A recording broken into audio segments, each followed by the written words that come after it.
Good afternoon everybody, welcome back. Hope you're doing very well. We're in Mauritius today for a flight in MSFS 2024 with the Aerosoft A340-600 Pro, which we've not been in now for a little while, but this is version 1.0.2. It's a phenomenal aircraft, really well made, add-on for the sim. And we're looking effectively at, over the next couple of weeks, waiting for an update that's going to bring it like architecture updates, model updates and all that sort of stuff, which I think has to be worked on by the Aerosoft side. And then from there we'll be looking to get some Osprey Airways liveries painted. Big thunderstorm over Mauritius at the moment, as you can hopefully hear in the background. Thunder crashing away, lightning illuminating the skies. I know, Jack, it's crazy, isn't it? I'm actually looking forward to it. It's hopefully going to be a bit of a spicy departure. The thunderstorm is exactly over where we're departing today as well. Welcome MPS, good afternoon to you. Stan 16.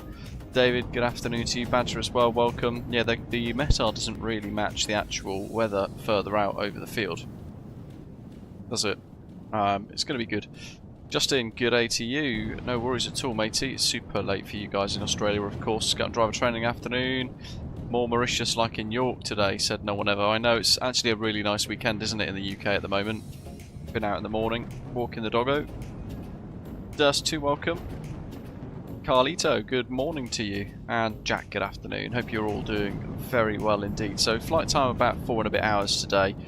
We've got the wind control Ursa Airline metal throttles with the parking brake and flap unit attached today, and we've also got the fantastic Aerosoft A340-600 as we mentioned before as well, and the wing control Orion rudder pedals, which I think are phenomenal bits of kit. Let's dive in. We've got boarding in progress, and we've got Mauritius Tower online as well, my favourite place in the world.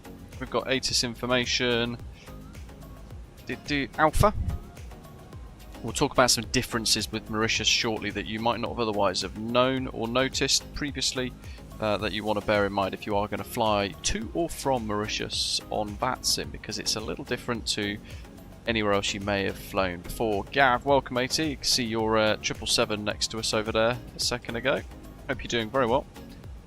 Right, so QNH 1011. And we've got most of our flight plan route ready to go. We're going to go 18-1 for Tower, just to get that tuned in, ready to go.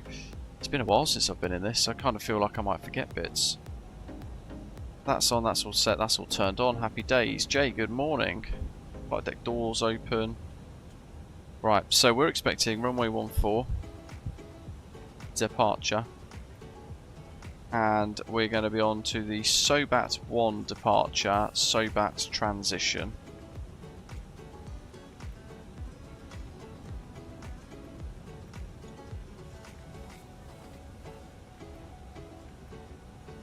Like so.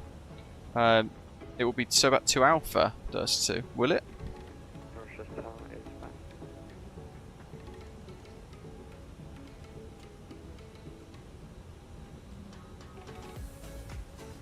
Cool, well let's get that changed in a second then. Let's get our clearance now, Tower's back.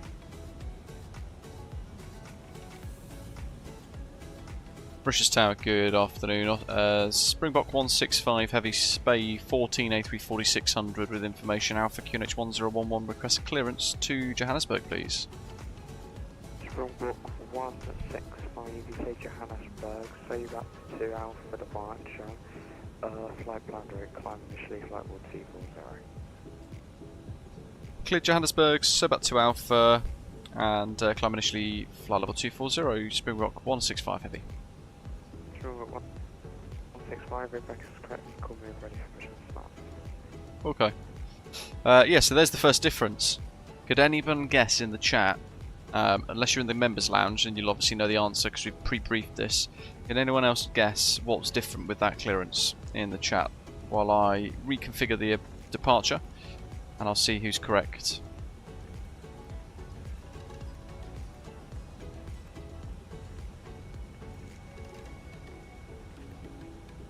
Of course, so about 2 Alpha.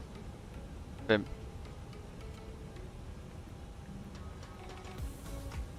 Sobat. So the initial flight level is flight level 240, which is really high compared to most other places. Bear in mind, we're pretty much at sea level. We're 184 feet above mean sea level. We got that initial climb to flight level 240. Now, as Durst2 said there, you'll notice in the clearance, we got no squawk code given to us. It's very basic. It was just cleared, SOBAT to Alpha, flight plan route, climb initially, flight level 240, and that was it. And that's because it's a procedural service. So effectively, they'll be asking for, if you're flying in, you might get asked to give position reports. You typically would report at waypoint bigger, which is the start of the ILS effectively, before the glide path begins, when you'll be then handed off to like tower. And it's all about position reports and stuff like that. So it's very different to what you would otherwise have. There's no like complex radar systems and things here, from what I could gather. So it's a slightly bit different than what you otherwise might be used to, but it's pretty cool. We're going to use most of the runway today. Yeah, I do need a backtrack. I'll ask for it near to the as we taxi. Let's get that set up. Lovely job. That's looking swish. So weight balance. GSX has done the bit at the back. We've done the bit at the front with sim brief directly, and we've got all of those weights there. So takeoff weight 270 tons, which is pretty heavy, but nowhere near its maximum, which is 368 tons. And our estimated landing weight as we get into Johannesburg in about 4 or 5 hours, 240 tons effectively. 264 passengers, nearly 10 tons of cargo, and 52 tons of fuel, which is very expensive these days. I wonder why. There's our performance calculator. I've gone for runway condition of wet, just more so as a safety precaution. It doesn't mention it in the ATIS or the METAR, but you can see thunderstorms. And I watched an Air Mauritius A340-600 touchdown about 10 minutes ago, and there was all sorts of spray being kicked up on the runway. So I've gone for wet for safety, and we could either select flex or toga, config auto, air conditioning off. If we select flex, you can see there we're gobbling up quite a lot of the runway. So for that reason, we're going to select toga on the performance calculator. Now interestingly, this is slightly different to what SimBrief gives us as a calculation output. SimBrief is calculating that we would need flaps 2, flex with a cell temp of 55, with bleeds on. So you can see the difference. Just pop the air conditioning on there. You can see the difference between the two, but because Thales have coded their aircraft, we'll use this performance calculator today, just to be safe. 6DME, welcome to you. Hope you're doing very well. So yeah, that's pretty good. Nice little 5-knot headwind for us. QNH 101, one set on both sides, 240, and that is done in the box. So what we can go to now is our performance.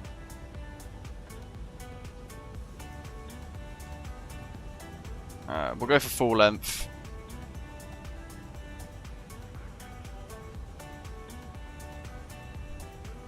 Trying to remember the nuance as to how this works. That's boarding complete, happy days. So that's bang on right actually, because we've got a little while to go yet.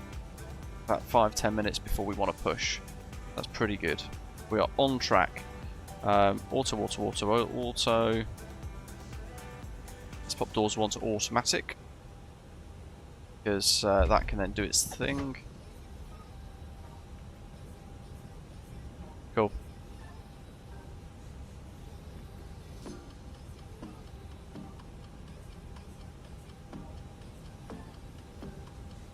So there we go. Does that match? 160, 154. Not mega, but flaps 3 up 2.6. That matches as well. So we'll go with that. That looks pretty good.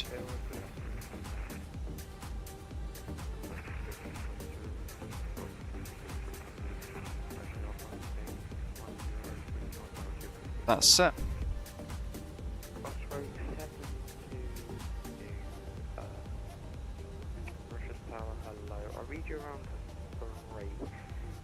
bit static. You're cleared to Johannesburg as we just say that's 3 Alpha, correct, say that's 2 Alpha departure.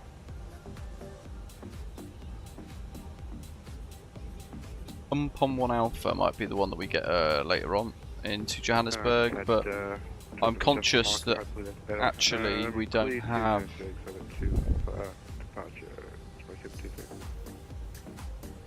It would most likely be vectors. So what I'll do is I'll select ILS Yankee 03 left, no star. So we've got something in the box for later. And actually, good morning to you. Who's taking part in Cross the Pond today, out of curiosity? Obviously I'm not, couldn't get a slot. That's good. British FAOR, Osprey 722, head our rate.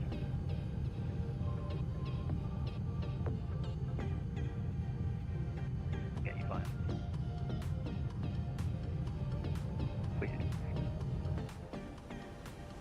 Such a great flight deck, this. Alright, let's close the door, which is... Come on, where's the handle? There it is. Hoorah.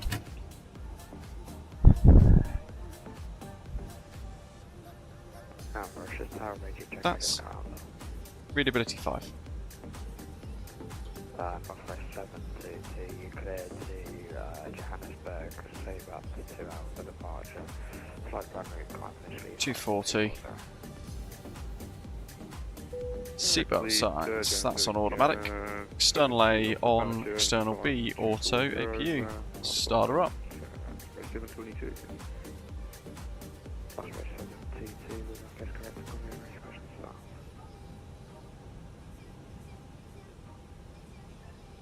I was just quickly looking for some checklists.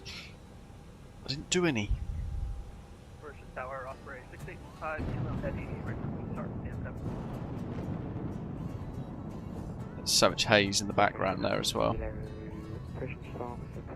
It's funny, when I departed here a few years ago with British Airways, that was a big crash of thunder, lightning. I don't actually remember the backtrack, albeit it was at night time, but I have got a photograph of the entire threshold illuminated, including the extended centre line, so we must have done a backtrack, but it was so smooth I didn't realise. Ground services, auto, auto, auto.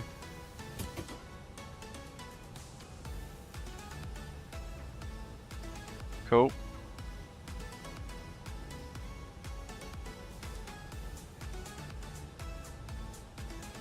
So this is good as well. So we're going to have engine start. We'll do engines 1 and 2, then 3 and 4.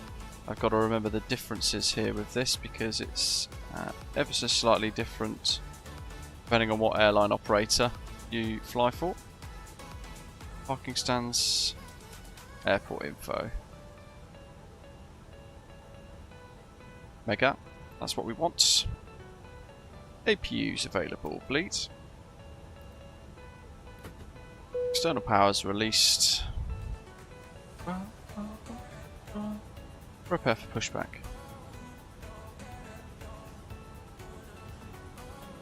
External powers removed. Parking brake is on. Chocks away. If you're new to the channel, welcome to you. Hope you're well. Hope you're having a good weekend. If you're watching this during Cross the Pond, hope you have an enjoyable event. Twice a year, one of the biggest in the calendar for VATSIM, of course. Don't forget to smash the like button throughout today's live stream. You guys know the drill. We'll wait for the ground pin, and we shall get pushed. Look at that cloud. It's ominous. Love a bit of spicy weather. Whoa!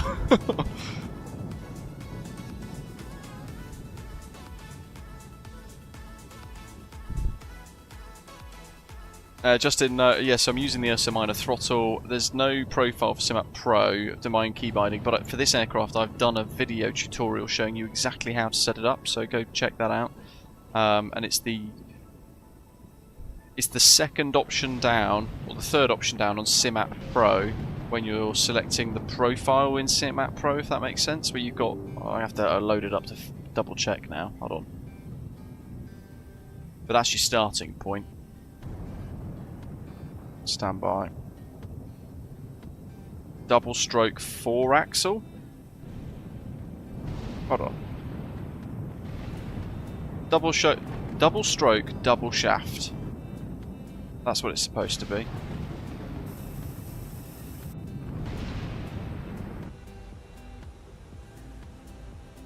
Let me just check I've not buggered this now. We'll have to do a little check on the ground. Cool. Mauritius Tower, Springbok 165 Heavy Bay 14, fully ready, request push start. Should be north on Papa. Springbok 166, push start is approved, runway 14. Push start approved, runway 14, Osprey, Springbok 165, and just for info, Tower, we'll need a backtrack, please. Copied. Mauritius Tower, Springbok 123, Bravo, heading east and 16, fully ready, request push start. Okie dokie. Zulu Bravo, push and start approved, runway 14. Push start approved, runway 14, Springbok 120, Bravo. Okay, ignition mode start, engine 1, master on. Tower, operate 685 kilo, facing north on November, ready for taxi. Oscar 685 kilo, taxi for Foxtrot, and we require the backtrack. Affirmative, will require the backtrack for Oscar 685 heavy. Alright, Oscar 685, 8 heavy, backtrack. Cool, approved, N3's taxi for over Foxtrot, 17 I think, so let's get engine backtrack report ready for the 2 started. Alright, report ready for departure after backtrack via Foxtrot for Staffing, no worries, buddy. kilo heavy.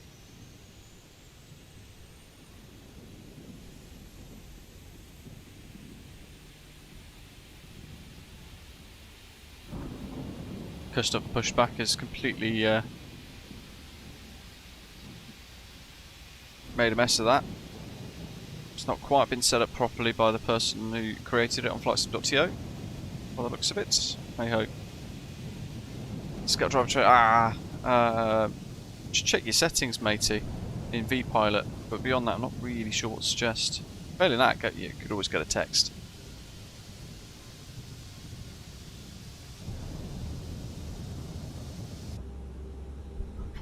Oh, look at that! Oh, mega. Please set parking brakes. Like a brake set.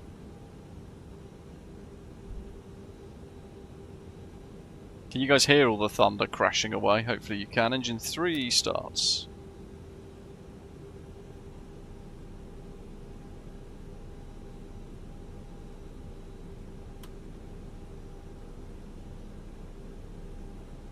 Engine 4 starts. So what I'm looking for is the N3 there. Unlocking gear. You could wait until your N2 rises here to like past 10 and stuff. That's pretty good. That's a safe space. But either way is fine. Some airlines will do engines 1 and 4 at the same time and just turn them both on. And then engines 2 and 3. Some airline operators for this did engine 1 and then 2. Then 3 and 4 once 1 and 2 were available and stable. Left is clear, right is clear.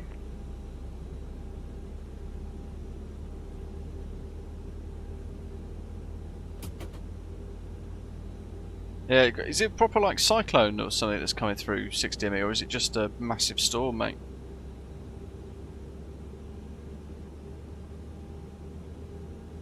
There's the brown pin, thanks very much. Give her a wave. Still waiting for engines 4 to show available. See ya. It's an anti-cyclone. Crikey. Typical in August, late August into May. I suppose well, it's that shoulder season now, isn't it? Going into winter, so I guess. And 1, 2, 3, and 4 are stable. Okay, master engine start selector for norm. That's looking pretty good. Okay, select flap 3. Speed brake is armed. That's all good. Trim. Mauritius traffic, operate 685 kilo, fully ready, runway 14 ready for departure. Osprey 665 heavy, runway 14, 2.6. wind 140 degrees at 10 knots, clear All for left. takeoff. Go take off runway 14. All right.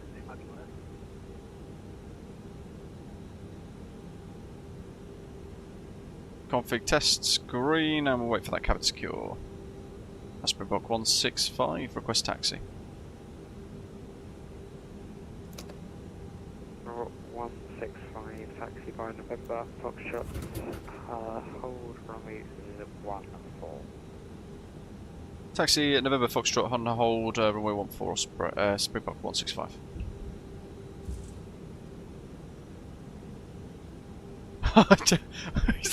He's in the Cessna Caravan. That's why I've selected wet. Look at that runway spray.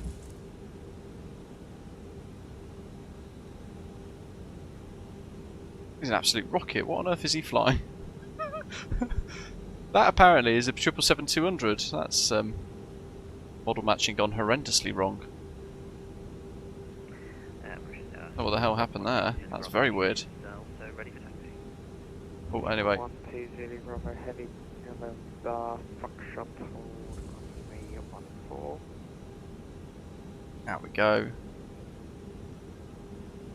Taxi November Foxtrot, hold short runway. Yes, we're in a big quad jet. Got Sims graphics? No, I haven't. Osprey 685 kilo, nothing confirmed, monitor advisory 122.8, good flying. Overdue advisory for Osprey 685 kilo. Is it any good? Yep. I'd like to check it out for sure.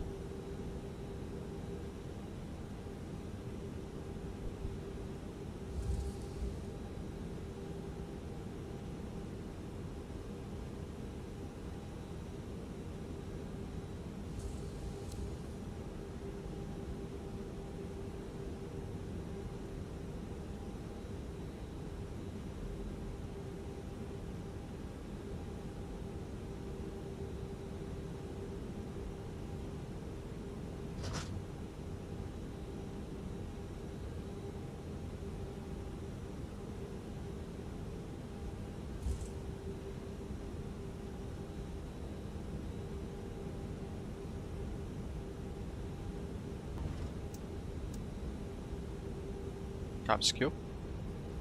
Seats for takeoff.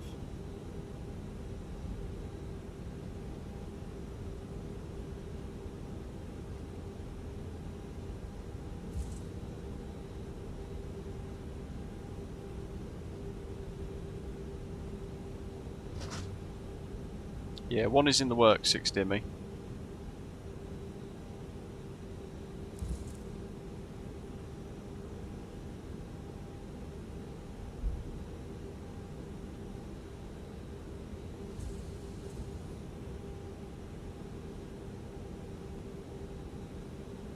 Well, I say that, it might be about a year, but I'm working on one with the assistance of some other people. But that is all that should be said on the matter. Can't promise anything. It might be rubbish. By the end of it, it might be really good. That's all good, that's all set. Weather radar's on, although I don't think it actually seems to do anything on the jets. It could be really helpful actually, 6DM, if you've got interior photographs, because I'm doing a lot of it from memory, which is a bit difficult. Springbok 165's ready for departure for backtrack. Springbok 165, backtrack approved, report ready. Roger, backtrack approved, report ready, Springbok 165. The domestic terminal will be a good one actually as well, because I don't have that one actually. I've got photographs of the international, but none others. Strobes, beacon, runway turn off. Okay, we are ready to go.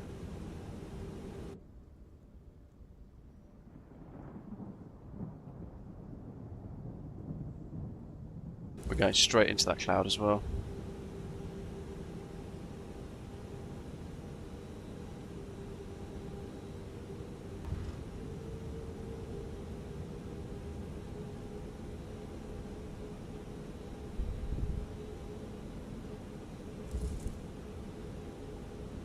Gav, find your custom GSX.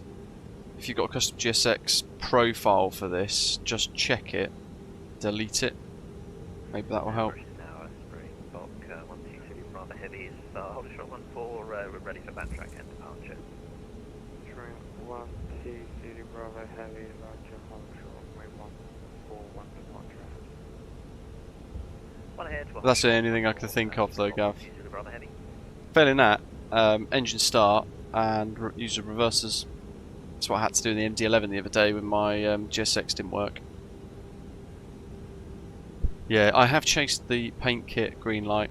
Tulis basically said that they're hoping it will be done in the next couple of weeks, maybe within the next 4 weeks effectively. That's how long we're hopefully looking, but reading between the lines, I think they're stuck waiting for Aerosoft to pull the finger out of their arse, because there's a lot of model updates and tweaks that they need to make to actually fix the exterior looks and the modelling of the actual aircraft. And it's pointless releasing a paint kit until that is done effectively.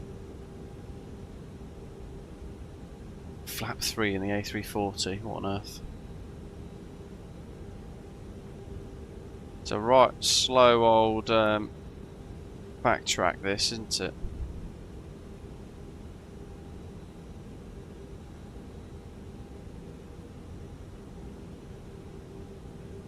So I've changed the SimApp Pro profile, I'm just going to give it a quick wiggle. Good.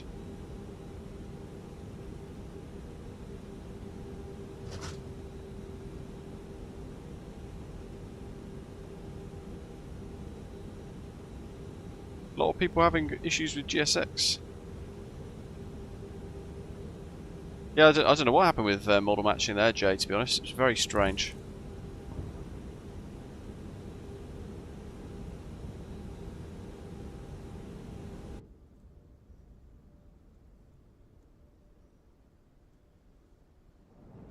Look at that.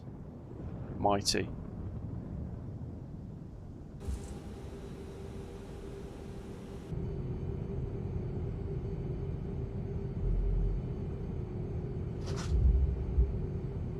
Yeah, it is a Tulis A340 after all, pilot.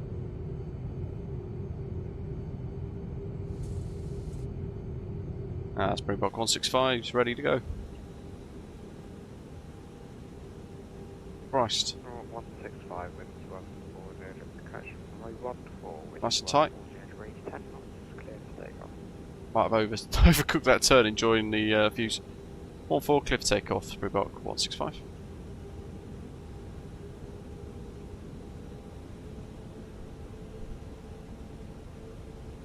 Engines is looking stable. Toga. Yeah, I'm reaching Osprey 622. Speed's alive. Have a good day. 100 knots.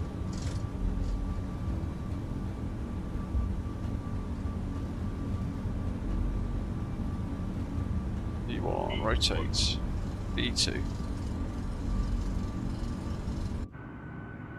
Positive rate. Gear up.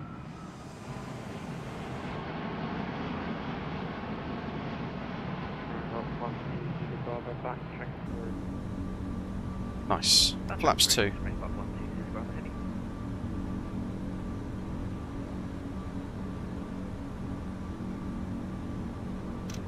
Leave a climb.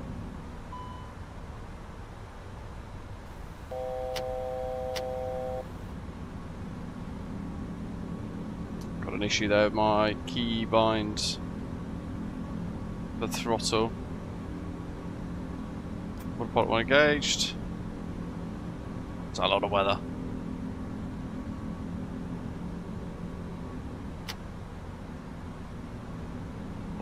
That's better. Current throttle is climb.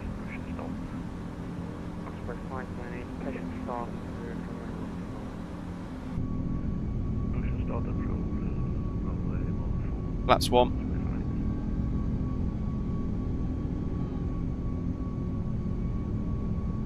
Into the pea suit proper. 168 further advisory 122 Over to advisory 1228. Thanks to the ATC. Have a good day. Springbok 165. Bye. You too.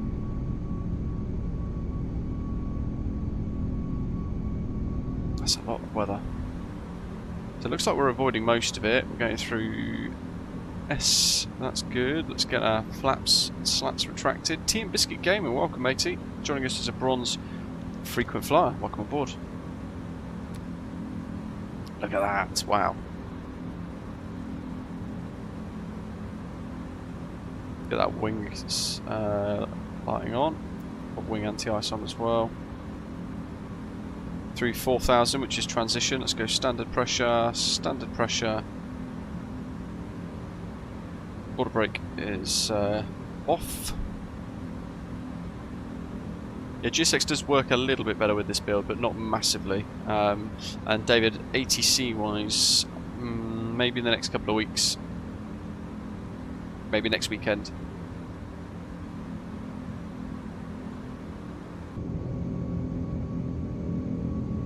Awesome. Over the Indian Ocean now.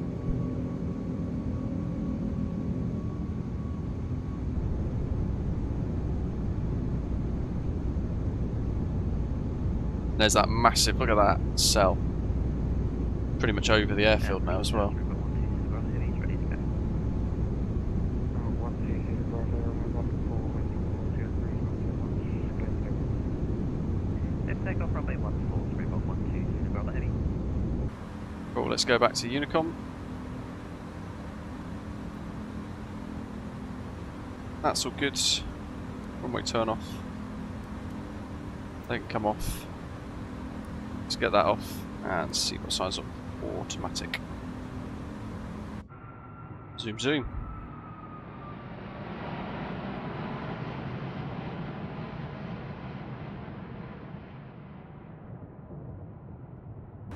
It's great to be back in this. It's so good.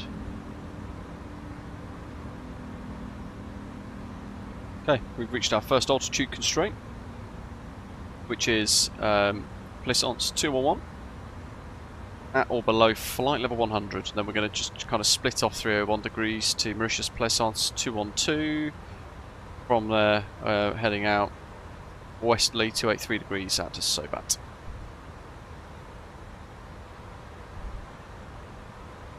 It's levelled off really nicely there. Let's see.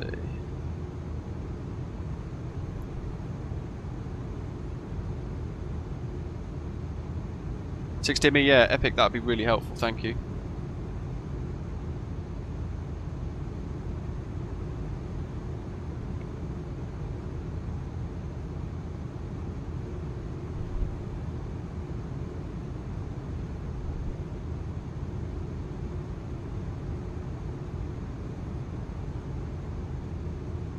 No, this is properly brilliant, Team Biscuit Gaming. The Indie builds, sorry, no, the Aerosoft Airbus A340-600 is completely, is just absolutely superb. I really, really like it. The reason why I've not flown it so much is because I'm waiting for this model update so we can bring an Osprey Airways livery to it. But failing that, I'll probably be in it a fair bit, to be fair.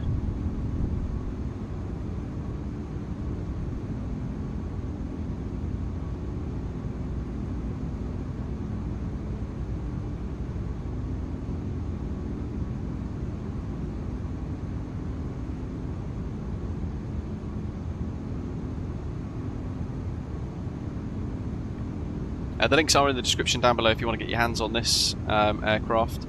I haven't added the link for FSDG's Mauritius scenery simply because it is 30 quid, very expensive, and it's very low quality. In fairness, having been to the airport myself quite a couple of times in the past, when you look into the interior and the way they've designed the interior, it's not recognisable. It's just not accurate at all. So, whilst they've got the layout of the building looking pretty good, some of the jetties for 30 quid don't even connect. Some of them have got missing bits in the middle. Some of the taxiways aren't really properly laid out. The whole thing's a mess. It's not very good. So I would not recommend spending 30 quid on FSDG's Mauritius scenery, if I'm brutally honest. That said, the Inbuild's Johannesburg that we're flying to today, I haven't linked, but I will do that actually, because I thought I had. I'll pop the link for that into the live chat, into the live stream description for today as well. That's currently on sale, Johannesburg, at the moment. It's £15.29 on offer, basically $20 US.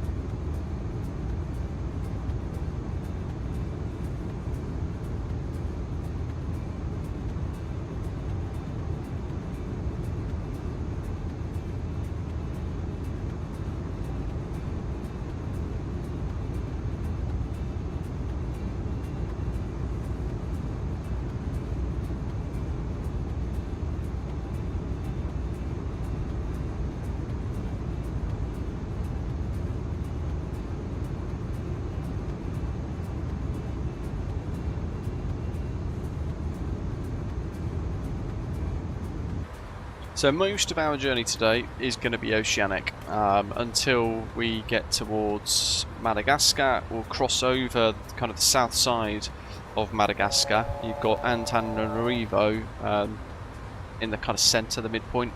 FMMI for the ICAO code for that airport. That's a cool scenery for msfs, that's for sure. La Reunion is absolutely stunning for an approach on the edge of the island. That's beautiful. We think I've already zipped over the top of La Reunion. I might be wrong. Let me check. Not yet. Happy days. So about SDG. So SDG is La Reunion. We're going to get a beautiful view of that island. It's superb, and there's amazing freeware scenery for it as well. Jesper, welcome buddy. Join us as a bronze frequent flyer. Great to have you on board. Thanks for subscribing to the channel memberships. By the way, guys, those of you to Team Biscuits and Jesper, make sure you head to Discord and link your YouTube account into your Discord user settings as a connection or an integration, and it'll then give you access to our club lounge within our server.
Me, I'm just looking at your photos now, mate, so that's really helpful. It's precisely what we need.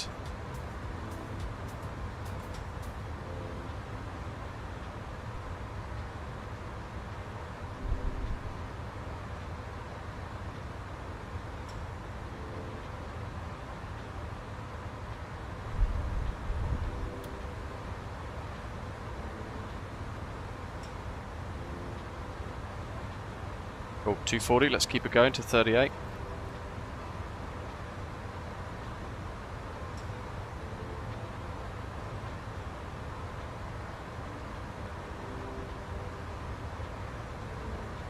Amazing. Right, let's have a little look at Elevatex. So that's what we're tracking our flight on today. Yes, that's J, I think, isn't it? The Epic PMDG 777-200ER. Oh, fantastic. Look at that for a livery. I would have flown that if I'd have known that existed. Or is that for the Inbuild's A330-300? Oh, it is. It's dirty too. In the Inbuild's A340-300.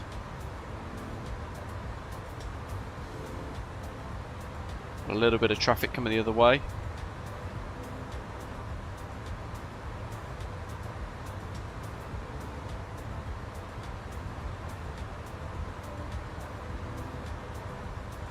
A little bit of weather around there on the radar.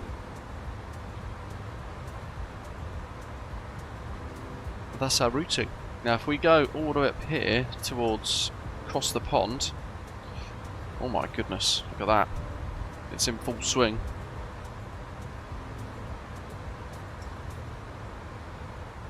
I would have loved to have taken part in Cross the Pond again this year, but I'd completely lost track of the slots, or the slottery as they call it. So before I even realised, all of the slots were basically gone. That's busy, wow.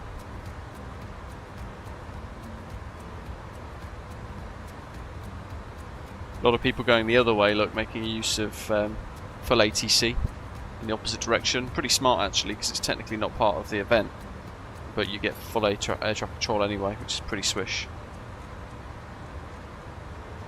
Yeah, hundreds are airborne. Look at that, Dallas Fort Worth is properly rammed. What else? There was Atlanta. Jeepers. JFK's another one, wasn't it? As well as Orlando. Just mega busy, look at that. I think the last time we did cross the pond it was JFK, wasn't it? Boston. Super busy. Great to see so much traffic. Toronto somewhere.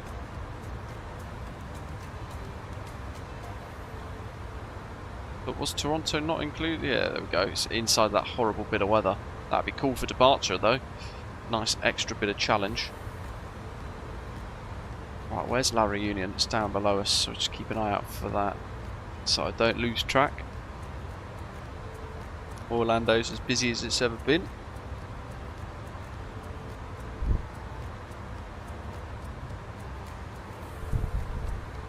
And Bogota, Colombia. High altitude ops there. Not as busy, but still really busy though. By the looks of it, a lot of their traffic's already headed off on the way up. And then Princess Juliana was another one, wasn't it, I think? That's full.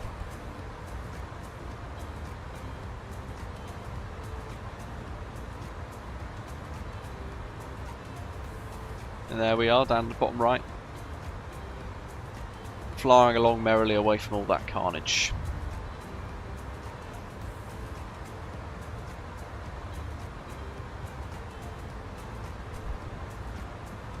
Gareth, nice.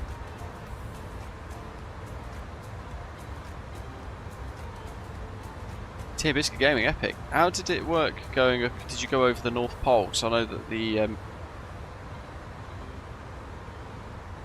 Inibuilds add-ons and some of the other aircraft across the sim struggle with the North and the South Pole. Kind of goes into like a long bank, doesn't it? La Reunion has got like a big volcano on the top of it. You can see it poking out the top of the clouds. Look at that. That's quite something.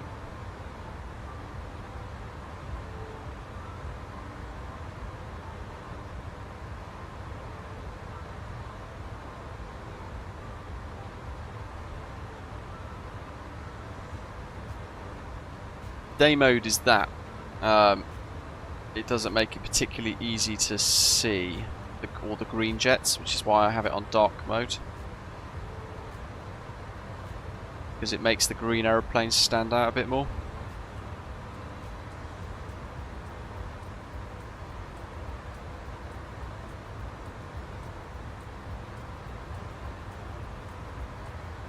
Ilivik, so I haven't tried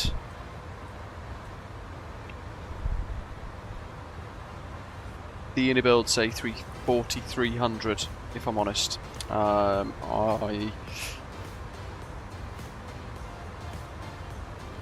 quite like this A340-600 because it's so big and so long. It's just an extra challenge, certainly in the takeoff rotation as well. But it depends what you want. I can really recommend the A340-600 from Aerosoft and Intl.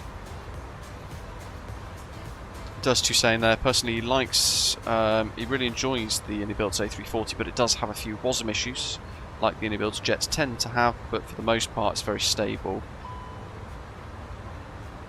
Ice detected, naughty.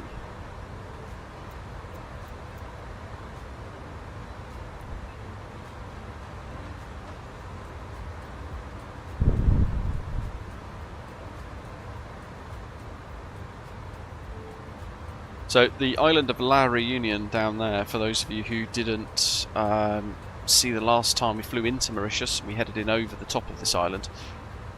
It's a bit of an interesting one because it's technically part of France, but so much so that it's not really treated like an island many thousands of nautical miles away in the middle of the Indian Ocean, near to Mauritius. The way they treat it is as if it is attached to the mainland of France. They pay and use euros as their currency.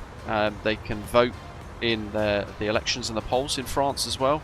And this is the longest domestic flight in the world from Paris-Charles de Gaulle to La Réunion with Air France. And it's classed as a domestic service, which is absolute madness. But a cool little fact for you there.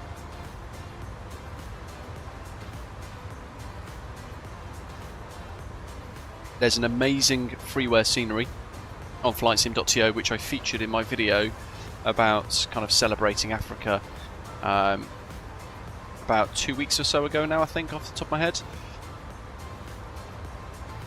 And the approach is superb because it brings you in around the edge of the mountains. Is it down there? Let's see. You get the most spectacular sweeping approach. I think the airport's right below us.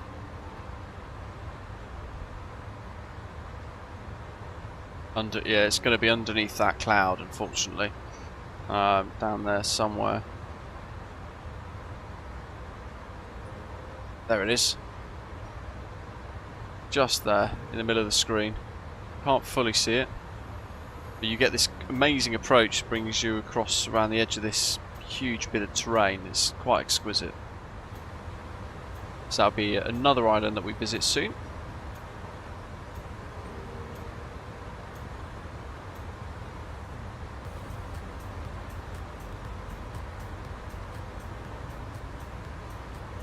There you go, epic.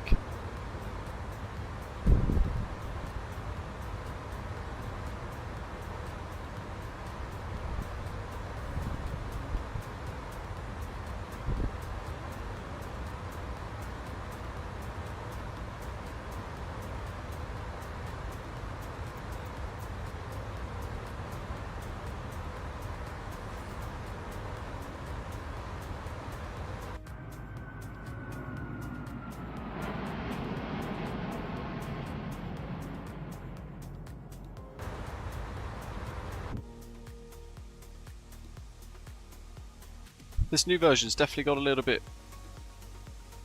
of a difference with the sounds, because you can't hear any external sound. Interestingly enough.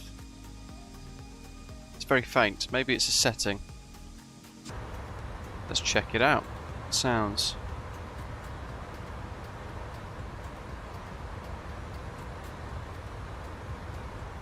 Let's try that. That still remembers it from last time though, so they've obviously changed something there, haven't they?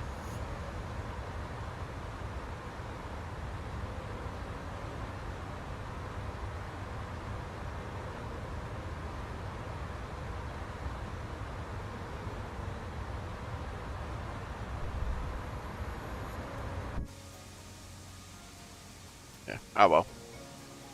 Definitely quieter.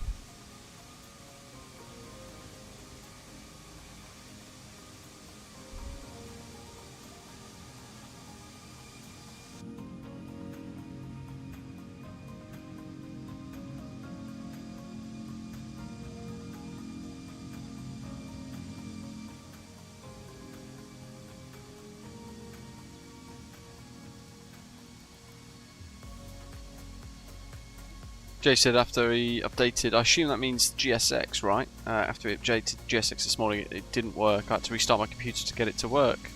just restarting QATL was not enough. Crikey. I know MPS had a massive problem with it earlier as well. Hopefully that gets solved. It's frustrating, isn't it, because it's such a good add-on, GSX. It's so necessary in sim. Yet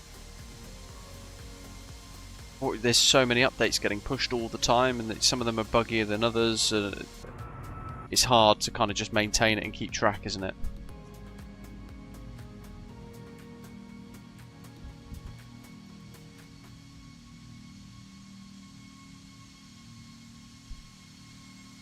Also, about 2 days ago, Aerosoft updated this A340-600 Pro to version 1.0.2. Effectively, they brought with it some new functionality, some improvements to hardware support, and a couple of bug fixes here or there as well, just to enhance the stability of the add-on. They've added inside the tablet a pinned chart and airport quick access tab, which we saw already a moment ago. You'll have noticed the strip on the right hand side giving us like quick access of all of the nearest airfields that are relevant for our flight. They've added an LVAR to inhibit rotary acceleration for hardware FCU interfacing.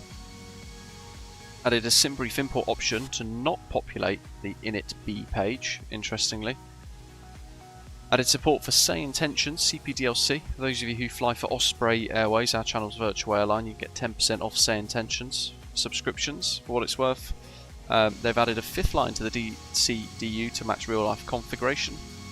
Added a data output for hardware MCDUs via the Aerosoft interface. No idea what that means. And they've also added an LVAR for external replay tools to freeze system modelling. They've fixed an issue leading to loss of man flex on engine failure during a flex takeoff. Fixed the cause for possible freezes of the FCU buttons after replays, and an issue that could lead to certain mouse clicks in the Navigraph EFB page being ignored. Cheeky little screenshot there, very nice. They fixed an issue that caused a delay when downloading chart data for a new airport in the Navigraph EFB. It definitely seems more fluid now, for sure. Reduced the number of messages rejected by the ACAS system. Automatic clearing of the flight plan data link in progress message when the data link is complete, which is a nice little quality of life feature. Inhibited certain input events like terrain detection during replay to preserve the system's state. And they've removed the always use SimBrief winds option because SimBrief is now the only wind data source. So all of that. Well, what I had to do when I updated this, something went a little bit wrong with the Aerosoft installer. I had to uninstall it completely and then install it fresh, because when I just tried to update it on its own, what I ended up with is a completely blank aeroplane, or the aeroplane loaded in but there was nothing there, it was just invisible. So something went really wrong for that installation. But I've had the same issue with a couple of Aerosoft sceneries that have been updated inside Aerosoft 1 recently as well, so it's not quite right with that. Ilavik's in Cape Town right now, the weather's iffy. Matt TM, we've got the FSDG Mauritius airport scenery, but as we said a moment ago, or about 10 minutes or so ago now, the scenery itself is about 30 quid. In reality, it's not that realistic, it's not that accurate either, it's a shoddy bit of scenery really. So is it worth 30 quid? I genuinely don't think it is. I would probably happily pay about 12 quid for it, 15 euros maximum. Is that the interior that they've put in, for example, looks nothing like what it does in real life, which is a real shame.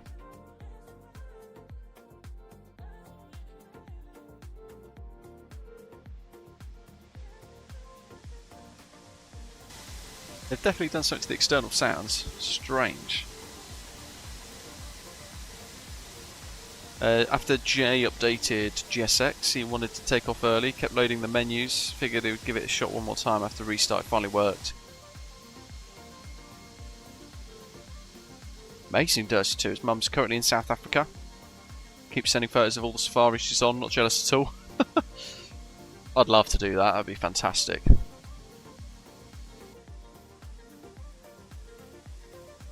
Night Shadow, I'm not sure, to be honest with you. I don't have it, unfortunately, so I can't check. I'm in negotiation with Wind Control to work out what else they could send me and what content I could do, but when you suggest stuff, it almost then gets pushed back at you as a rhetorical question. So it's a very difficult conversation.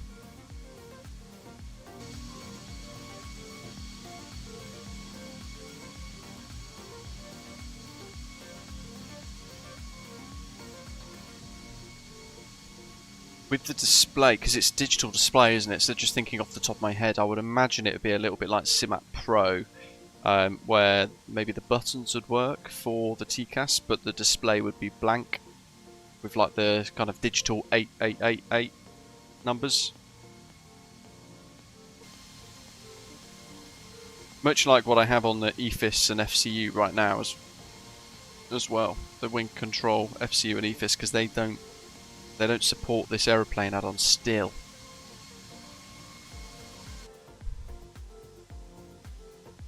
And that's something I've brought up as well to them in conversation. I've effectively just said to them, look, you need to work on your product compatibility, because it's a frustration of a lot of people now.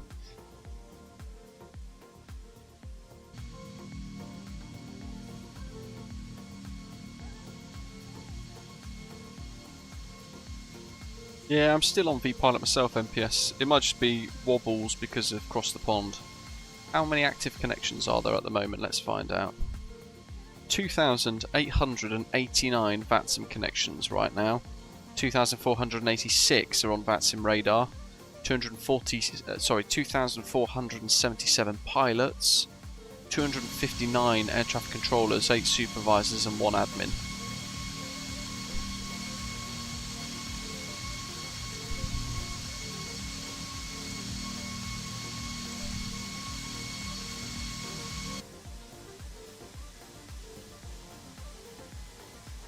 Jay's about to overtake a Springbok A320. 1,000 feet below, or 2,000 feet below him. They're 1,000 feet below us. That's going to be a bit spicy. We'll keep an eye out for that. That'll be a cool fly past. Hey, Mikhail, welcome. Awesome. Doha to Frankfurt for you today. Oh, no way, Jay. Boo.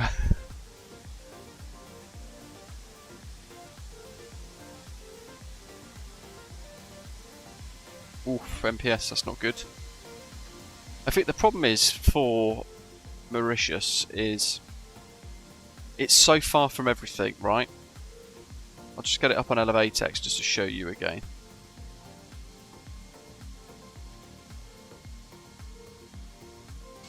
You've got Madagascar, which is very sparse and rural in itself. And then you've got mainland Africa. But if you've got Mauritius down here where those little photo signs are, look how far it is from everything else. Even a flight from Dubai, for example, is quite a few hours. So I think because of that, FSDG haven't really made much effort. Hey, look at that ship there, Global Shipping AI 24 down below. Oh, you missed it because I had Elevatex on. Bugger. We'll keep an eye out for more. Yeah, I think that's partly the reason why FSDG have just basically ported their scenery from FSX and slapped it into the sim and gone, €30 will do. Which is a bit of a Mickey take, if I'm honest. But yeah, that's why probably the freeware scenery is quite rubbish as well. Because it's not particularly well travelled for a destination.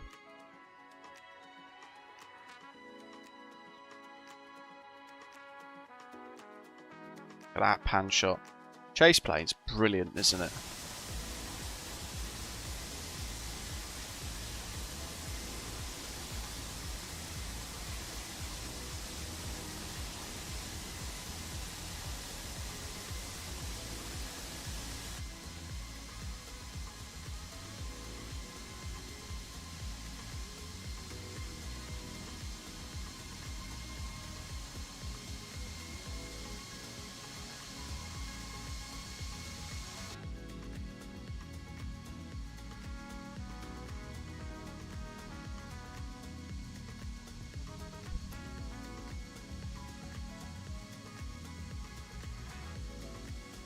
Hey, Zato Epic. Mate, that's great timing if you're joining us from Madagascar. Are you joining us?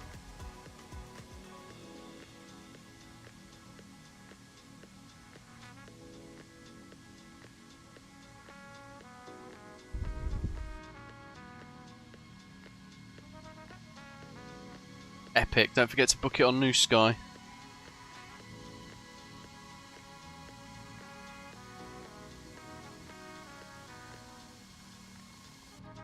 Yeah, quality is quality. That's it.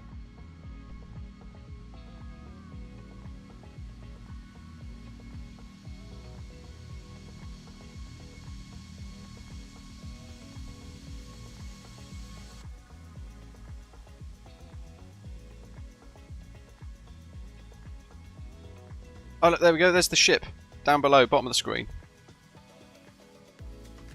That's Global Shipping 24.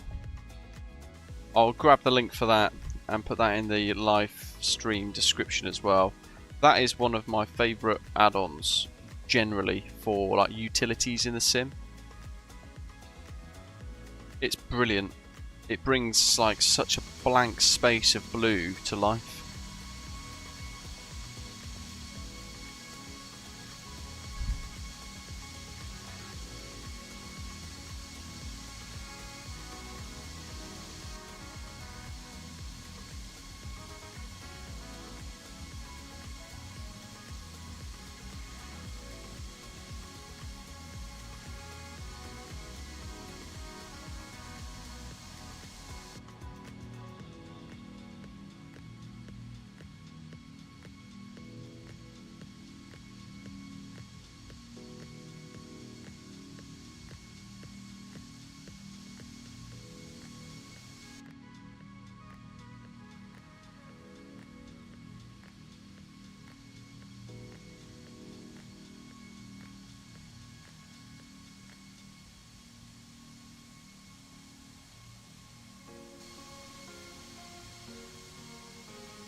FMMI, Zato. Oops. If you want the scenery for it, it's on flightsim.to. It's called God, what's it called? FMMI. FMMI. It's a right mouthful. Stand by, I'll get the link.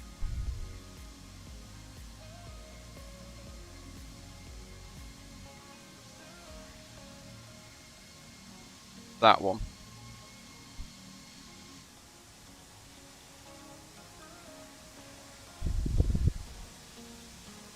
For those of you who haven't seen it, by the way, for those of you who fly for Osprey Airways, I have spent quite a bit of time fighting with HTMLs and things to make this. And effectively, it is designed to pull in everything from the available scheduled passenger flights, all of that stuff, and the scheduled cargo flights, all of that stuff, into one big table. So if I type in here cargo, you instantly filter to cargo operations. If for those of you like the freight dogs amongst us, passenger tabs there. If you want to look at flights that only depart on Wednesday, you can click that tab and look at the schedules in advance for what's usually deployable on Wednesdays, for example, because that's something that New Sky doesn't offer as a feature. And then you can choose the filter of length, so you can only fly 0 to 3 hours, then filter it, or 6 to 9 hours, filter that, and it will give you some suggestions. If you want to fly specific aircraft, you can flick through the list here with a filter, and you can go, actually I want to fly the 737 MAX 8, or maybe the 737-900, or the 777-300ER. And then you can scroll through that and look at different options available. Or, if you want to go a little bit spicier, you can now click Random Flight Selector, select what you want to fly, or leave it on any aircraft. It will then randomly select one for you. You can do a departure preference airport if you want to really specify where you want to fly from on a schedule, and then any duration. Then you hit find my flight and it will come up with one in the schedule for you and go, there you go, Osprey 429 Alpha, 2 hours passenger flight, and you can either fly the 737-800, the A320 from Birmingham to Munich. And then you click show in table and it will scroll it straight down for you and highlight it.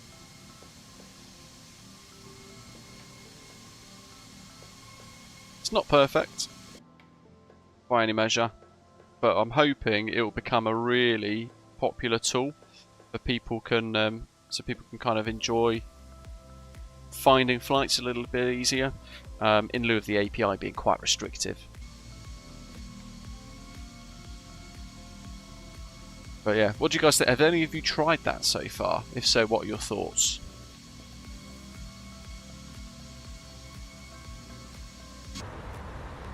Oh, crikey, I think we've missed that fly past, didn't we? Yeah, he's gone underneath us.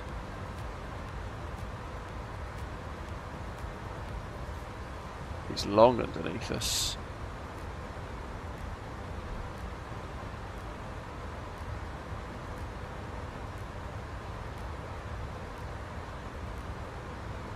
Let's try a constant Mach number.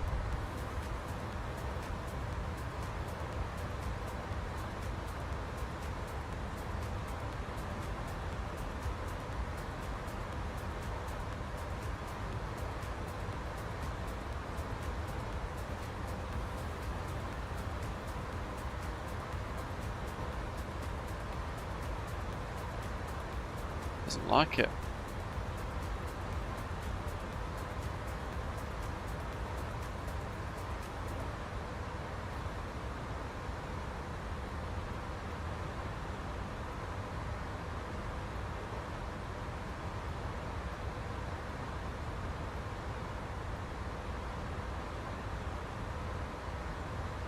What was our cost index of 174 was the actual plan.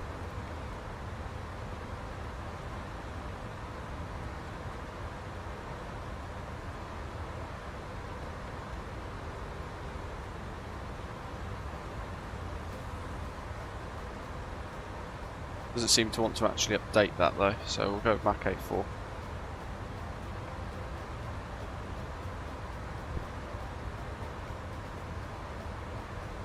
Jay's been having a blast with island hopping in the caravan. It'd be great to have some feed routes from Miami to the Bahamas and elsewhere. Been enjoying the livery you made. Yeah, that's the problem with scheduled flights. They have to be flown by lots of people, otherwise the system falls apart, but it also ends up costing a fortune for the virtual airlines, kind of virtual currency if you like. Particularly airports that we have contracts for, quite expensive. The schedules themselves aren't, unless they're not flown, and then it becomes expensive. And you're trying to, in the background, you're trying to balance the books still and kind of use a bit of business acumen to balance and manage the virtual airline as well, so that there's that going on in the background all the time.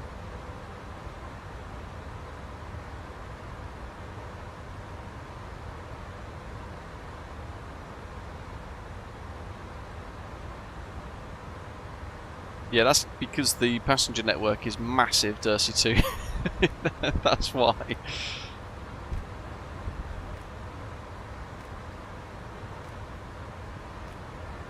Thing is, we've tried, scheduled services in America before, and they're rarely flown. The ones we launched in South America a few weeks back for the MD-11 launch, or the big update for the MD-11, was it like a long-haul flight that flew into Brazil's Rio de Janeiro, and then a load of feeder flights out to Quito and a few other places. They're pretty much never flown.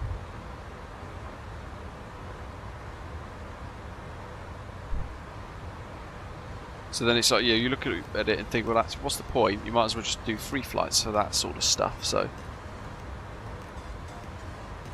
that reminds me, actually, I've got to ask for the cabin crew to put some tonic water in the fridge.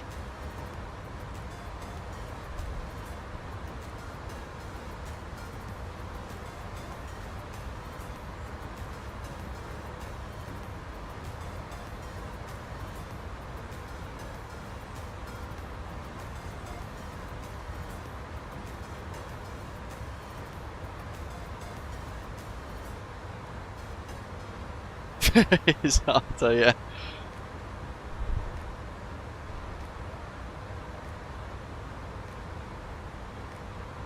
No, exactly. Well, it isn't profitable about anyway. Do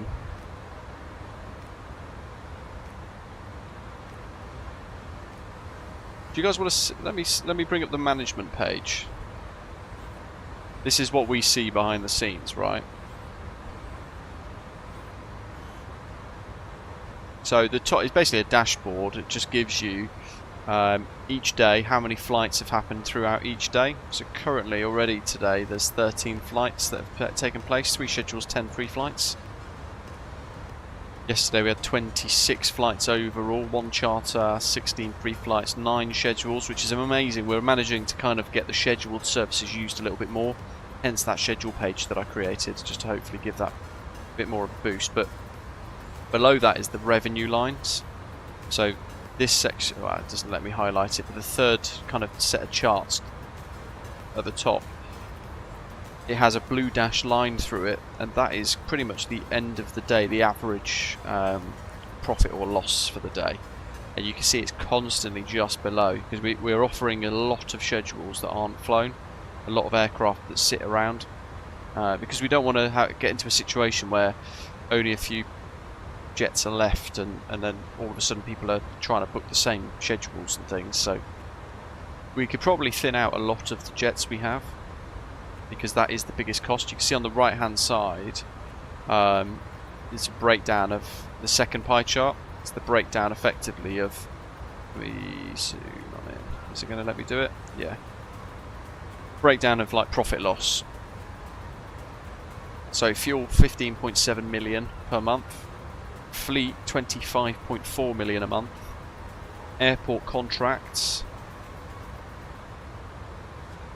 12.4 million a month. Scheduled services, like all of the scheduled flights built into the system, 16.8 million. So we've got so many, we've got like 800 schedules.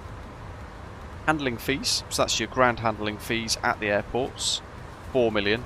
So really you've got 12.4 plus 4. And then £2.8 million worth of penalties every month. 701 free flights, 378 scheduled flights, 44 charters. So that shows you in a month how many flights. We've got over 1,000 flights a month going on, which is incredible, right? That's in a 30-day period. 701 free flights, 378 schedules, and 44 charters. It's impressive. It's great. You see that number and you realise how big the virtual airline has become. I absolutely love it. It's brilliant. I see so many people enjoying it.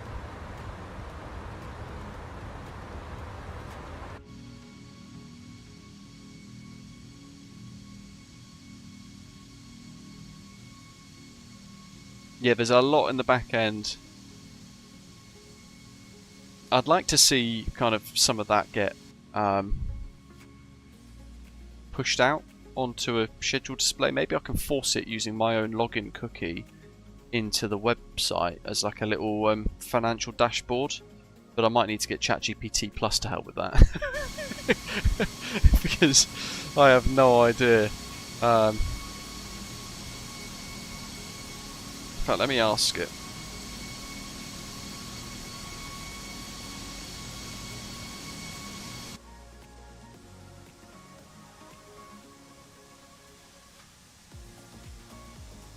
I don't know how it's going to make a pie chart though. That wouldn't make much sense, would it?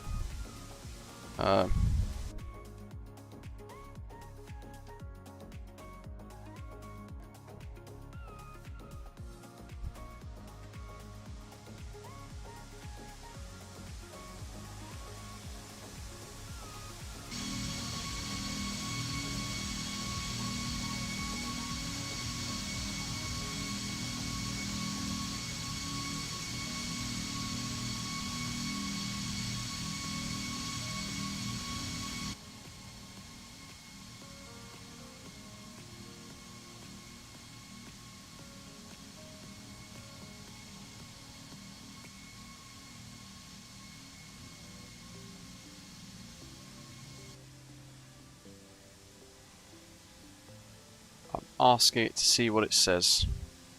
I've given it, using my own login cookie for New Sky app and my virtual airline Osprey Airways, can I make a dashboard from my own website showing the airline financials as a display, pie chart and graphs updated once daily at 11:59 PM, or is that unachievable?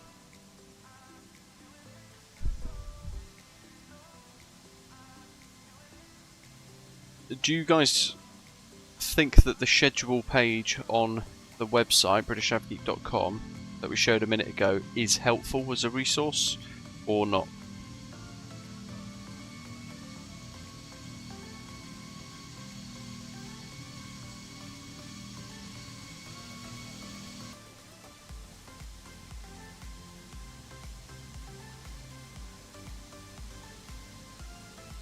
Oh, see, that's impossible. Effectively, I would need a server that pulls the data in, stores a snapshot, and then make the website display cards, pie charts, and graphs from that stored data.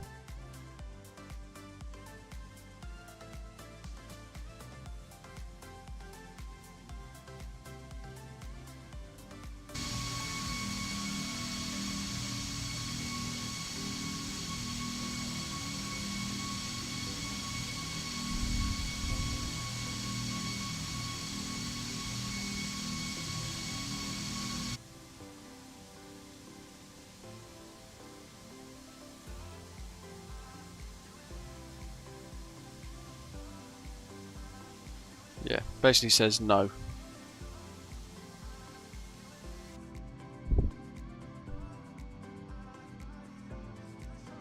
So the API is extremely limited, David, unfortunately, which is why I've had to kind of work around it a little bit using the scheduled page on the website. Just going to go onto it now. The API effectively only gives you well, there is an API for expenses. Airports awards, expenses, fleet, flights, map, operations, pilots and schedules, but when you go into the API documentation, it's only got 3 or 4 of those active, providing the data.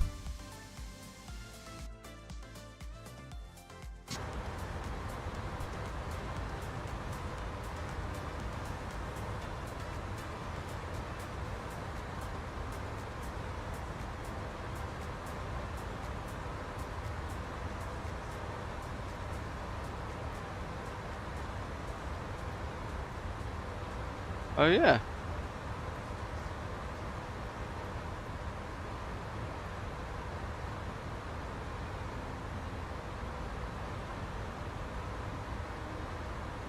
My next waypoint is Sunir, that's why. For some reason it says Dupto and 2. It's not pulled those in. Let me find it. Sobat SDG.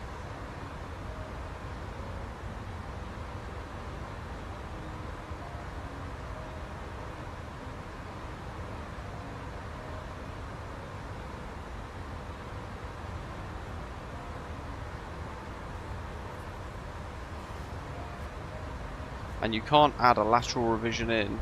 Let's try and force it in. Something's not quite right with the nav data.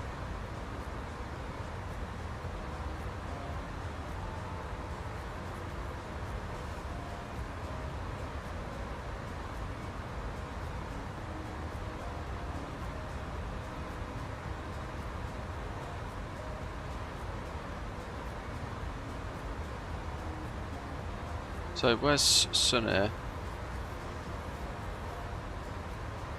That's all the way back there, that doesn't help.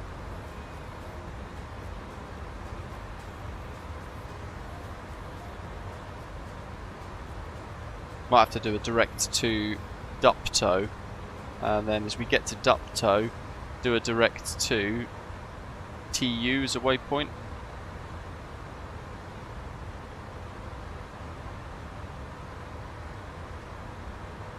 Yeah, look, there's nothing for miles.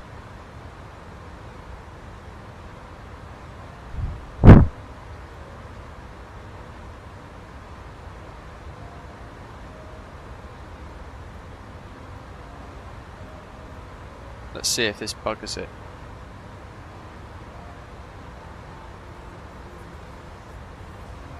Dupto. and then 2. So we're just going to build this deck out because it's gone a bit wrong for some reason. And that should be Tolaria, 23.5 south, pretty much. So yeah, that's the one. Insert, and then Sunir. Oh, didn't like that. But we're back in. Slight deviation of route. Call it a slight offset track.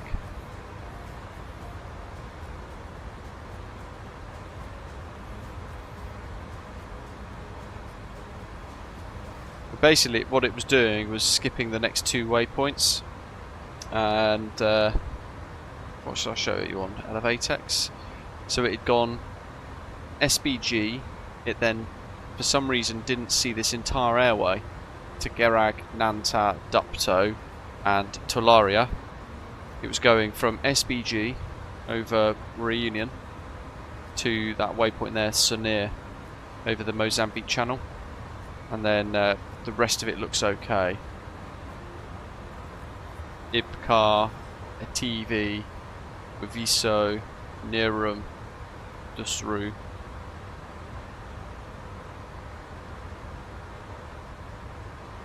Esvat, Vosa Adolduki, Imkan, Dodos, top percent. Good spot though, I'd not realised, I'd not noticed.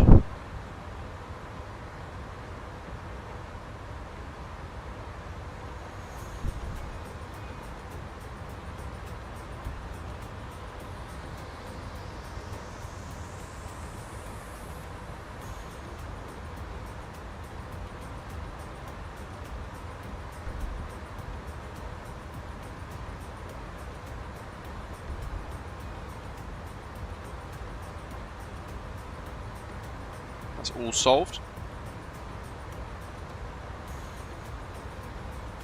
We'll do a fuel check at Dupto as well. We should have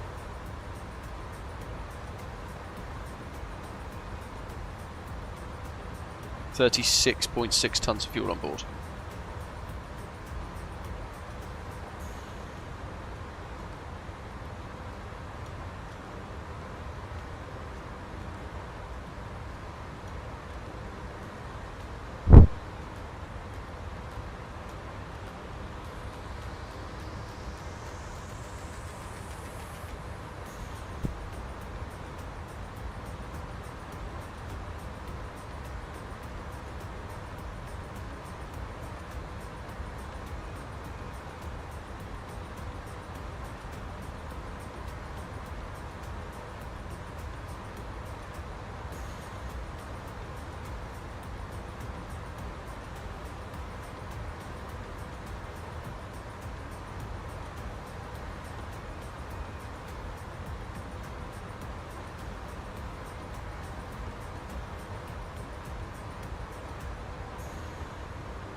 I'm hoping, because the PMDG 737-900 got updated, was it yesterday, wasn't it?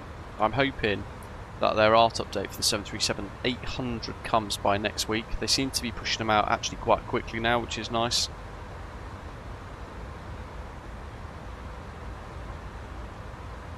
Long overdue. I very much enjoy the PMDG 737-800. It's a phenomenal aeroplane, and the 900 as well. The 600's cool, but it's not one that I tend to use very much because it's a bit dinky.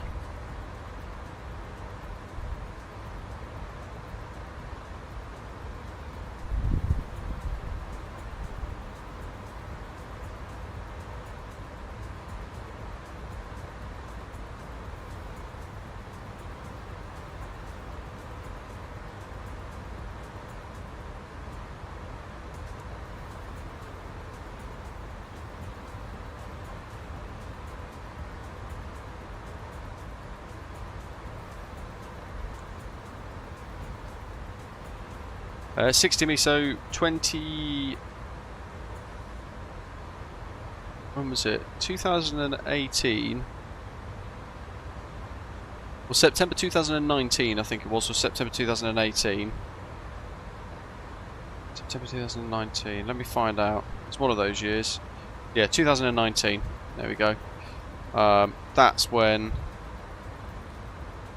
first visited Mauritius. Went to Balaclava. Beautiful maritime resort and spa. Superb. And then we revisited again. Went to Zilwa Attitude in 2022, I think now. It feels like forever and a day. When was it? No, maybe it was. Was it before 2022? Surely not.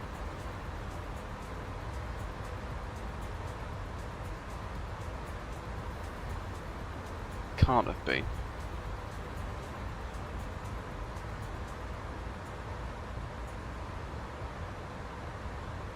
Right, it's 2023. Let's find out.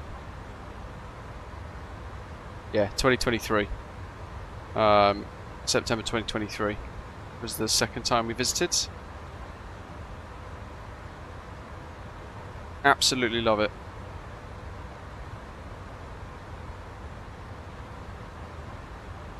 Spent quite, each time we went to, all on this BA flight from Gatwick. We went to Port Louis, went to the Old Spice Market as well. Enjoyed some dal puri. Came back with loads of spices and things as well. We bought about 6 months worth of spices so we could then make little like tandoori stuff and things at home. And the silly thing is, they're spices that we could just buy here, but we bought them there. And we were like, yeah, we got some Mauritian spices. It was nice. Great place. I'd go back in a heartbeat. I'd go every year if I could afford to, but it's just so expensive.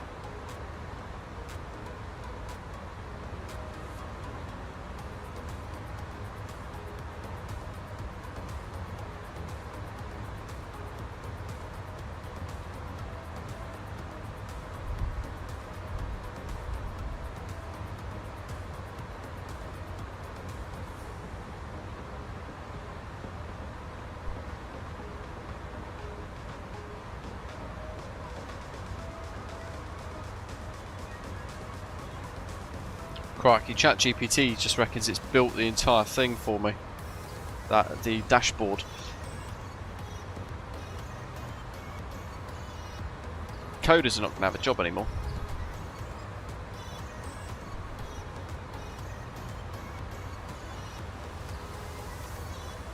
Is the weather any good? What in the UK in December? Wet and cold. Very cold.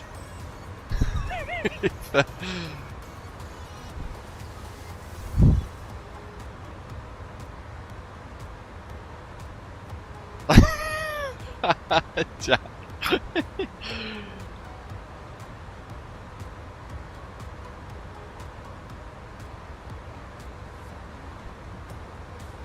How do you think I made the scheduled thing?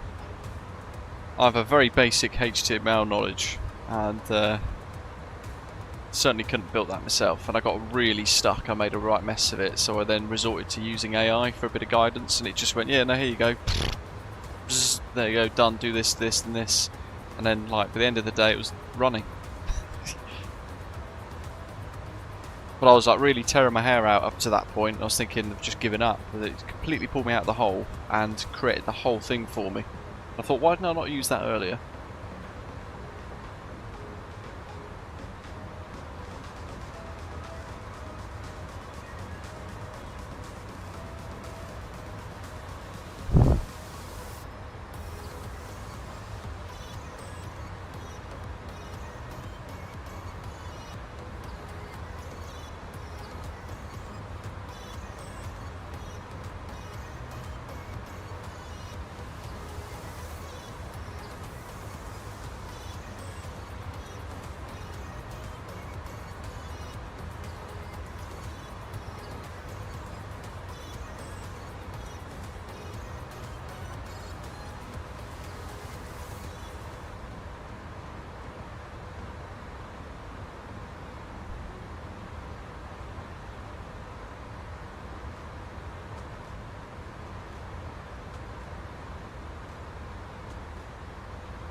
Oh yeah, that means then the whole thing's buggered.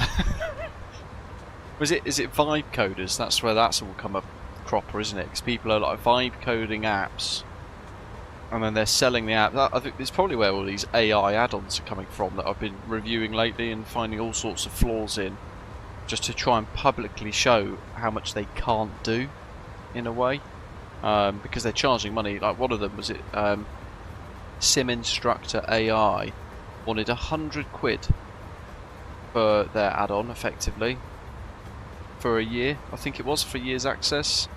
So far from being anywhere near usable or decent, but it reeked of vibe coded, chat GPT direct pull, kind of here's an app, bam. By the way, it's 100 quid a year. Quite messy. But they're everywhere now.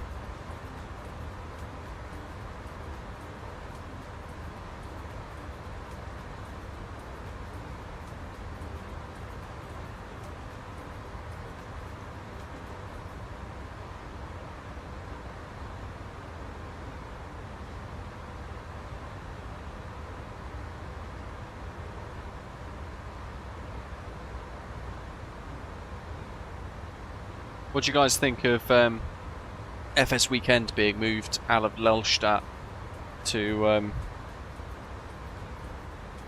Utrecht?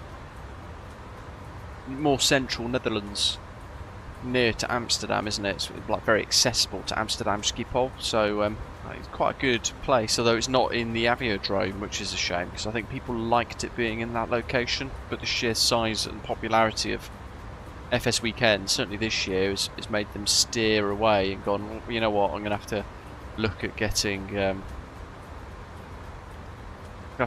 different location, and they picked this massive convention centre instead, so it could be interesting.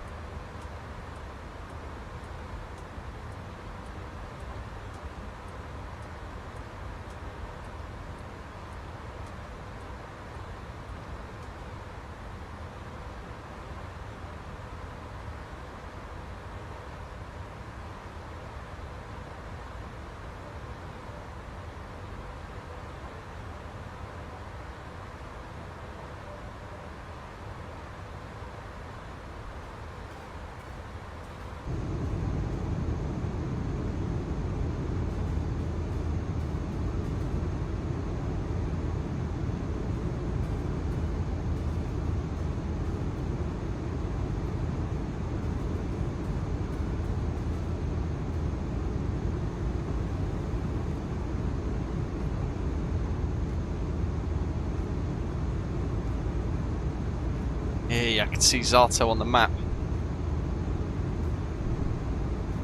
He's about to take off. Mate, you've done well catching up. That's good effort.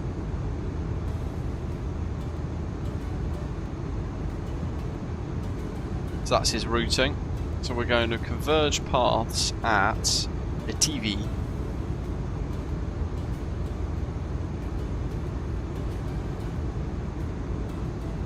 Looks like he's going to be just ahead of the pack as well.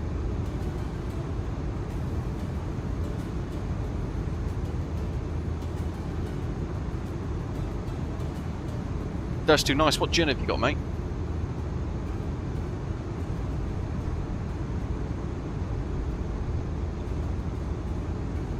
I've got a little bit of Ukiko, I think, left. Like Kyoto, Japanese Kyoto gin.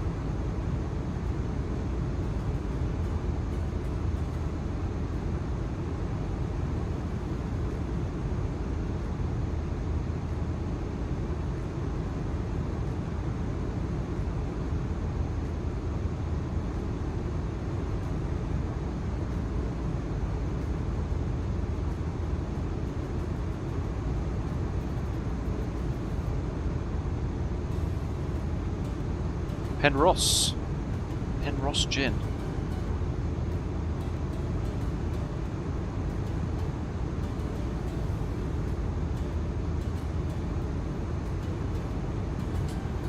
From Kington, off the A44 in Wales. Near Pembridge. Oh. Oh, it's not Wales. It's just north of Hay-on-Wye, which is a beautiful part of the world. In Gloucestershire, isn't it, I think? Is it Gloucestershire? Leominster. Pembridge. Is that Pembridge? Yeah, Pembridge. Herefordshire. Absolutely stunning part of England. So Penrose handcrafted gin. Wow. Herefordshire handcrafted spirits. 20% off if you subscribe to their newsletter.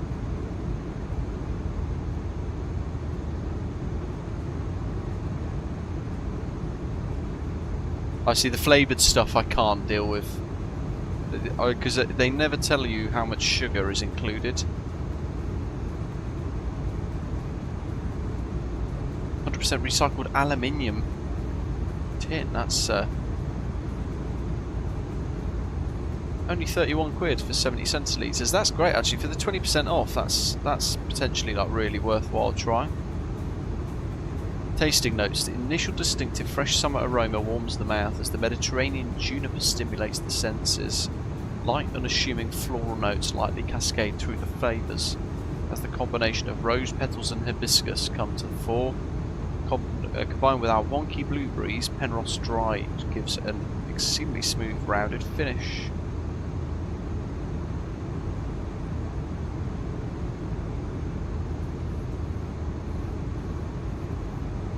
Blueberries, subtle flavours of pink pepper, hibiscus and rose petal. Doesn't sound like a true London Dry. Wonky strawberry gin, wonky raspberry gin.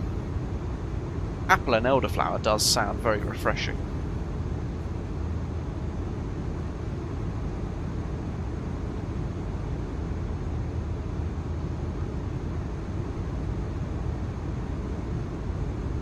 £26 with Sainsbury's, wow. It's the first time, I'll show you guys. I've never seen a gin in a aluminium bottle before. I'm not sure how well it'd go down. if at the end of that I thought, you know what, I'll turn it into a water bottle, where it says there, reuse, refill, recycle.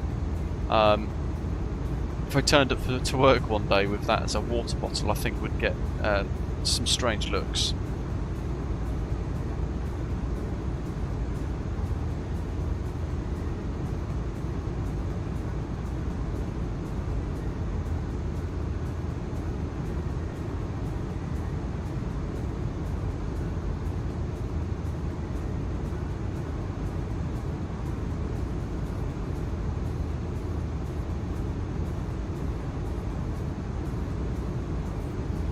Oh, it's pretty clever.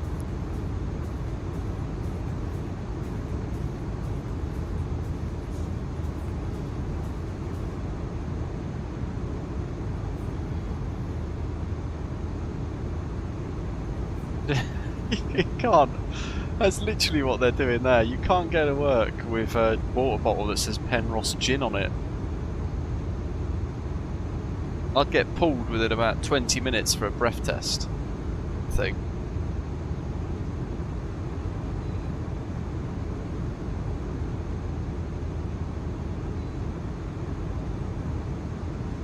I don't like paying for greenwashing, so that's where I get not suspicious, but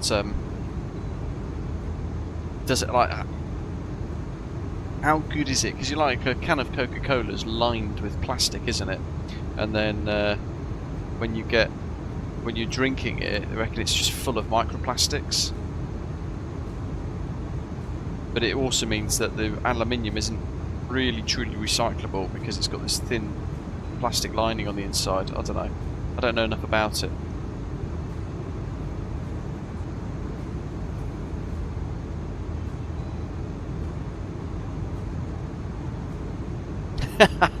Yeah.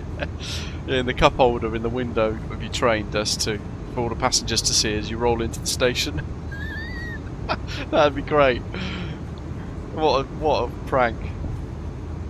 It'd go down so badly.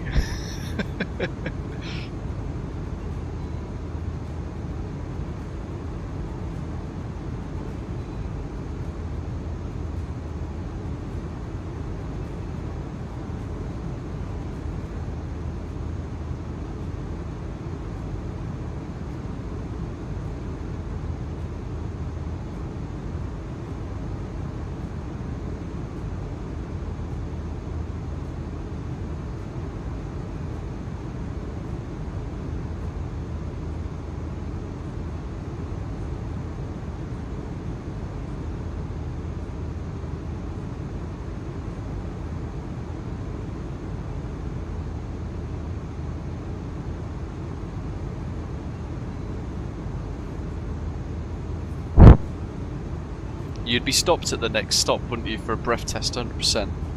And then they'd be really confused when it's like 0. And you'd be like, yeah, it's just got water in it, it's a recyclable bottle. But even that probably wouldn't be justifiable, would it? Because they'd be like, well, you brought us into disrepute. And you'd probably be sacked just for that.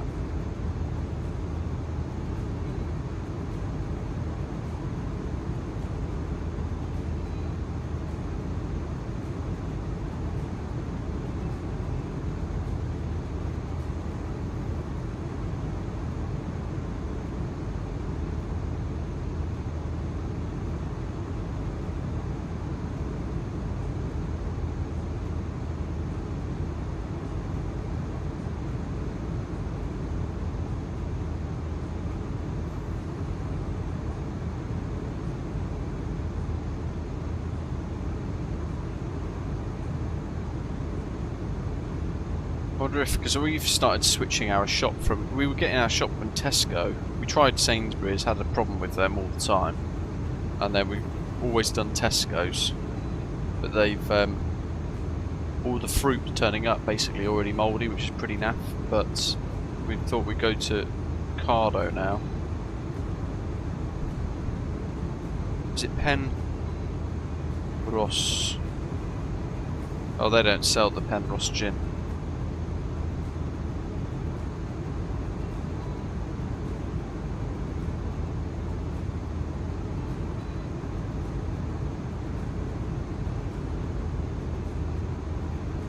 Brecon Gin Special Reserve. It's only 23 quid. Oh, nice. Sipsmiths. 23.50. Down from £32.15. Got some right deals on. Hey, Roku, my favourite. £26. Down from 35 quid. That's gone up a lot. That was 30 quid years ago.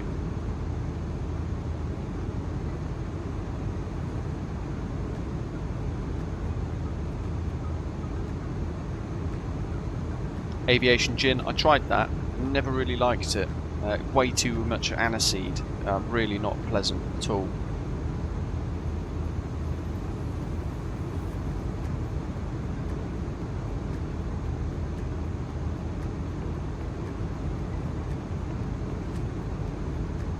Oh, that looks epic, although the reviews don't look great. So maybe not.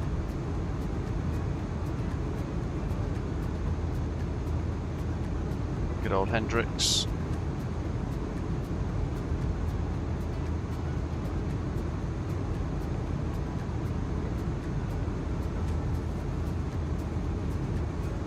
The Botanist is a lovely gin. Tried that once, just too expensive to keep buying that sort of stuff. But then I say expensive, you go to the pub now and a Guinness is like £8 a pint and a gin and tonic is about £7.50 and you get about what, like 20 gin and tonics out of a bottle that you buy for 40 quid, so how much money are you actually saving by not going to the pub? Exmoor Gym, yeah, you mentioned that last time and I totally forgot, didn't I?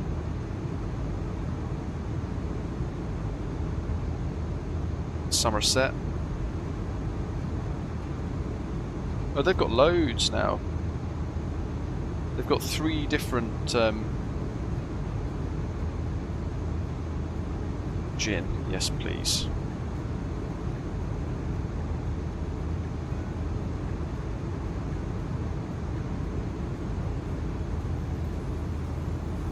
Navy Reserve Gin, Navy Strength Gin, and Classic Gin.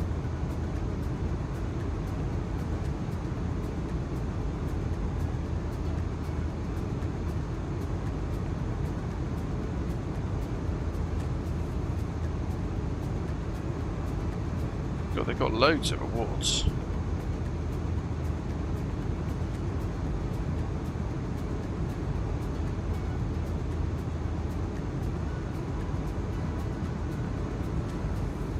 It is a good gin, yeah. I love how we've just spent like 20 minutes talking about gin. So, people be like, God, Brits are such alcoholics. There's Madagascar down below.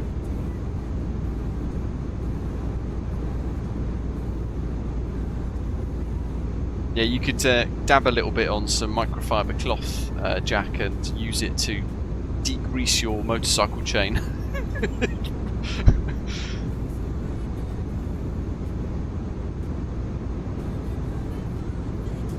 Yeah, you went somewhere that was not too far away from where we went, wasn't it? 2 years ago, Dursey 2. And it was a beautiful part of the Exmoor National Park, so it was just brilliant.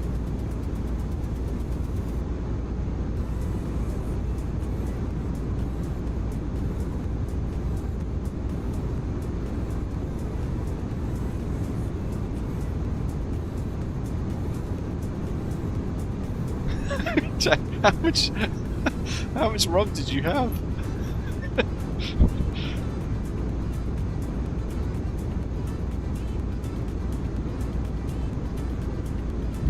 Yeah, we're going to see like a little like vapor trail of like a nitrous injected 3 sets of engines blasting up through the sky in a minute. Little Bizarto in the background trying to catch up. Yeah, that was it, the Stepping Stone place. I forgot the name of it. It was a nightmare getting there though. So I remember vividly, if you approach from the wrong side, you have to drive through the ford, which would be great fun on the motorbike. It'd be brilliant. Definitely wouldn't do it in my Toyota Corolla.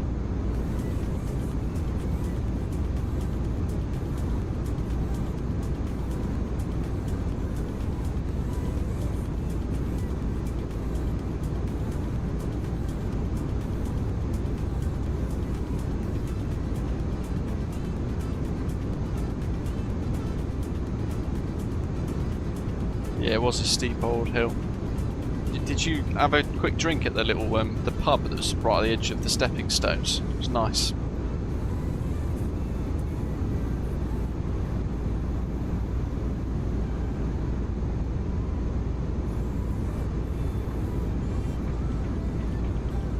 Wish I could afford to start my own gin distillery. It'd be brilliant.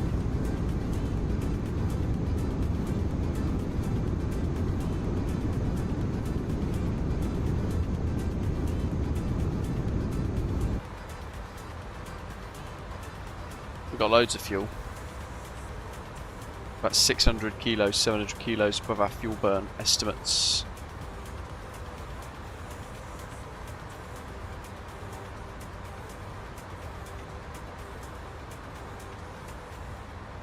Exactly, imagine Osprey Gin if maybe we should do like a crowdfunding where we license it through a distillery or something.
Yeah, Madagascar's great. From above it's stunning, isn't it? But you there's very little down there, that's the thing. Jack says, I've got contacts at the Worshipful Company of Distillers. Do you actually?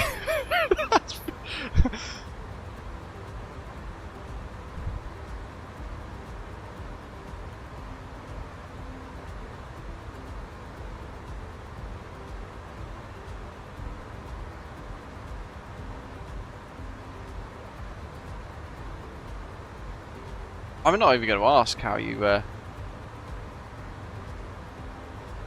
that. That's brilliant.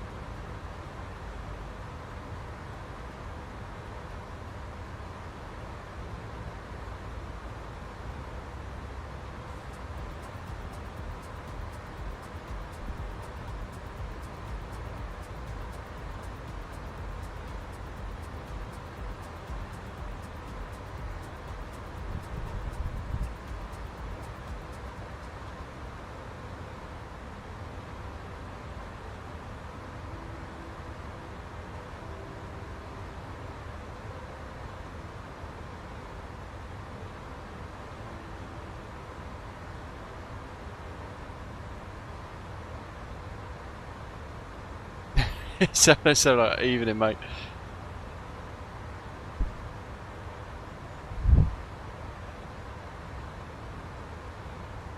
It'd probably be far too expensive to set something like that up.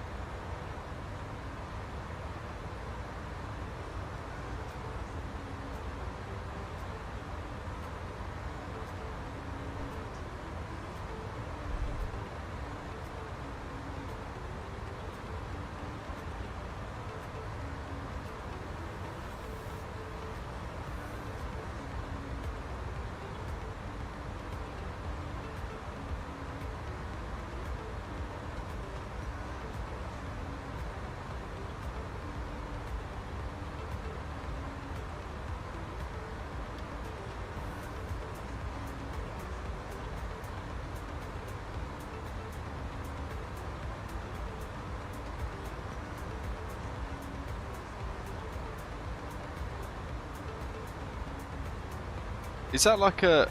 I'm looking at their website now, it's very confusing. Is it like a... like almost like a trade body for distillers rather than an actual distillery company?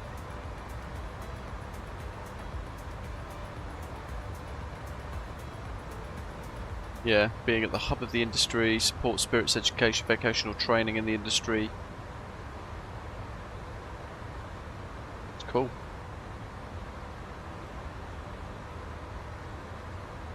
VATSIM, welcome.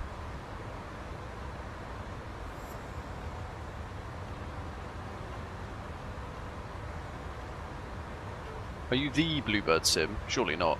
Or are you a fan of Bluebird Sim?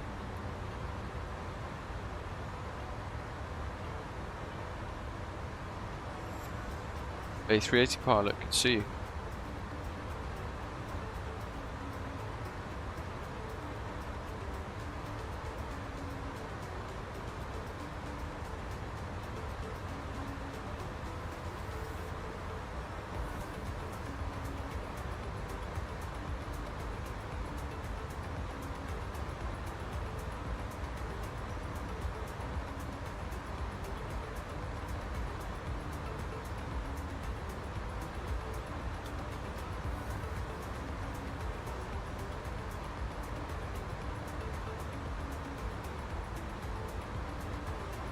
Actually, I've only ever spoken to Shervin, hence my hesitancy.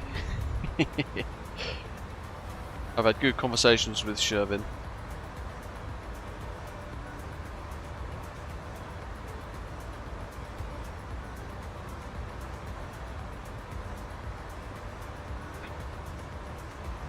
Look at those ridge lines. Bear in mind we're like 38,000 feet up in the sim.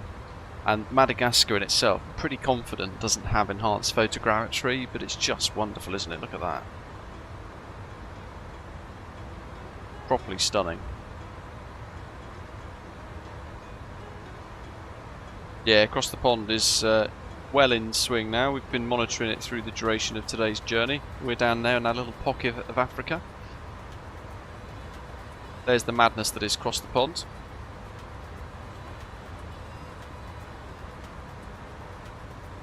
There's the swarm heading towards Europe. Standard. There's always a Concorde at the front somewhere.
So there's a company in Scotland. Oh, I really don't like their website, and that in itself is enough to put me off it, but effectively they focus on small batch production, and they also do limited edition spirit runs, which you can then commission and customize and sell as a premium spirits product.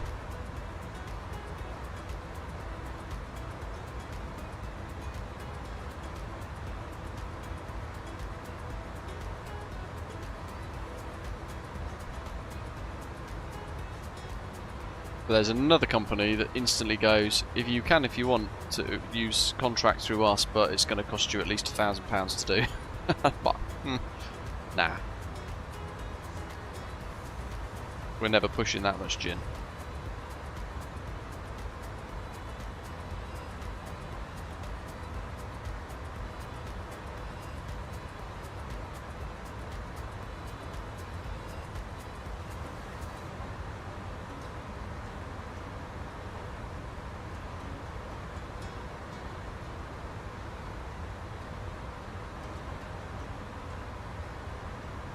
Zata, you're absolutely blasting away. There he is, airborne. That's a screenshot for him there. In the mighty MD-11. One of my proper favourites of the sim, that.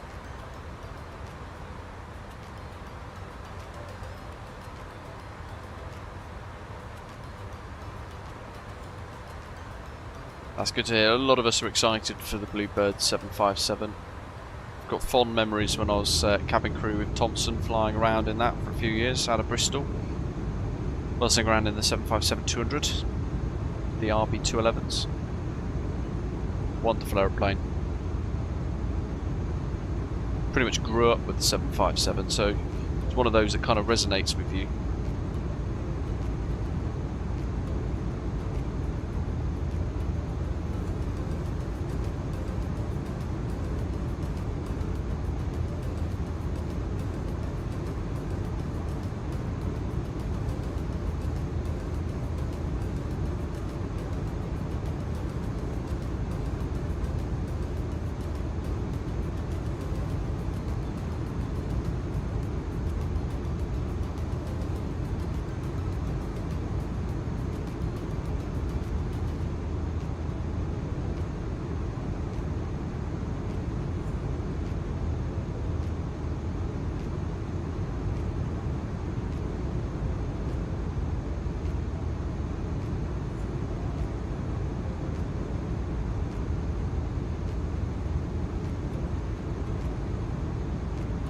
Ben says with 59 connections off the VATSIM all-time connections record. Crikey.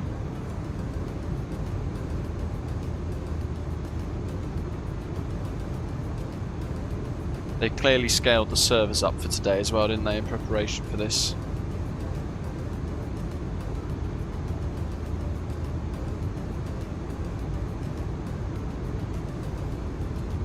Yeah, it's a shame Boeing never really created like a modern version of the 757. in reality, because it was like, certainly for European flying as well, my own personal experience is an absolute workhorse of leisure travel. Massively overpowered as well. It was just brilliant.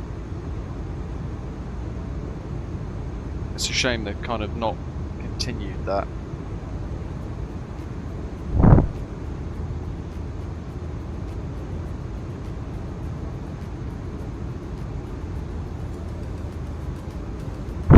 Oh, is there? We could have gone and done that. I didn't realise. That'd have been good fun. David, Christ. Are they now like force diverting people out, are they?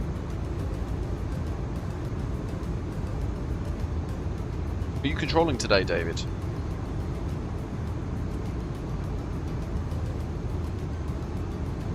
Yeah, they were going to make, was it the 787-3 at one point as well, Boeing? As like the 757 replacement, but they just can't keep up with Airbus. Airbus are completely wiping the floor with aircraft at the moment.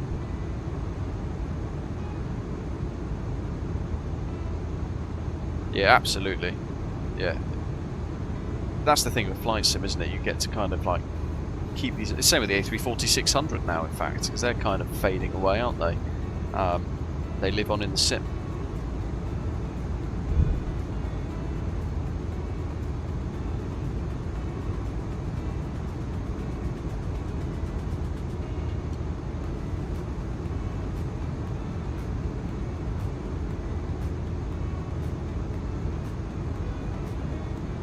Yeah, the problem is they're trying to pay off the FAA dodgy pay deals to get approvals done, and the 737 MAX 8 put a big old light on that, didn't it? Shone a massive light on it.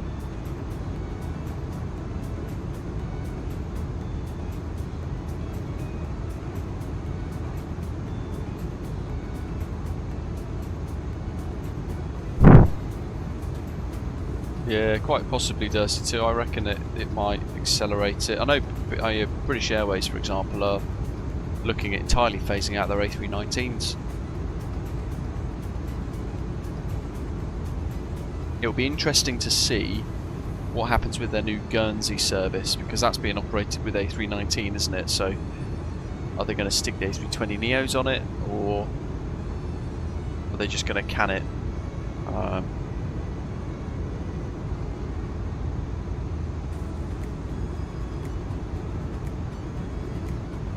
They're definitely favouring the A321s more, the IAG group, BA, Iberia, etc.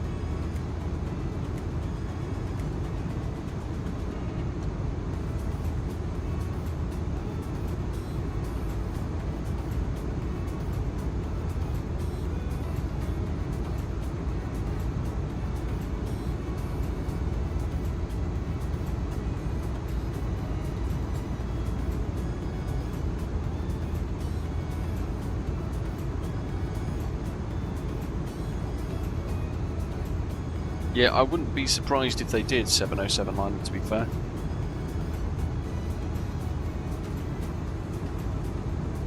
What's the typical delay, David, at the minute for those departures? Are they like an hour behind schedule, or?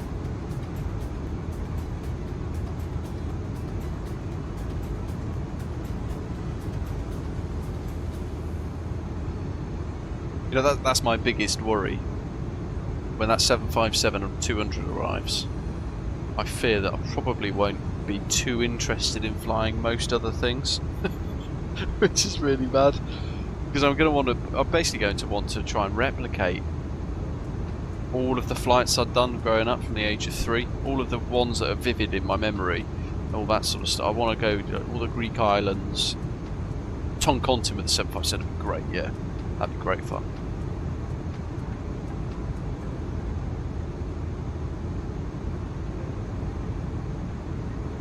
Doing some old school Britannia Airways flights. It's so good. Monarch Airways. First choice. Or Air 2000 as it was back then.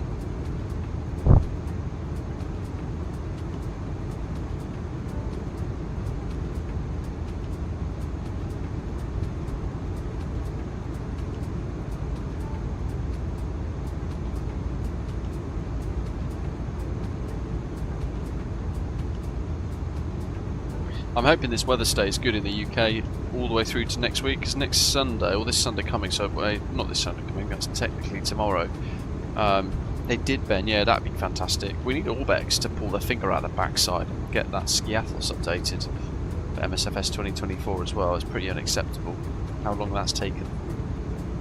Maybe I'll email them and moan about that as well.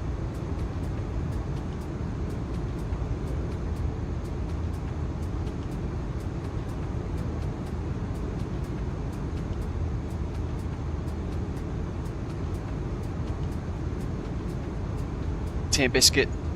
Yeah, so the Fokker 70 and F100 shouldn't be too far away now, I don't think, from Just Flight. Starting to do a little bit more teasing. Hopefully by summer we should be able to enjoy that. And from what we keep hearing from Bluebird Simulations is by the end of the year they're hoping to have the 757 out. But I'm not too sure about the rest.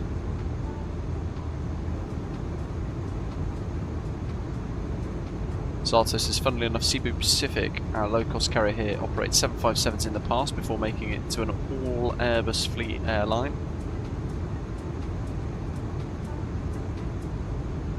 Yeah, the 757 was like a proper Swiss Army knife of the airline world, wasn't it? It was perfect for most things.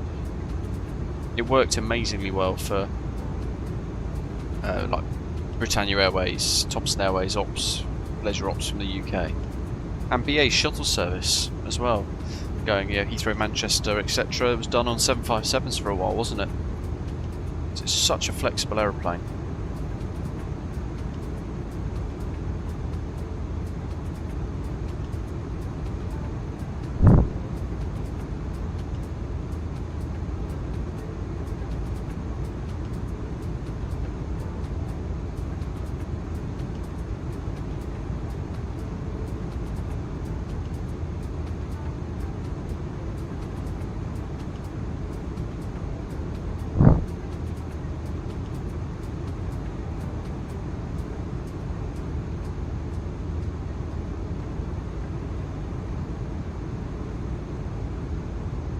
Q3 2026, epic, can't wait.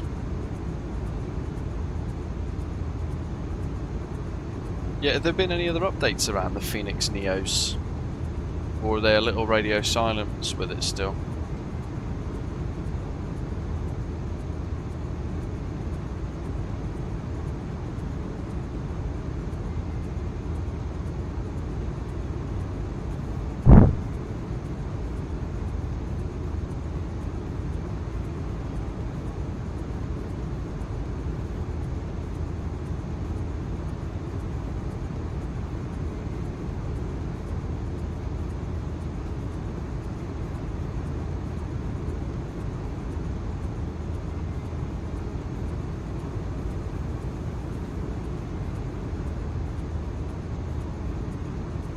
Air Europe, I'm not sure. Oh, Luton to Corfu, it must have been a Monarch.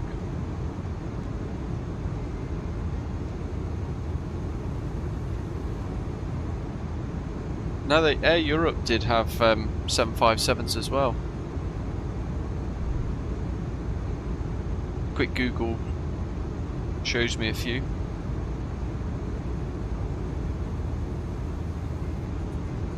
Golf Bravo Kilo Romeo Mike.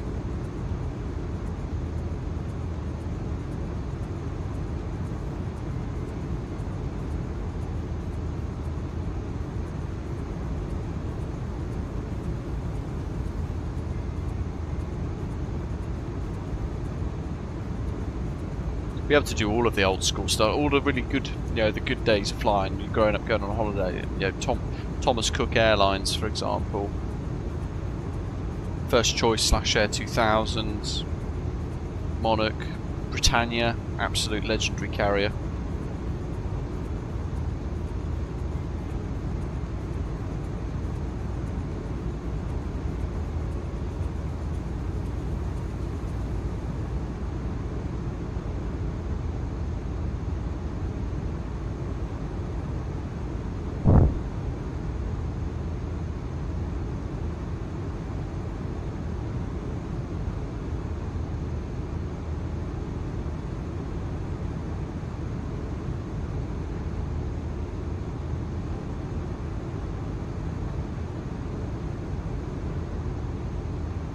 JMC 757-200 going to Corfu in 2000. There was a day where, like, there was a time rather, where you could land somewhere like Corfu or Rhodes, Larnaca, Kos, Skiathos, Crete. No matter where you went, like there was a time where you'd look across the apron, and all you would see is 757s.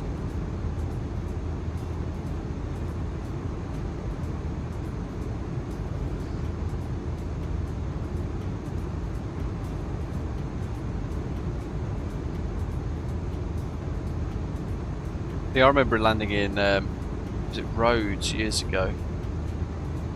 Is it Rhodes that has Cavos? Because I remember taking a load of party animals out from Bristol to Cavos. I was in Corfu. So we landed in Corfu and were parked up on the apron, and outside the apron all we could see was 2 or 3 other Thompson 757s, a First Choice Airways one that hadn't been repainted into the Thompson livery yet. And then there was what else? And then there was like the usual, like a couple of Ryanair EasyJet A320s, Ryanair 737s, and that was it. But it was like 757, 757, 757, A320, 757, 737, 800, 737, 800. Like, it was brilliant. Yeah, the flight deck is an epic little flight deck for the 75.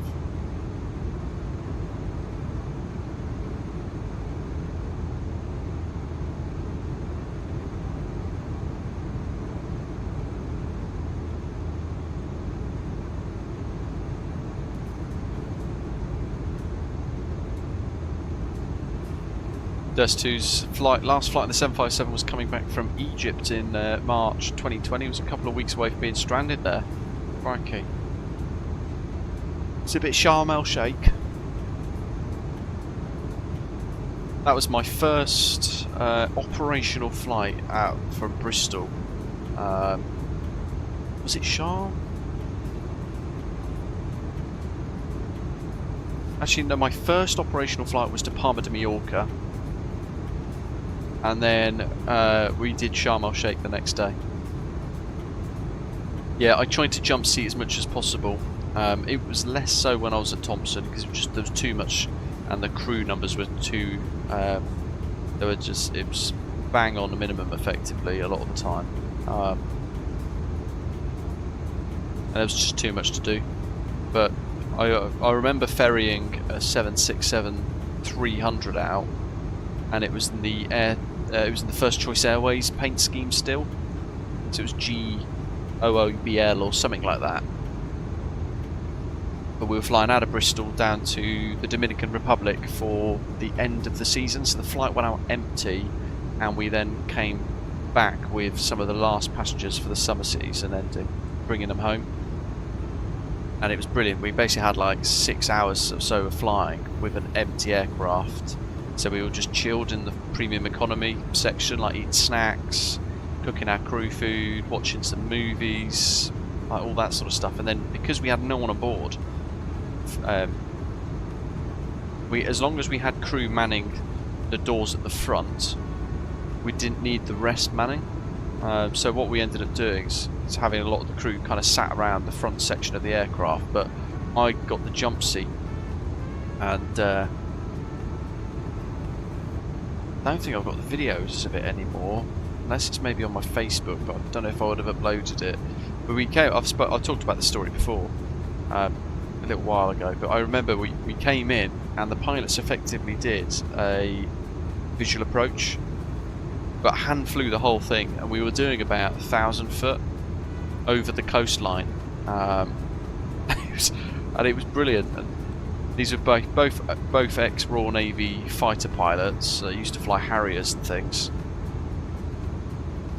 and it was probably the most spectacular approach, most exciting approach I've ever done in an airliner.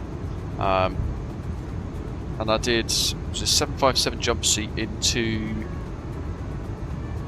was it Corfu or Kos. I can never remember. Or Zakynthos. One of them. But I can't remember it that vividly.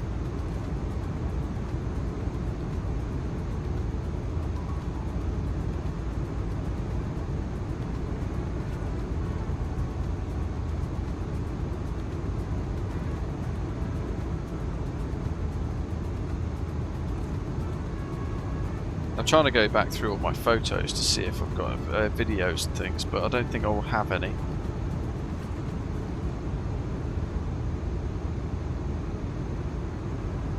No. Got video when I was crew going up Sugarloaf Mountain in Rio de Janeiro. But that's about it. About albums. There we go. Dominican Republic trip, 25th of October 2011. I haven't got a video of it though, that's a shame. Got a picture of the big kind of like super light blue engine paint. That was it. But it was so good. Used to love all that stuff. I used to try and jump seat as much as possible when I was at BA. Every time I went somewhere new, Tokyo, Rio de Janeiro, every big city in America, so whether it was San Diego or LA, Boston, I always had to try and get in the jump seat at least once. Wasn't bothered in Europe because the A320 flight deck was so small, so cramped. But in the long haul aircraft, the twin aisles, flight deck was much more spacious, so you could jump seat quite happily. 747 jump seating into LA was great. And Vegas actually. That was in the 747-400 as well, that was good. They're experiences you can't do unless you're in that world, so I was really keen to kind of maximise that. I remember being in the flight deck, the 777 into Seoul, and looking at the charts. Again, I've told some of you about this story in the past.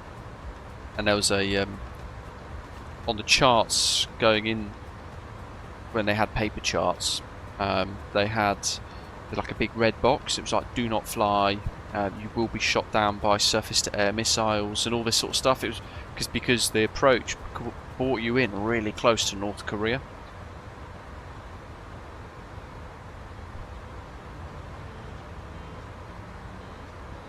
Crikey, tea and biscuit game, that's amazing. Orlando, Sanford, yeah, I remember doing those. I did some of those out of Bristol as well. But it was weird, right, because with Thompson Airways, and it was the same with the trips out to the Dominican Republic as well, the way they rostered you, it was bizarre, but it was because it was the wider design of the schedule was probably the best way to explain it. So we might have flown Bristol in the 767-300 out to Sanford or the Dominican Republic, and then after an overnight stay, what we would then do, because a crew would have taken that home and the Bristol service wouldn't be again for another 3 or 4 days, we would then operate the flight back to Gatwick, or we'd operate the flight back to Birmingham instead, and we'd then stay overnight in a hotel in Birmingham before taking a coach back to Bristol. Or they would have us report at Bristol Airport, but we'd get straight onto a coach after doing our checks and things. We would then be bussed into Gatwick. We'd have an overnight stay in Gatwick Airport, and it was the Sofitel at Gatwick, opposite Jubilee House, which is where the crew room was. So we'd then like wake up, have a load of breakfast and stuff, pack our bags, check out, cross the road to Jubilee House, prep for our flight out of Gatwick, which for me at the time was like, it was my first ever flight out of Gatwick as a crew. It was very exciting. And then we'd fly out to Sanford, Orlando, for example. Overnight stay.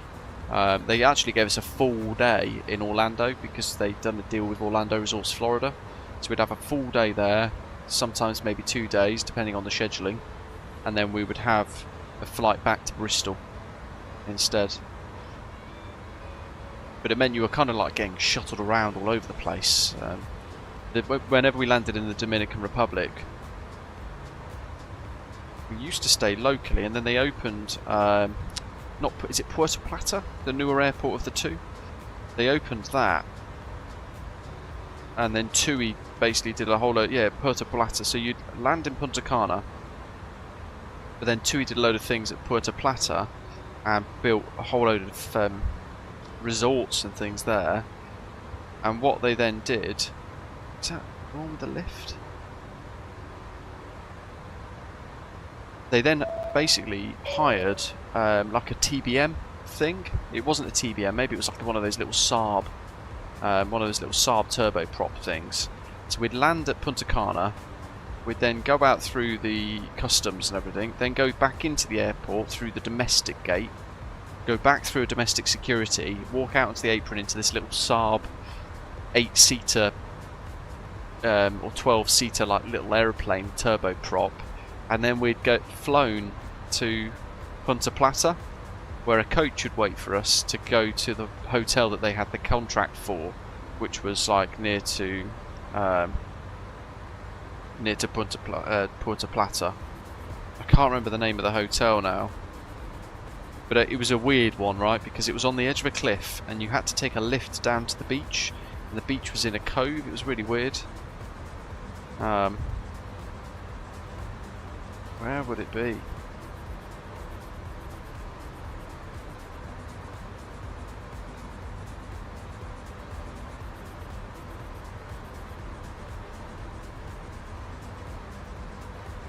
It was a strange resort. I'm trying to find it by like moving down the coastline on Google Maps, because it stood out like a sore thumb. Because there was like a big walkway that you walked over to get to the lift shaft that took you down to the beach, and it was really strange.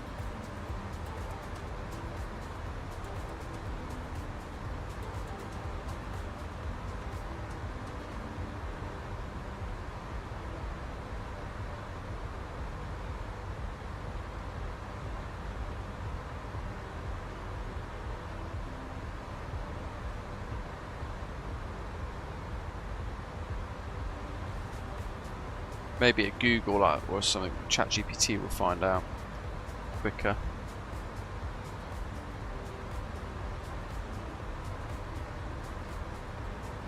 Yorist Ars Gran Kaya Kaya. Let me Google that. Top Conduit, welcome on board, thanks for subscribing. Yes, that was it! In Samana! That's it! It was so, like, it was weird because you'd had to take this lift shaft. There you go, I'll get this up on the screen for you guys. It wasn't a great hotel, I don't remember it being particularly great. There's the lift shaft. It's a... Well, that's very worrying. Stand by. That's mega weird. There you go. You had to walk on this big walkway over the cliff to get to this lift shaft to get down to the beach. It was so strange. But it's funny the things you remember. Of all the trips I've done abroad, that stands out to me the most, and that would have been 2011, I think. 2010, 2011. It wasn't a great hotel. It says it's 5 stars there, but a 5-star in the Dominican Republic, I've come to realise over the years, does not mean actually 5-star in any other way. Certainly like a 5-star in Mauritius would be like an 8-star in the Dominican Republic. Yeah, weird, right? Having like a lift shaft down to the beach stuck over the top of the... It was just bizarre.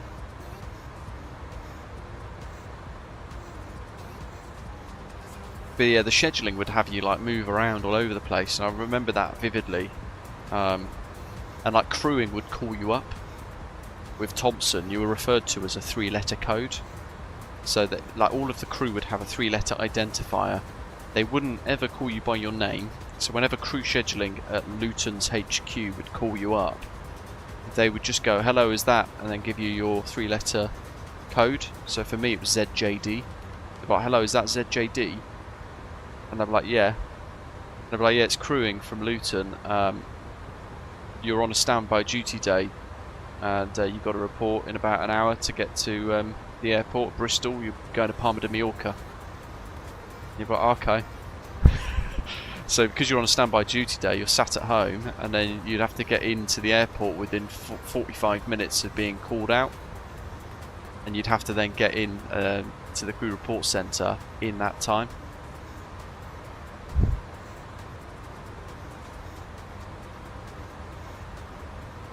VA's ones were the best, because you could be on standby at home and they'd be like, hello, yeah, is that Luke? Yeah, hi. It's scheduling, it's crewing.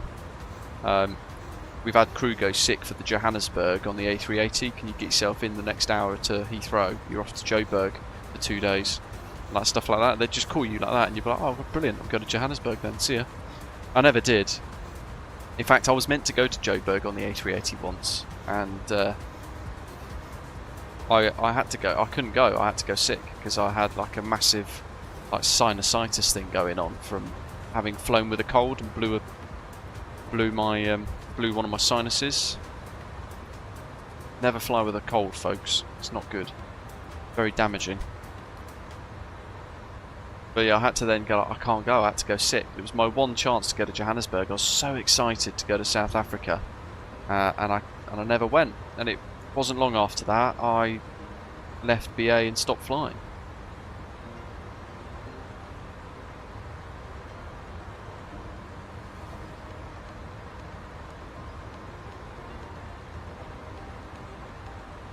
Yeah, I thought names were quite a good way to identify people, yeah.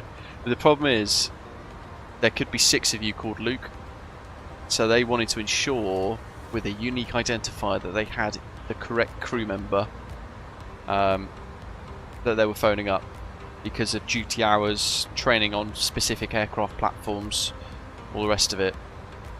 So like Thompson was easy because I was 757, 767 trained, but there were crew that were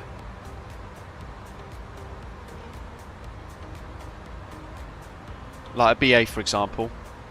I was, God, what did I start on? A320 family, so it means you could be crew on the 19, 20 and 21. 747 and 777. There were my 3. You can hold a maximum of 3 types as a cabin crew license. The stuff you could operate on, as directed by the Civil Aviation Authority in the UK. You can't be trained on any more aircraft than that. But common types like the A320 family, you could be trained on it, and it count all 3. So the A320 family, 747-400, 777, and that counted the 777-200 and the 300. And the different configurations that BA had for that, because there was about 5 different configurations of the 777-200 for different markets as well. But then I rescinded the 747 to become one of the first crews on the A380, which was just brilliant. The pay wasn't enough. It was like £12,000 a year basic salary and £2.70 or so an hour for every hour you were on duty for, flying or away from base. And it just basically wasn't enough to get by. Very enjoyable though, but it was never a long-term thing. I thought it was going to be a really clever way into the industry, so you could like open doors and potentially get sponsored internally, so I could become a pilot, but very quickly realised that wasn't the thing. So I enjoyed it for 3 years, 2 years. Yeah, it was 3 years, Christ. Got paid to travel the world. Went to some amazing places, and that's the thing, right? That's where they get you for the low pay, because the experiences that you have, the amount of travel that you get to enjoy is, you know, more than most will ever experience in their lives. Yeah, like in a week I could have an overnight in Hamburg in Germany. I could have an overnight in randomly Manchester sometimes, and then the next day you go to Vegas for a day and a half, 2 days.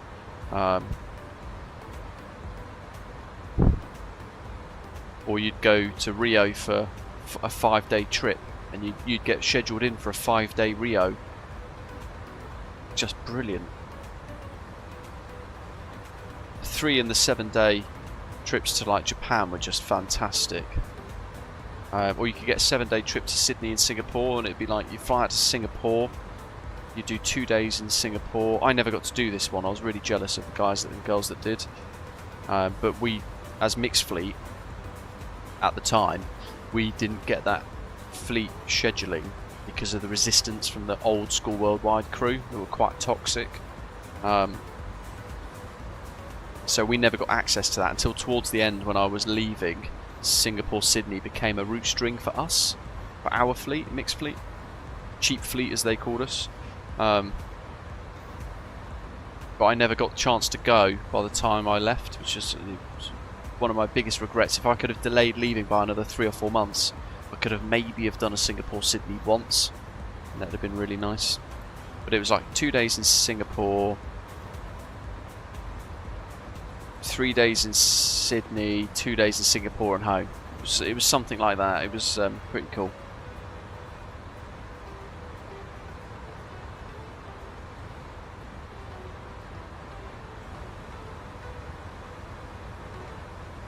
Yeah, it would have been great. Although whenever the girls did go out to Sydney, they always complained about how expensive it was. And some of those trips, and that was a prime example of one of them, you would spend more on just normal food and drink trying to like get by for that week than you would earn on the trip, which is madness.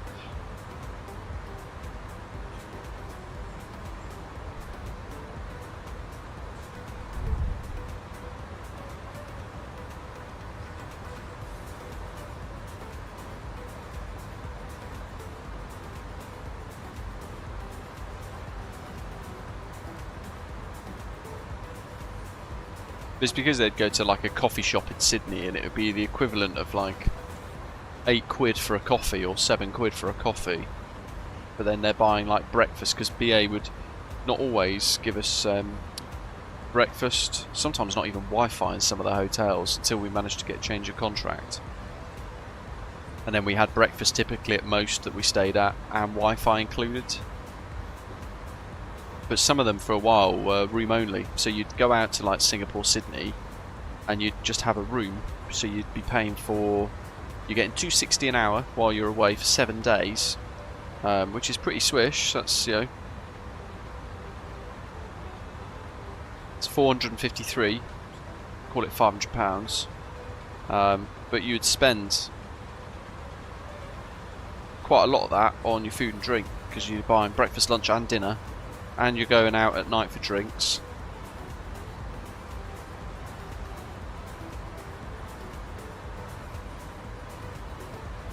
But again, it was the experience, so you didn't really mind it.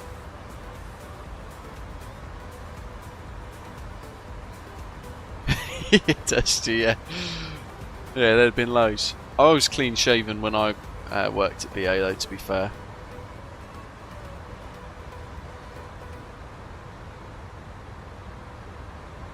Yeah, my biggest kind of wish was to have been able to do that Johannesburg flight to go to South Africa and do the Sydney-Singapore double. Not to, you know, Singapore it would have been cool, but being able to visit Australia would have been like amazing. That would have been it, like that'd have been the peak.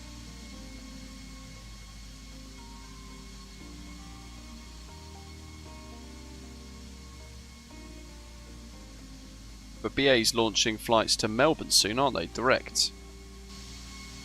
Not direct. Via, is it Kuala Lumpur? Or Singapore?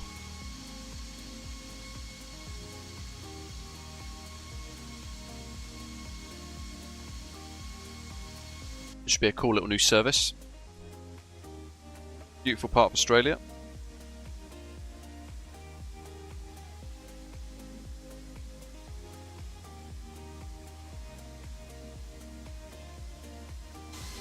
I wouldn't even be that fussed about just, you know, not being able to go to Sydney. I know everyone wants to go to Sydney when they visit Australia, but for me, just being able to visit somewhere epic, like Melbourne, Adelaide, I wouldn't really mind.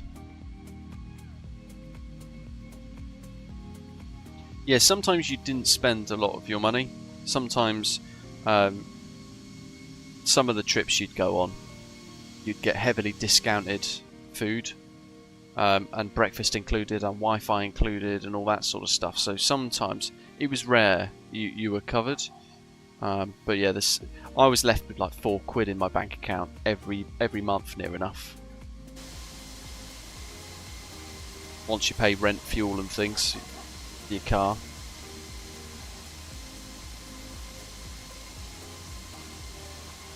But it was the lifestyle was great, being paid to travel the world and kind of like immerse yourself in some amazing places.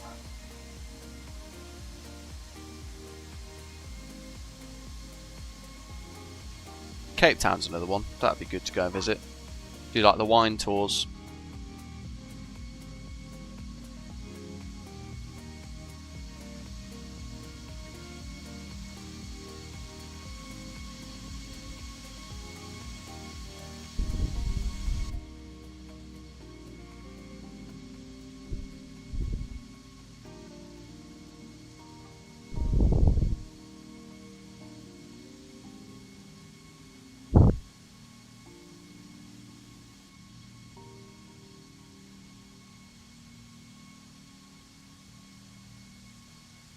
Zato's not done badly at all. What's that tiny little island he's about? Grand Lagoon. Grab a screenshot of that, Zato. Very curious to see what that looks like. The little atoll there, look. Look at that, wow.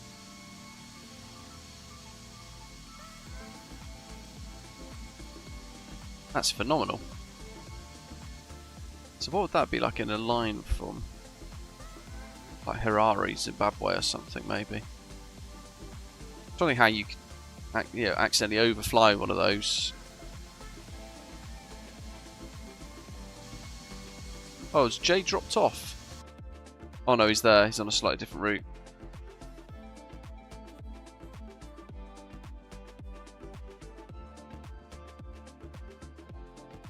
God, this Talis A340 is just so good. And we're flying into the sunset as well, which is mega. Well, we've got like an hour and a half left.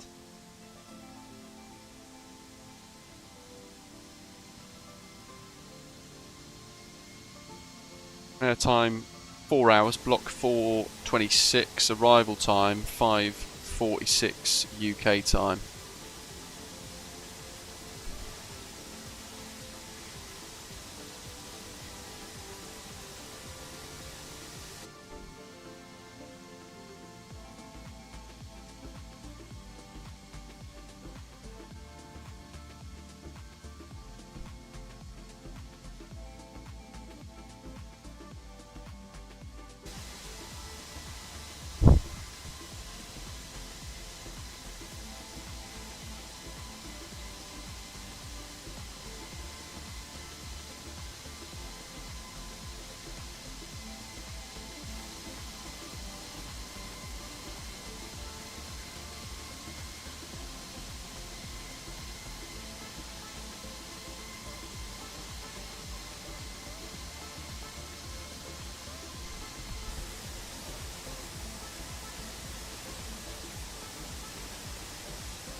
Oh, Jay, you haven't accidentally hit active pause, have you?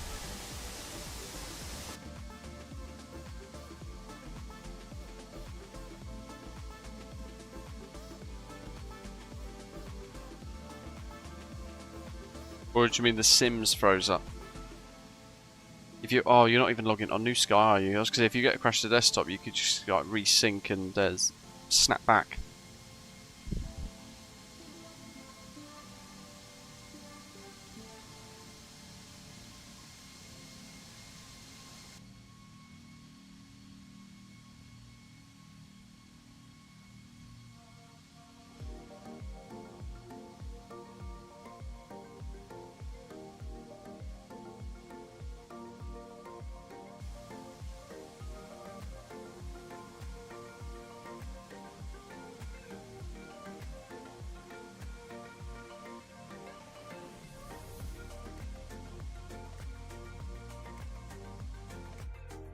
Can't even hit escape. What the?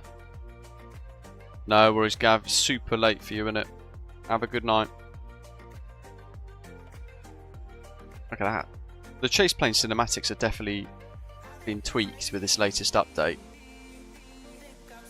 There's a lot more external cinematic shots which are pretty epic.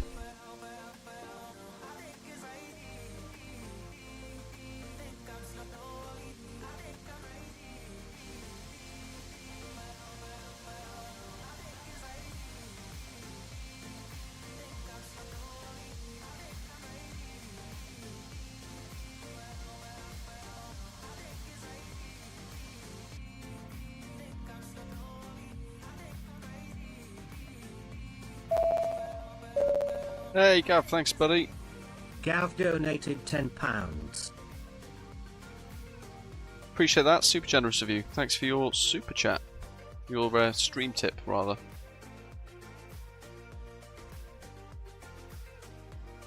That'd be some epic B-roll footage right there. That pan with the sunset.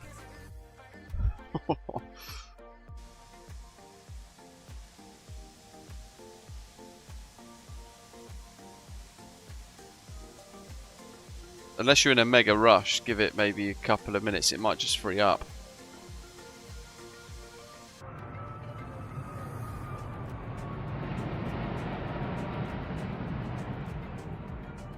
It's weird, the sound is there, but it's not in the closer shots. No, we're 797. I know you're out that side of the world as well. Have a good evening. Hope you've enjoyed the stream, chaps.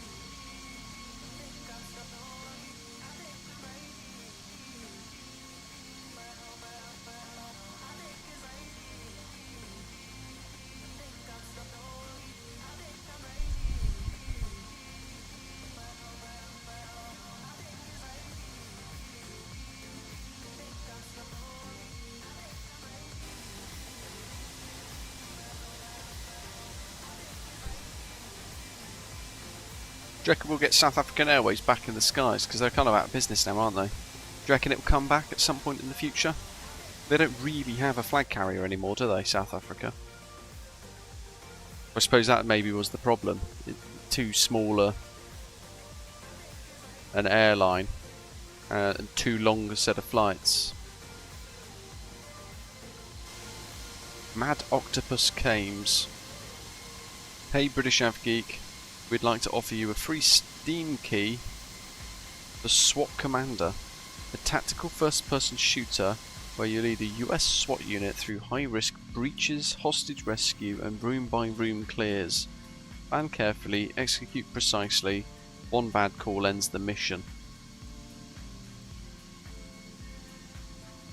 What a random thing to send. Hey, you know, there's that guy that does all that flight sim content. He's flying that A340 at the minute. Let's send him a stream key for SWAT Commander.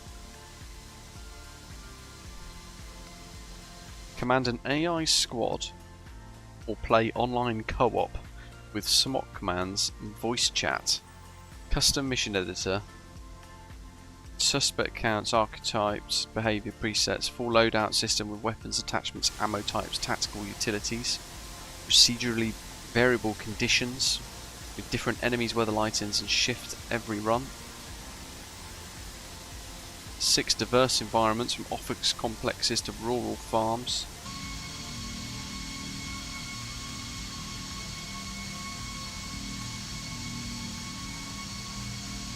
Made by Red Mountain Games in early access. Don't ever do Raid Shadow Legends.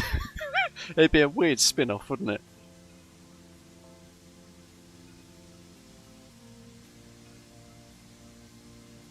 What is Raid Shadow Legends? So I want to... Is it a Mad Octopus Games SWAT Commander by Ritual Interactive?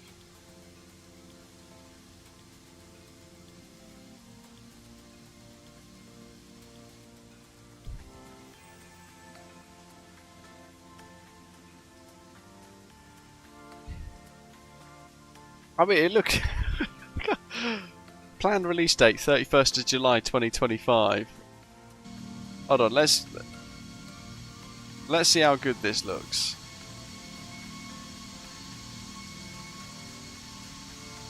Prepare for detonation. SWAT Commander. Become part of an elite tactical unit.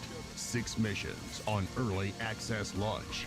Deploy to 6 different locations with more to come during development. That's it. Intervene Shoot the at a picture off the disturbing wall. Why house, not? Gloomy Farm, Complex Financial Center, and more places that need law and order right now.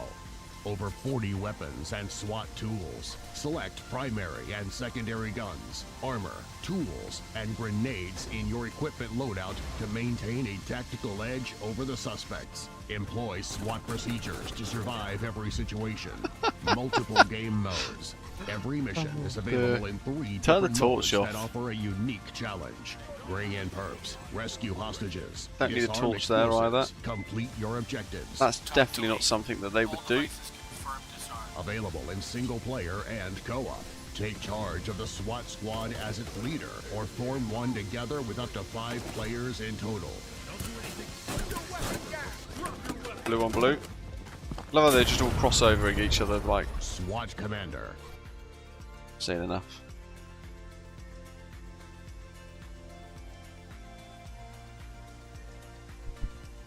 I love how they're just walking through each other's arc of fire constantly.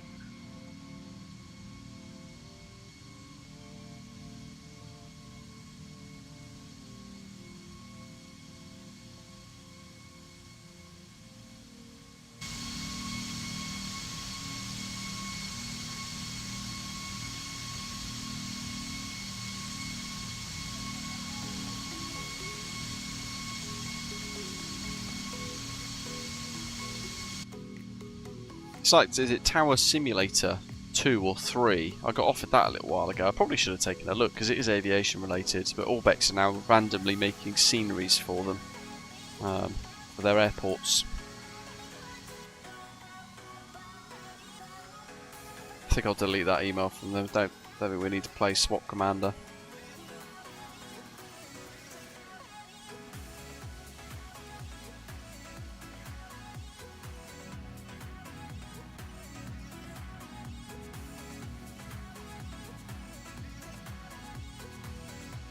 Mach 8.4, I think. I think I've wound it up. Let's have a little look. Yeah, Mach 8.4.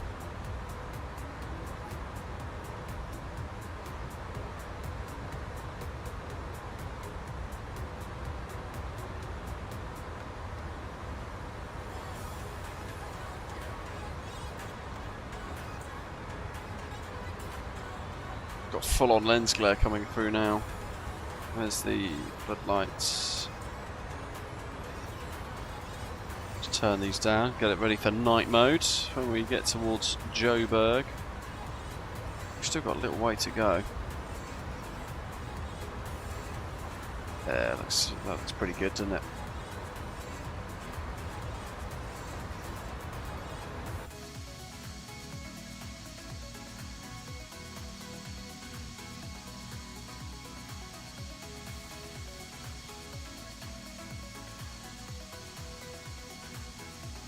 We are just over halfway.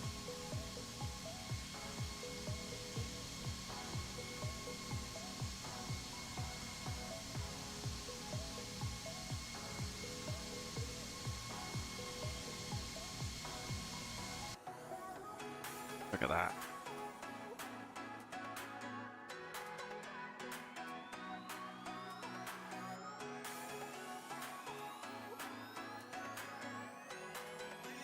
That's a cracking bit of B-roll.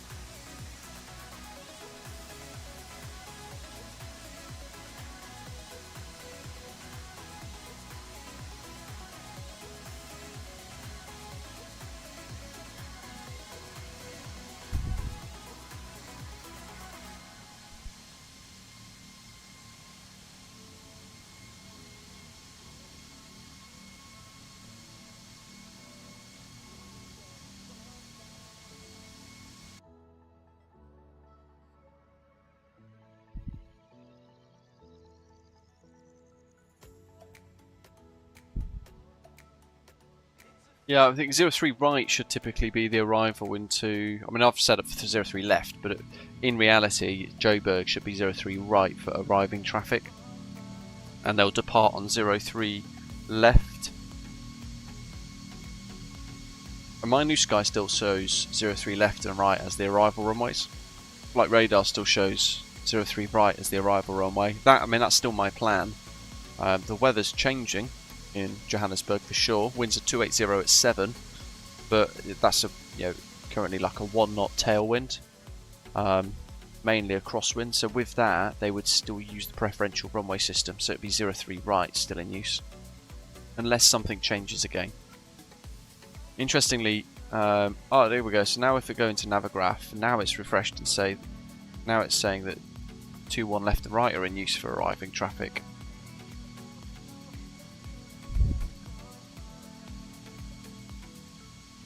Yeah, flight radar's definitely got 03 right for the arriving traffic still.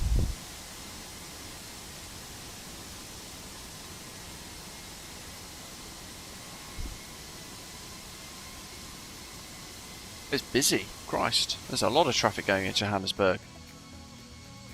And it's all SAFAIR and links.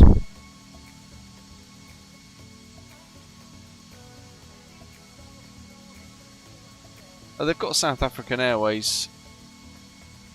I thought they went bankrupt. There's a South African Airways flight live now.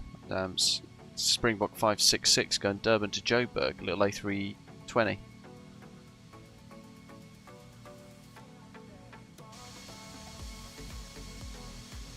Very strange. And yeah, Springbok 355 go to Cape Town.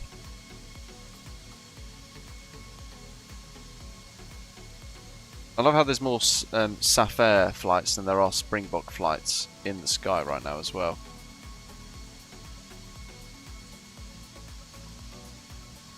I wonder if those flights are just being propped up by the government.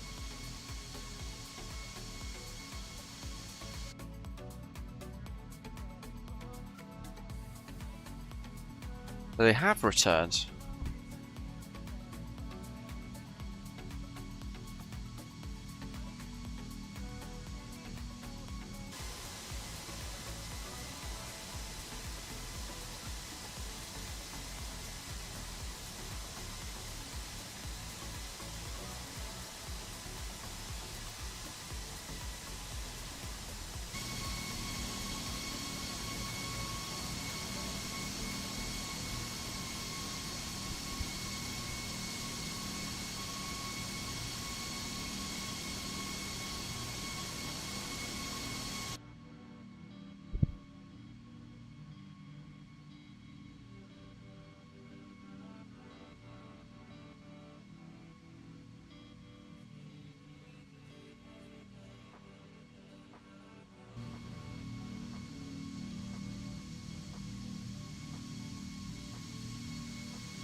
I love that. These companies like this, like South African Airways, just go bankrupt and then come back again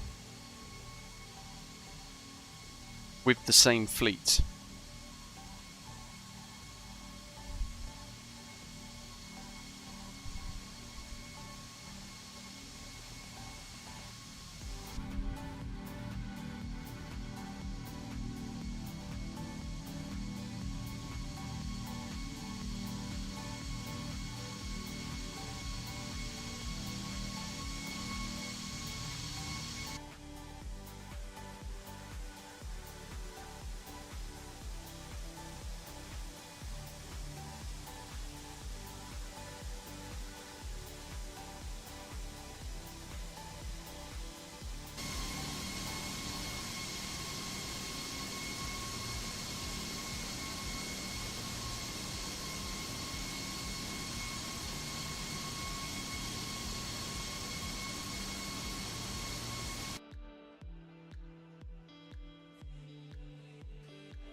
Nice.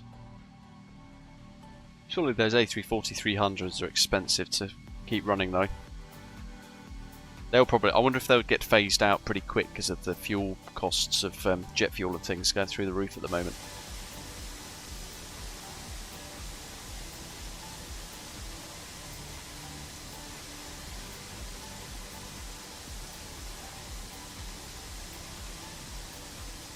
Because they used to fly into Heathrow, didn't they? I remember it.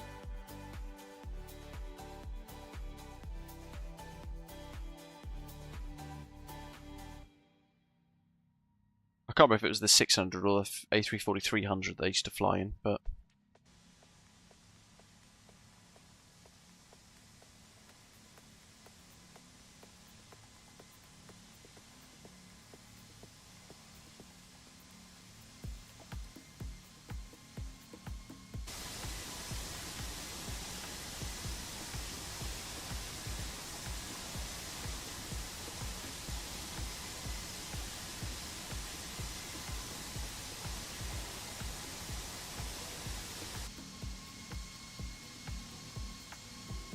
So we're going to keep planning for 03 right unless they change. So we'll basically review it in about 40 minutes. So we'll be close to top descent. That's effectively when we're going to have looked for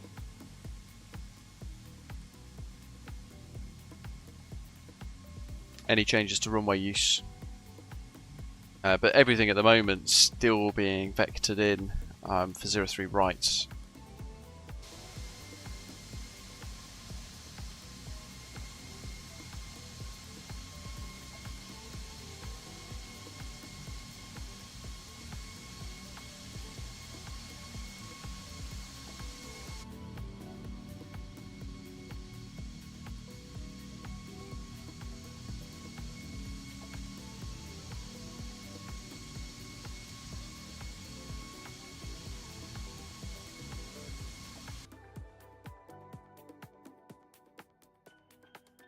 The hell is going on? Flight radar's an absolute mess.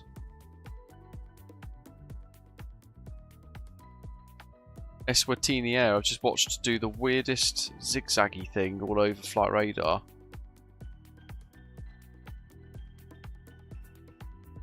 It's not on the runway. Do they get GPS jamming? Oh, it's vacate. Is it vacating?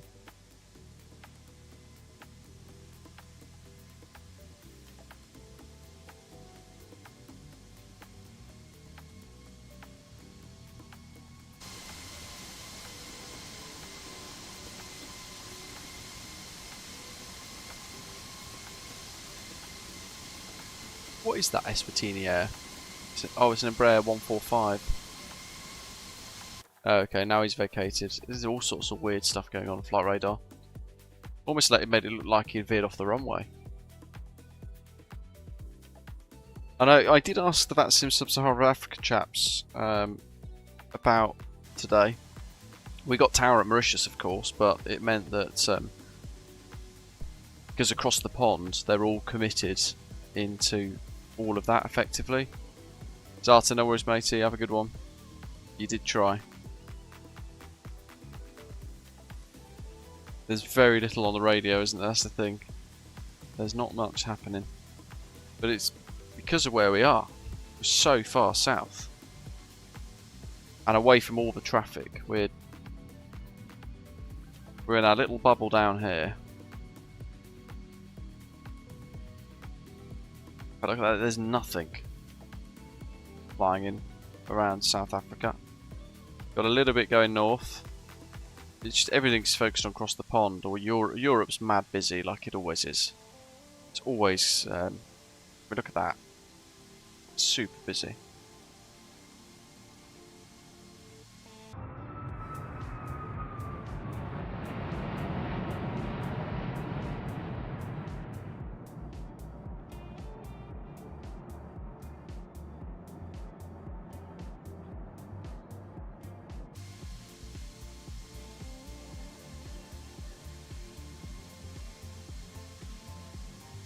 There's a Springbok A340-300 going from Perth to Johannesburg that's about 20 minutes behind us.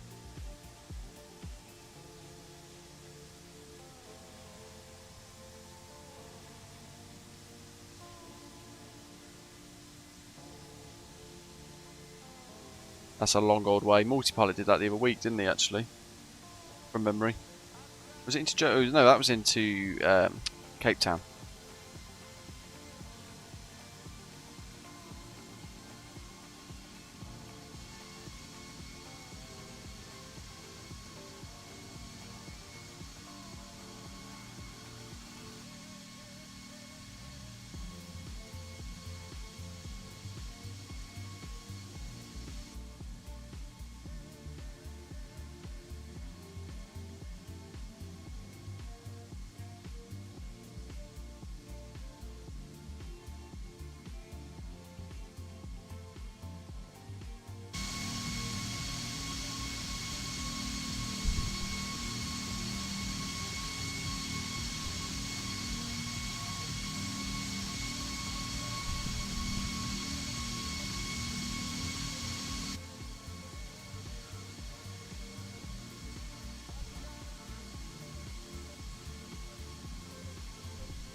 Coffee never helps. Not the first one does, the second one does, but to a lesser extent, and then after that doesn't really give you that much of a boost with caffeine because your body's kind of like hit a level where it's like, okay, I had that. There's a lot of science behind it. I was reading about 6 months ago. I can't remember the precise detail, but it's something like your first coffee's the best one for the caffeine hit, and then the second coffee is not as good as the first. The third isn't anywhere near as good.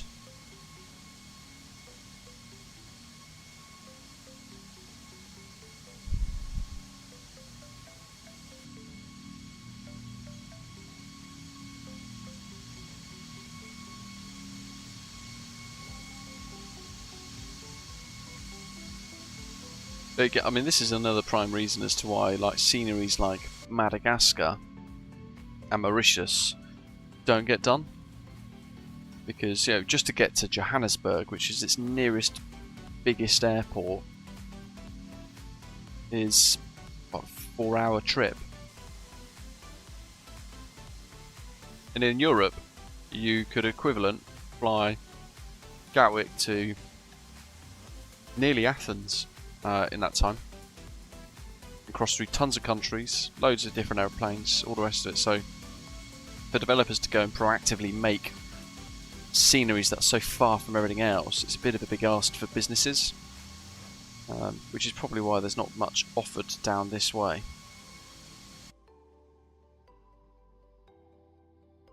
It's a real shame though, because if they made better scenery for all these parts of the world, you would get people fly there more, wouldn't you? That's like, you'd tempt them in.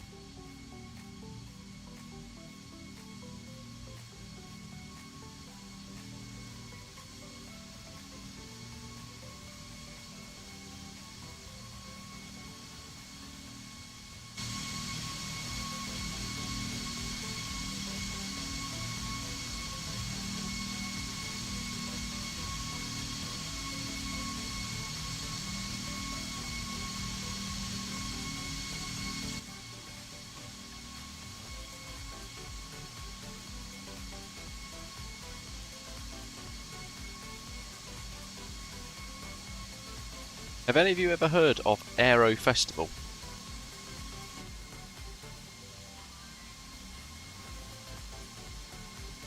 It's a bit random. It's popped up on my feed. It's at Bern Airport, and effectively there's a massive festival that gets ran alongside the runway. So that, like, in the backdrop of one of their videos is like a Helvetic, like an E-Jet or an A220, something like that, landing with in the backdrop of the festival, which is wild. And it's basically on the apron. They fence off sections of the apron, turn it into like a sterile area.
Aero Festival.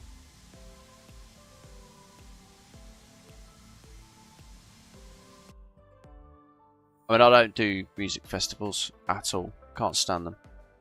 Some of you like it though. I don't know if it's Rock MPS. Bern in Switzerland.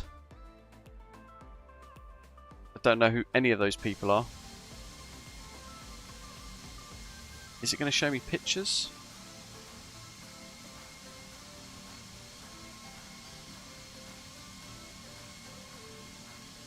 Hold on.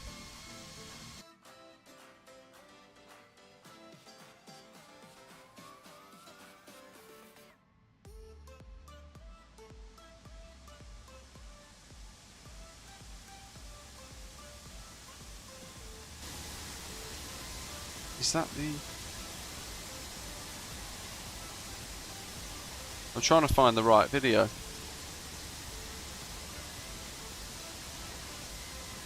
Seventeenth of April.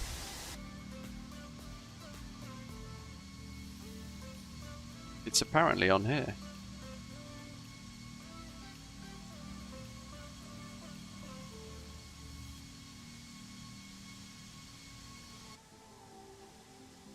I'm conscious if I play it, it's going to blast out a whole load of gumph. So there we go. Look at that.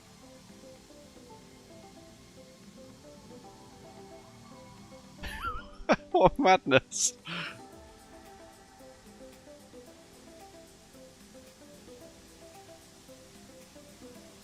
Literally right next to the runway.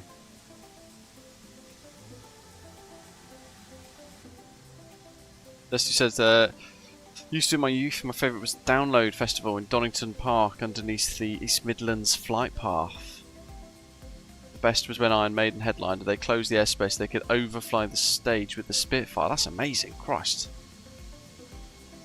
Jeremy Clarkson had a Spitfire fly over his house yesterday, didn't he?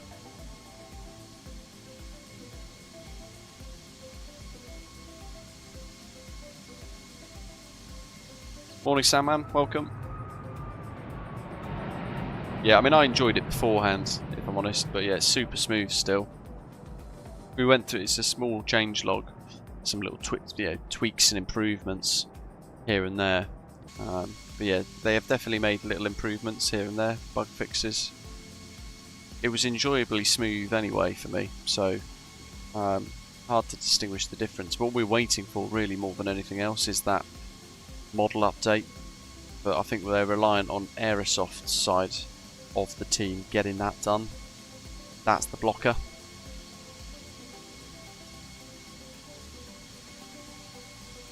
And that's a couple of weeks away, but 100% we'll revisit it when that does come for sure.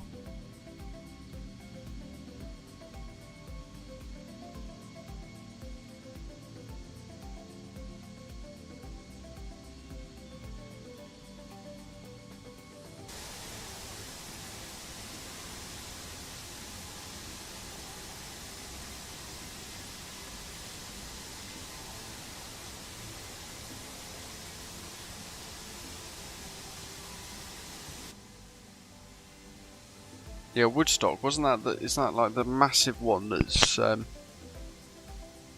the one that in America that's like almost out of control and is like lawless?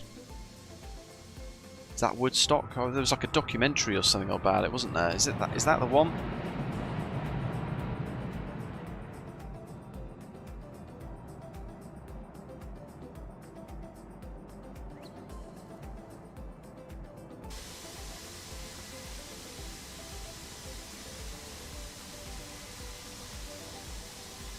Yeah, I mean, that's the big update we're waiting for, Sandman. That's the reason why there's still no Osprey Airways livery for it.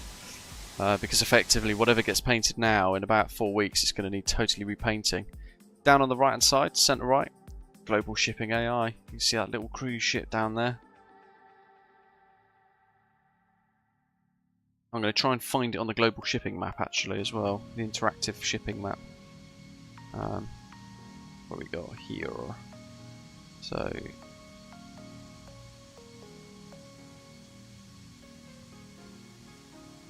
Bloemfontein, Johannesburg,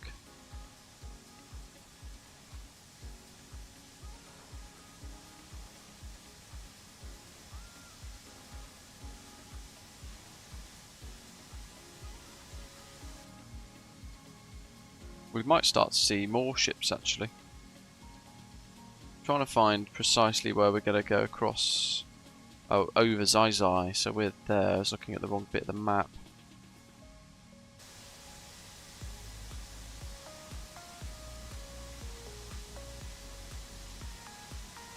Yeah, there's quite a few actually on this little bit of the coastline that we're about to go towards. Trawlers, container ships, oil tankers, cruise. There you go, the cruise ship. So right behind the cruise ship is an LPG carrier and a bulk carrier. So quite a bit of shipping down below.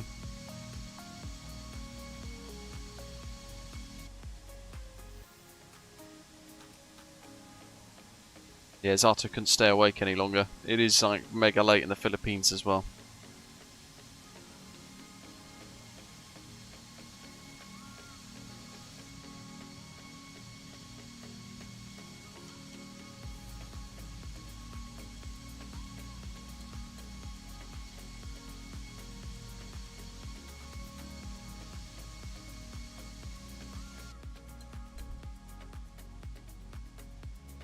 Very true.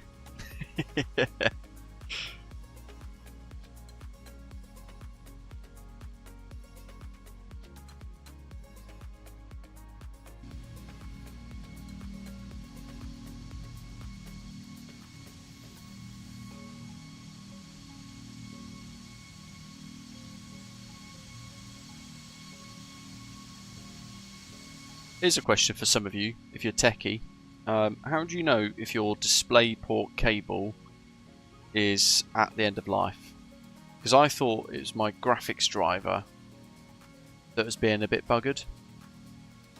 But there's been an NVIDIA driver since, but every time I boot the computer up, randomly my main monitor will basically just go black and it almost go like inactive. So I then have to flick the source away from the screen to USB off DisplayPort and then back to DisplayPort, and then it reactivates itself. But I can't work out if it's a graphics driver issue or if it's actually an issue with the cable that's end of life. But I would have thought updating my NVIDIA graphics driver would have solved the problem if it was a driver problem, right? Although I always do express install, never the clean one.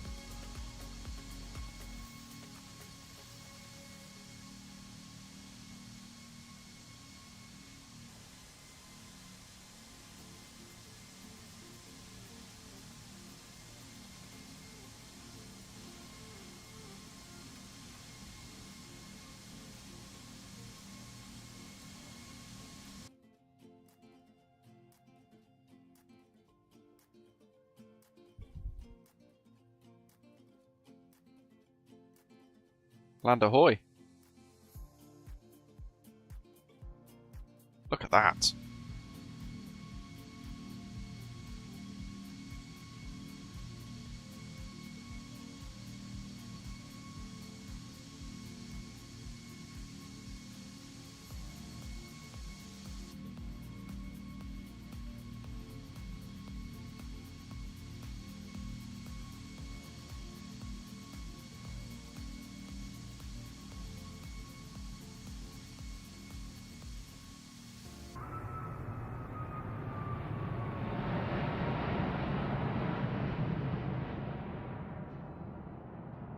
Right, yeah, I'll have to get a new cable then.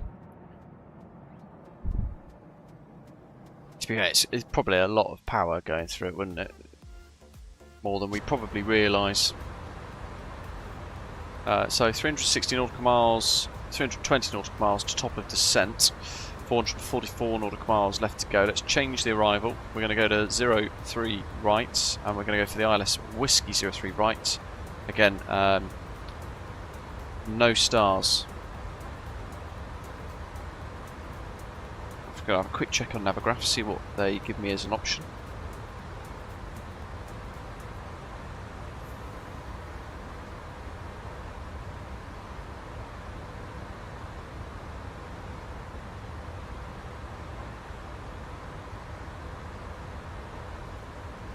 Yeah, from that arrival, Ibgub.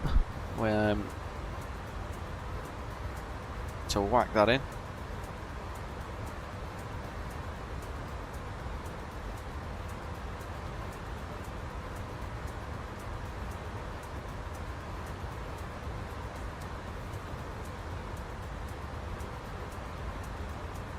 I'm going to get rid of that because I don't think the top of descent marker is in precisely the right place.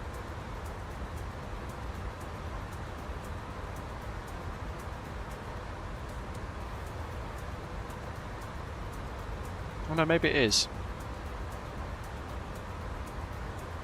Oh well. Okay, then ILS Whiskey.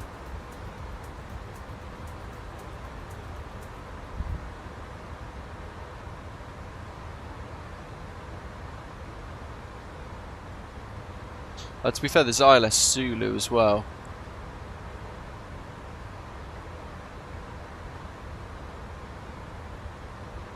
But the missed approach is a hell of a lot tighter on the ILS Zulu.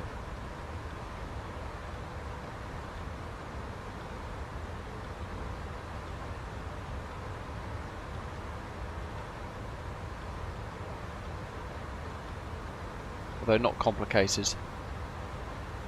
I didn't even see that on the options. Was it on or not? Was it on the option, or was I being super lazy?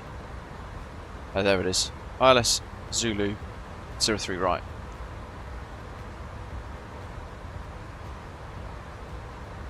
Cool. At least we got the discontinuity back anyway. That's helpful. So what have we got?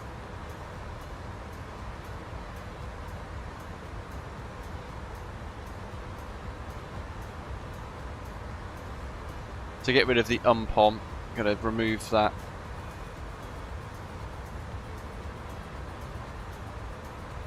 Was umpom on there? I can't remember. No, it wasn't. Ibgub is our last one. So, remove. There we go. So from Ibgub, there we go, the chart should be on your screen. We're basically going to vector to final approach. And then we're going to do this. So it looks a hell of a messy chart, and that's because it is. It's a horrible chart to look at, in fact. Because the approach path is there.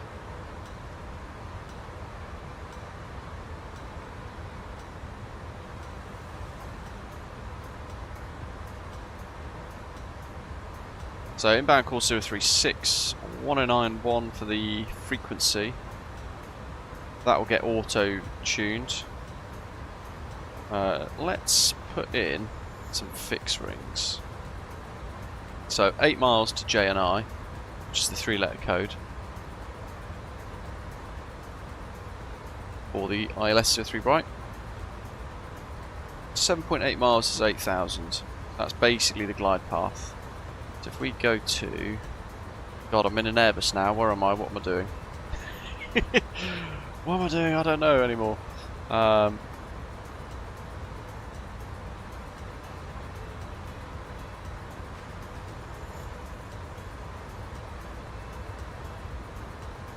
Let me try and remember this, because I feel like I've gone completely like brain farts. There we go.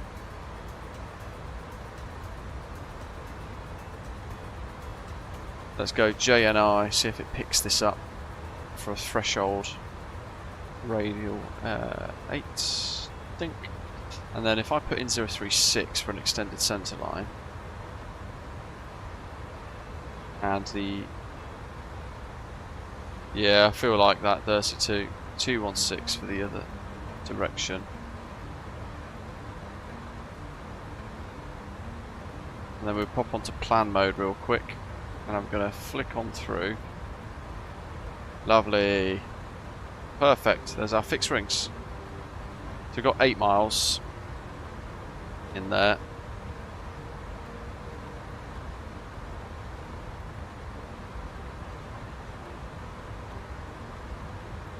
And then we'll do JNI. I'm just going to do a 4-mile fixed ring. So the 8 miles is there to say, right, we have to be at 8,000 feet at that point, because that's when the glide slope starts. Otherwise, we're going to be basically chasing it. Look at that's phenomenal. Right, let me just grab a screen grab. That's superb. What view? We've got to do the performance page. We've got miles. But let's do the admin now. So we are really nicely ahead of ourselves. 16. And then we can monitor that sunset. 290 at 7.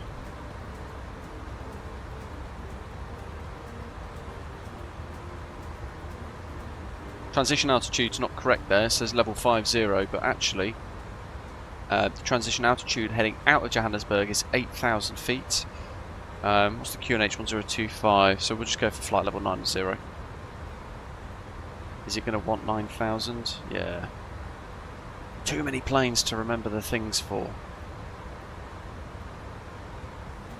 There we go. Jolly good. And then just a little basic ILS. We're category D aircraft. 5717. Wow. Oops, wrong one. There we go. That's our minimums. Because the airport elevation here at Johannesburg is a whopping 5,560 feet above mean sea level. Which brings with it its own challenges, because we're pushing the jet to the absolute max. There's another ship, bottom right of the screen, sort of mid-centre where my cursor is. Hopefully you can see the cursor as well still. That's a bulk carrier. Global Shipping 24. Love being able to spot those.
Glacial Black, welcome.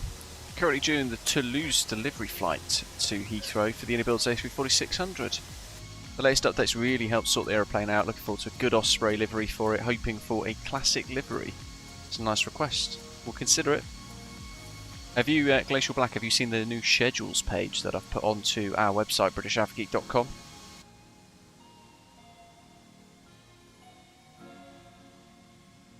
If not, go to britishavgeek.com/schedules.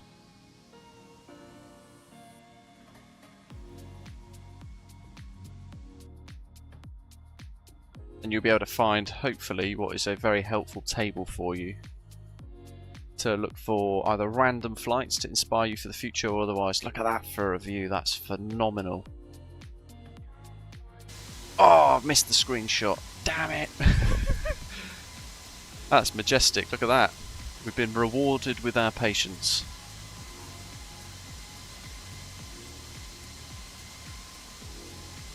This is such a great add-on aircraft.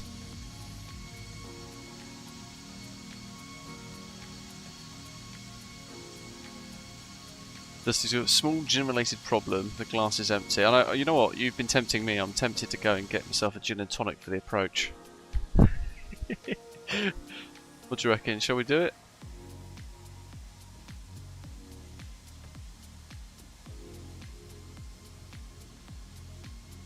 I'm waiting for that nice pan shot again, for a screenshot of the coastline, because that was something else. I wonder if I can stream and record at the same time, because that'd be a good capture.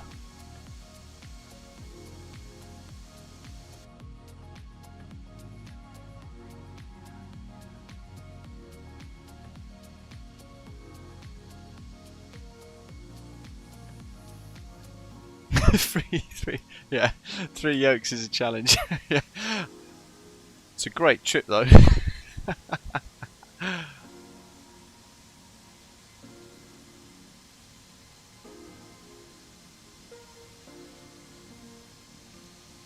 It's tricky when you've got 3 yokes and 2 different runways to try and land on.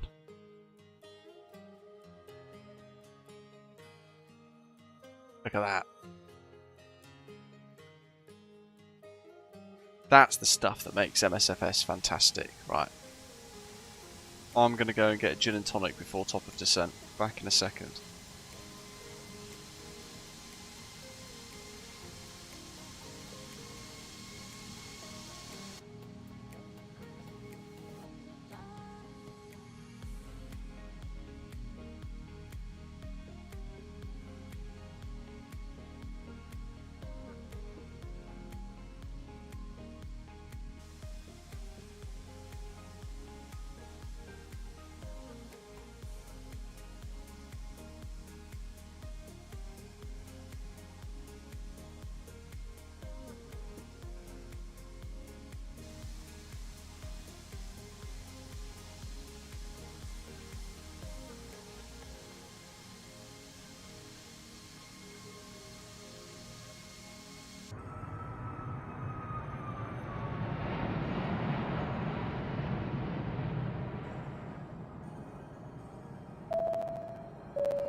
Back and we're refreshed. James, welcome aboard. Thanks for subscribing. How are we getting on?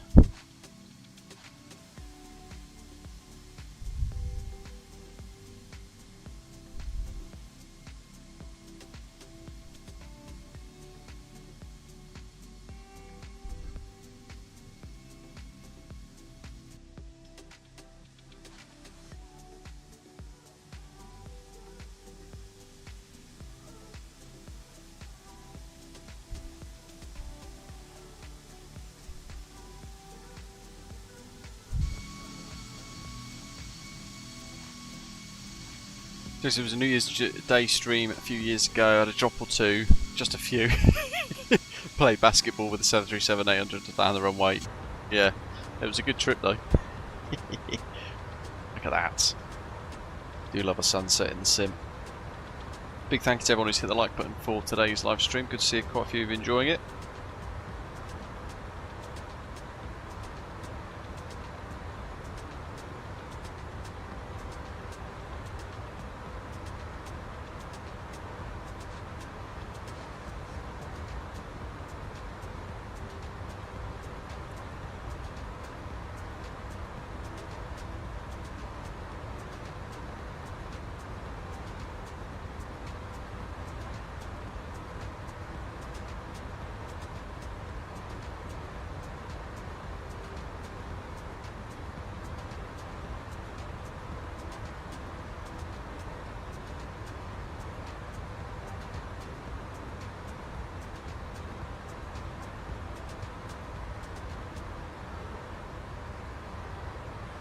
Just giving the missus some cooking instructions for the food.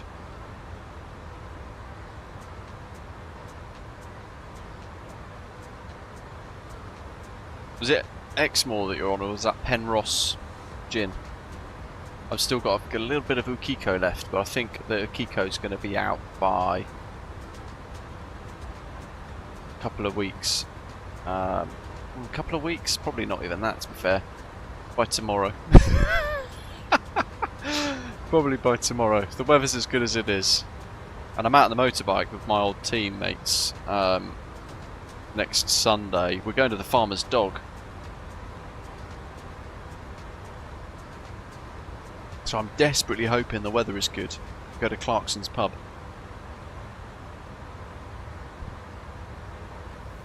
Go into the tent in the back, have some burgers, and then ride on home.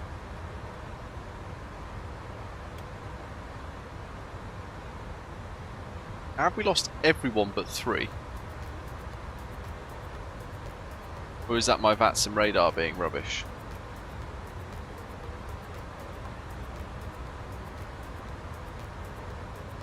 Where did... Oh, Jay had a crash to desktop, didn't he? Then Zato fell asleep. Gav's gone to bed. We need to stream earlier for these Aussie folk.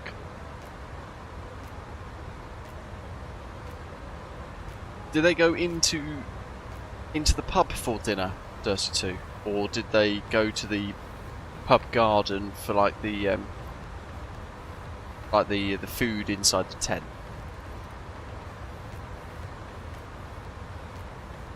Because we're going to turn up for hopefully get a bit of food inside the tent, but we want to go before the next season of Clarkson's Farm gets released, because it's going to be like mega busy again, isn't it? So, Captain Toll, welcome. Wife's got me decorating, the stream's slowing me down, keep getting distracted with that sunset. She'll be coming into the room in a minute wondering why it's taking me so long. Nice. Yeah, that's it, the farmer's puppy, that's the one.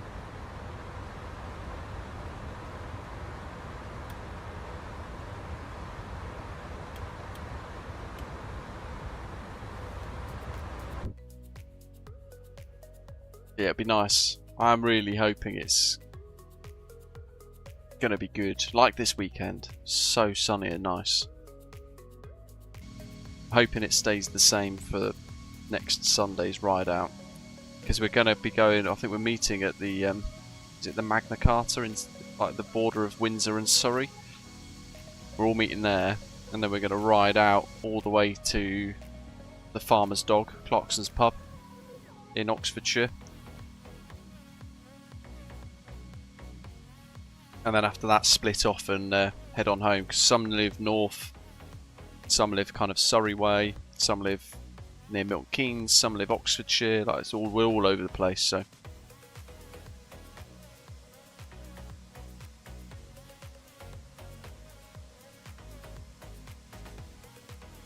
nice. Yeah, the missus is working tomorrow, so it'll be me and the dog. Haven't quite worked out where to take it yet. But might need to stop off somewhere for hydration on the way round. It's a big walk. I think it's hard with the dog because you've got to get her out early enough before it gets too hot. Once it's over 20 degrees, you shouldn't really be walking dogs. Certainly the big dogs can't cool themselves down particularly well.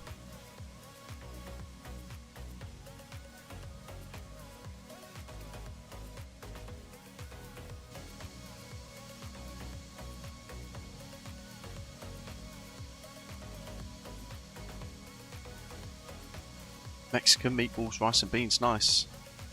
We've got like mini beef Wellingtons. I see where we are, thankfully, quite a lot of places are dog friendly, providing that the dogs are friendly, that's the thing. But because I've got a big scary German Shepherd, the moment some of these pubs see us walk in, they're absolutely cacking themselves when they realise that she's actually quite confident and quite friendly.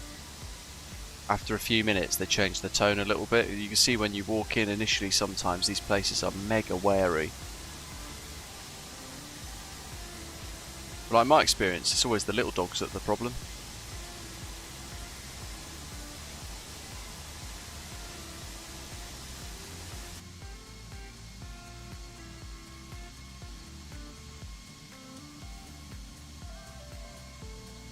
But yeah, she's well known where we are, thankfully, being like a really well trained dog. So usually we'll walk through the town and we'll be like, oh, is that Indy? And they're all trying to stroke her. Oh, 100%. We've had more than enough encounters of that sort of stuff.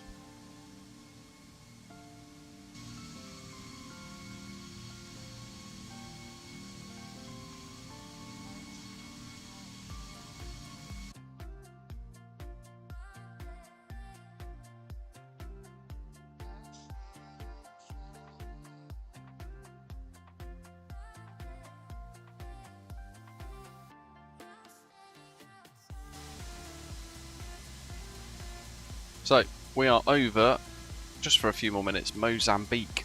It's got Maputo to the south. That nice kind of sandy ridged coastline. Which looks, and that's the charts. So that coastline right there, look.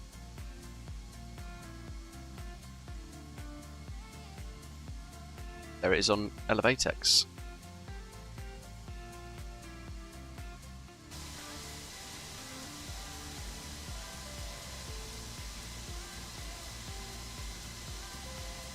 We're actually behind the nightline as well, actually. If I just put that back on again, so I've got the nightline active, you can see there we're behind the sunset. And actually it's nighttime already in Johannesburg. So as we descend, it's going to get dark fast. This is live time, live weather. Yeah, we did, yeah. Not seen them since. Thankfully.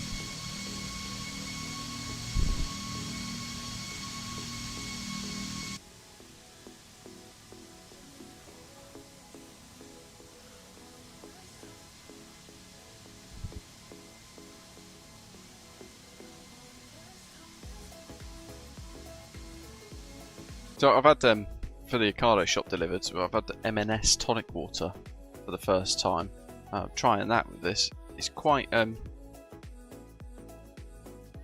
different to like the, don't judge me Dusty too, but the Tesco tonic water you could buy that's mega cheap, and Schweppes as well actually.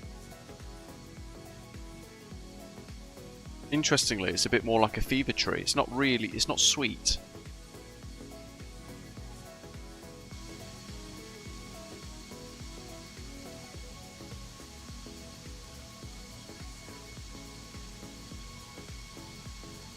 I still got the wing lights on? Surely not.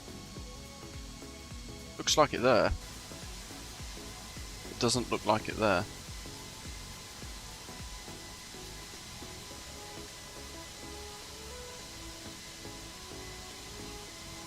So runway length at Johannesburg, 03 right is 3,405 meters. We'll vacate probably Romeo Sierra and then roll down onto Hotel to cross at the end. Unless we can vacate at Echo, which would be a nice little win. Bit of an interesting one, Johannesburg, because that's typically the vacate point here, where most people come off at Echo and they'll taxi down Echo, past the tower. And then you'll go and cross at Echo to the terminal building. Now, the difficulty comes with crossings at Lima in India. And also Echo, in fairness, because the A380s might taxi out here at a Delta onto Alpha, and then they have a bit of a weird taxi routing because they're not able to taxi. I don't know if they've got actual charts. Here we go. Oops. How do I get back? Yeah, here we go. So they're not able to taxi on quite a few of these like intersections across Johannesburg. It says Alpha though, actually, weirdly enough. But the briefing that I got from VATSIM SSA recently was that you're typically going to get A380s here go Delta Alpha, and then they'll need to cross at Echo, taxi down Charlie, then line up at Juliet for the full length. But this taxi chart has now sort of confused me a little bit.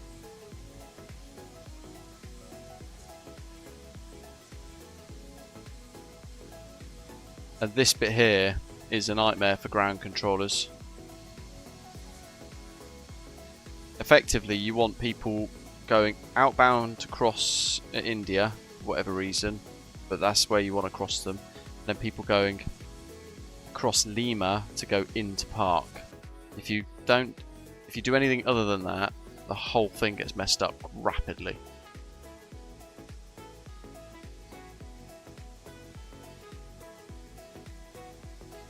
I need to get my head around Johannesburg's ground control stuff a little bit better, just so I understand it a bit better. Oh, I do have the wing lights on.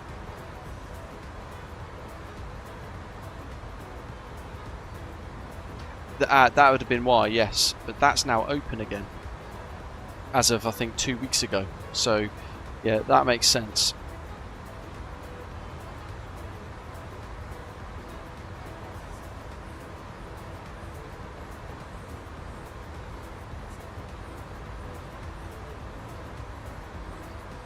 Yeah, because Bravo was closed for a while down here, and they can't line up via Juliet's because of the restrictions. That was why. So A380s had to come out of here, Delta Alpha, cross 03 left at Echo, and then go down Charlie to line up at Juliet on the other side. And that was the only route that A380s had. But as of a few weeks ago, I think Juliet's closed, but Bravo's open. It was something like that, something weird. It's like Bravo's open again, or Juliet's open again, meaning A380s don't need to cross. I'd have to double check to be certain.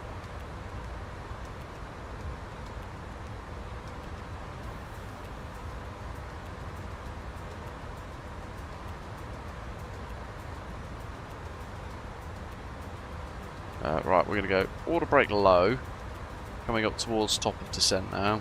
Performance page we've already done. RadNav page now we're starting to come in range, so it's began to preset. We're going to check the data, so 109.1 is correct, JNI is correct, 036 for the inbound course. That has me worried, because 136 is definitely not correct.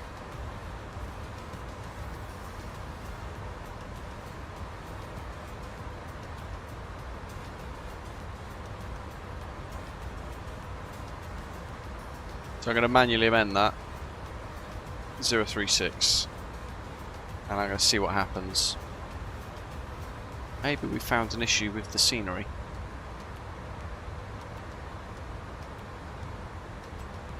Definitely why you want to check your data.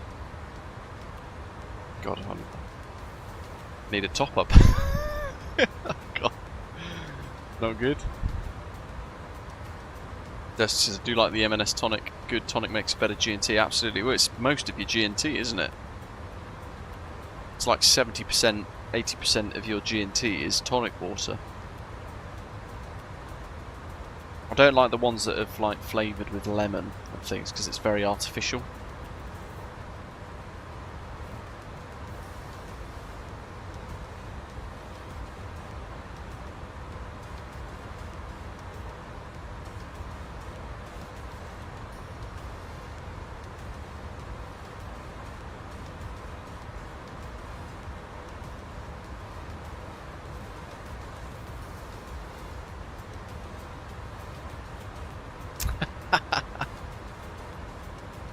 Love that.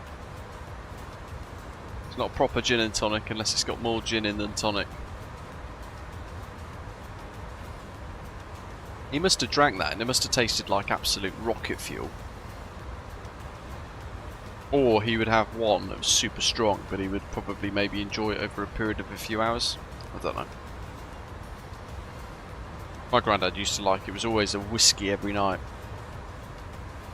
He'll have a little glass of whiskey. That was his thing. Must be a generational thing.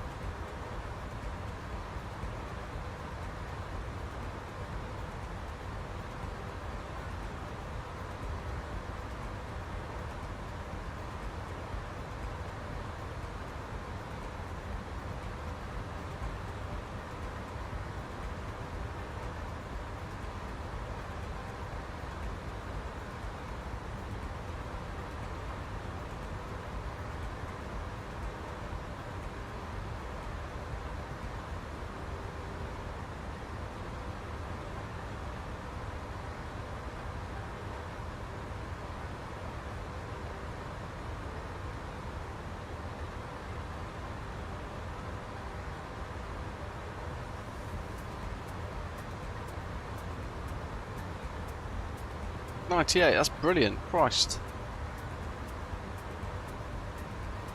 Oh, that's a tough question. Night Shadow. I'd probably assume it's Gordon's or Tankery.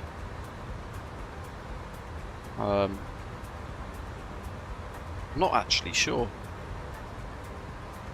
Definitely more recently, there's been a steer towards people going for more like, is it artisan gins? Would you call them that? Like James May's gin, James Gin, or Akiko, the one that I've got today, or the Exeter one that Dursty's mentioned already. Would that be classed as? I suppose there would be artisan, wouldn't they? Or small batch. There's a little bit more of that kind of growing in the UK now as a preference, but it typically is like it's the Gordon's. It's 20 quid for a litre. Because it's probably one of the cheapest. Gordon's most popular by sales, but is one of the cheapest. Yeah, there we go.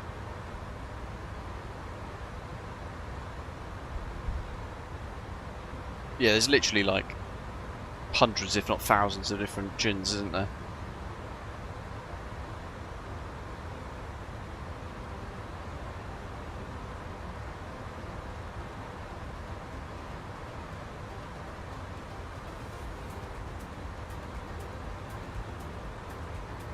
Oh, look at that. So where we're typing it out before, there's the new update version 1.0.2 on the right hand side, the little click spots that I mentioned earlier. FAOR, Bosch.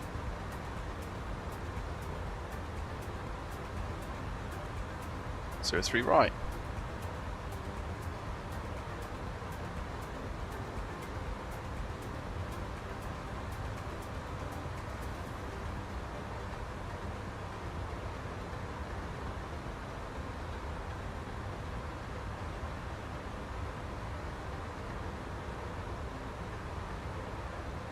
We can just get that up on the screen, ready to go. Could probably put that in night mode actually as well. Ta-da! Just to blend it with the live time that we've got here, this ambience.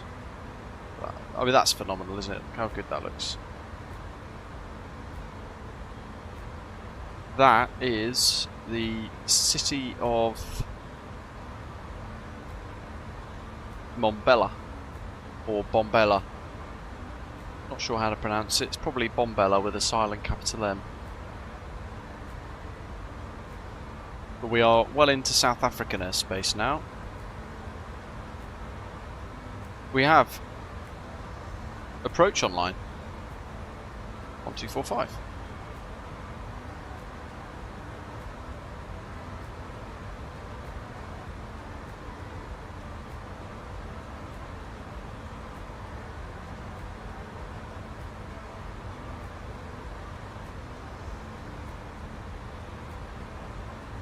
It's a shame we started with like 6 or 7 people and we've ended up with just 3 left. Because that would have been good for the ATC.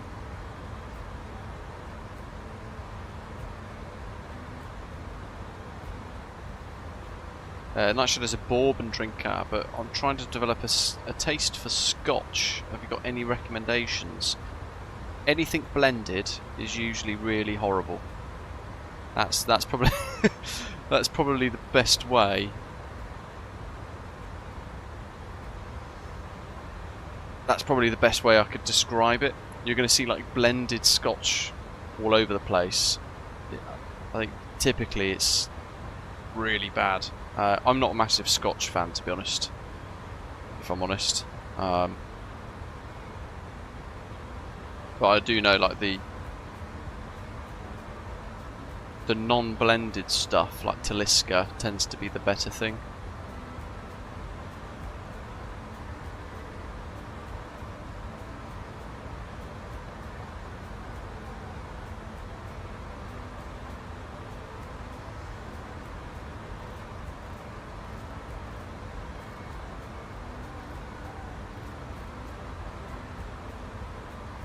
Rewind it to 18.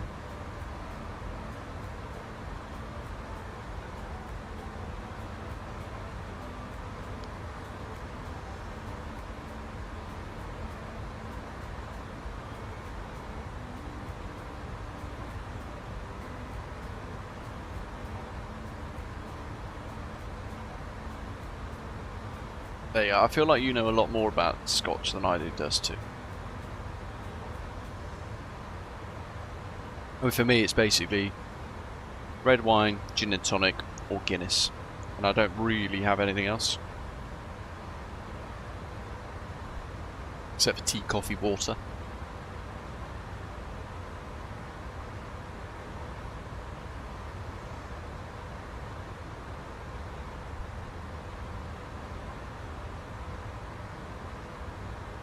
So we've got Atis Foxtrot. Expect zone VMC, arrivals runway 03 right. Departure 03 left, transition level 9 and 0, which is what we planned for. Winds 300 at 7, cab OK, temperature's 15. Dew point is plus 12. And QNH 1025, wow.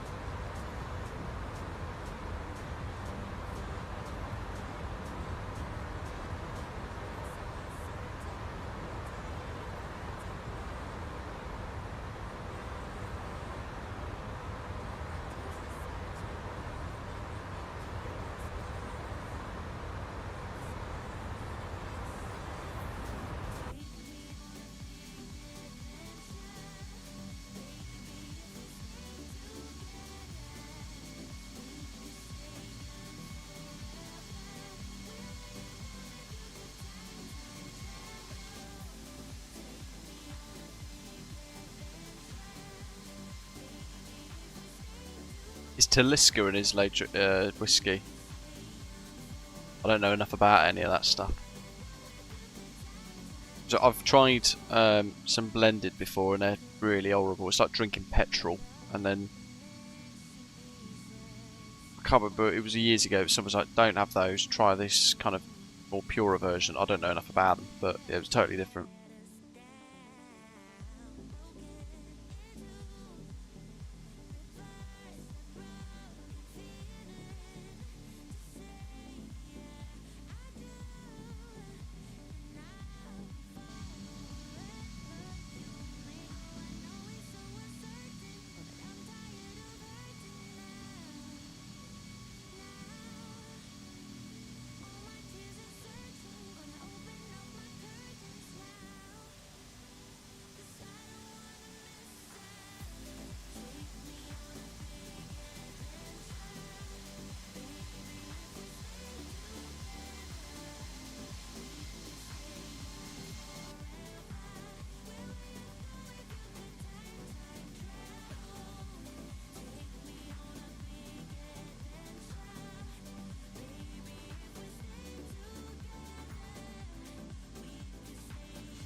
Yeah, let's get her on down.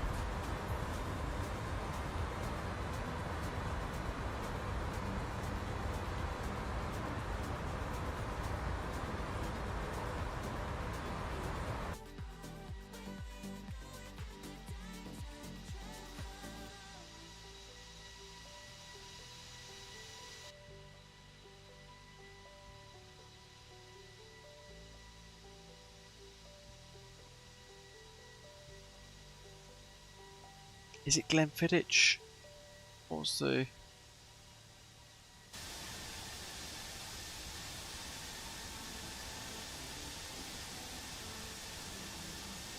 No, Drambuie.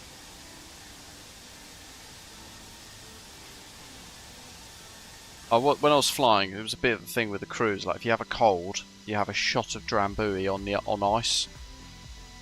But instead of shotting it, what you do is it's like you have a measure of it rather than a shot. You sip it.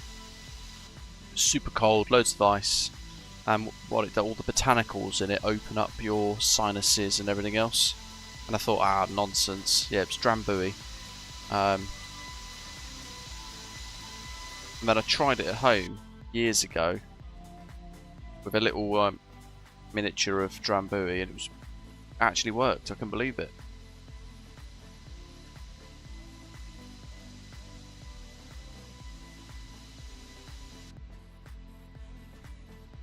Kind of pointless because it's not like you can have a couple through the day like you would with a cold and flu tablet to kind of keep yourself decongested. It's like you could only have it at night time, really. But it did work, strangely enough.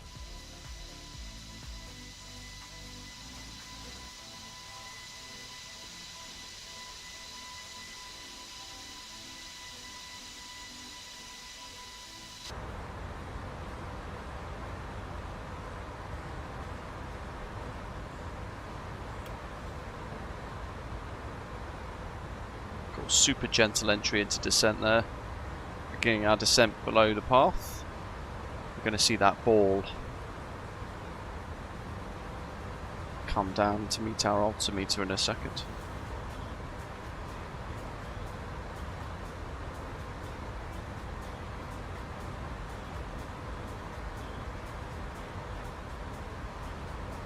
Should probably be in VNAV descent mode, so that's a bit better.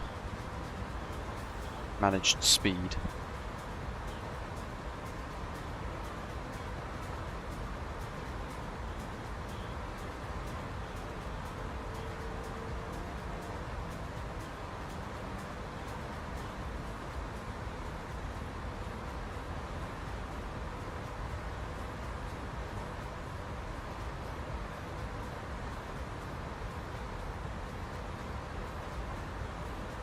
I've gone for 180 initially, Dirty 2, just to get us down towards approach. I'll probably tune into him at 24,000 feet, I reckon.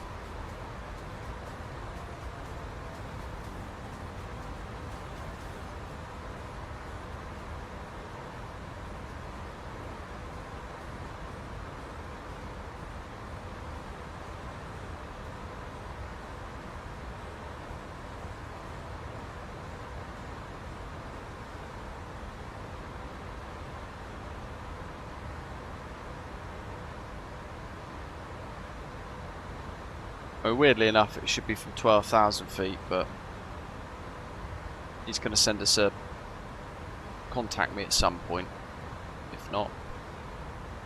Because on the radar display, is it at Ibgub? That's kind of like in his airspace. But if we're too high above his airspace, can't really do much to help. We've got 40 miles to go to there, so we're definitely... in fact, I'm going to set 14. Flight level 140.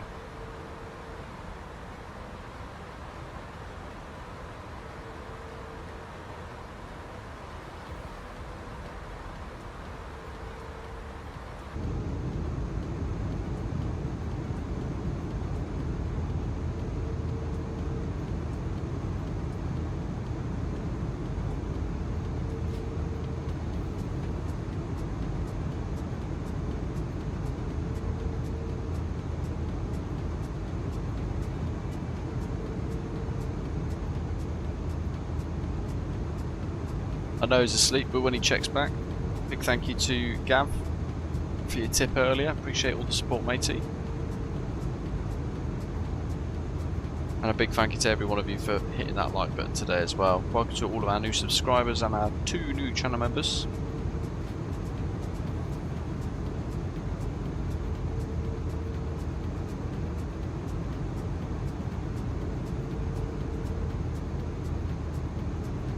And naturally, as always, a big thank you to our air traffic controllers, Mauritius at the start of the journey and Josh on approach today. Though he has less traffic to contend with this time around, unfortunately.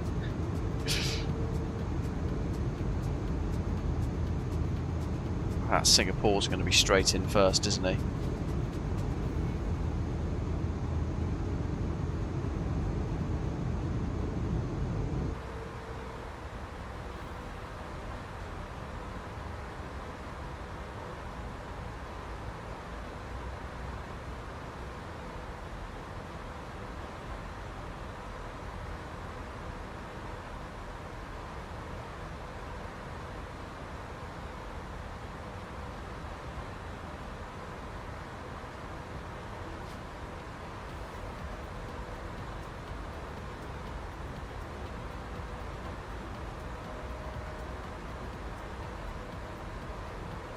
So I don't want to go 180, 210 maybe, 240, yeah, 240 degrees might be a good one.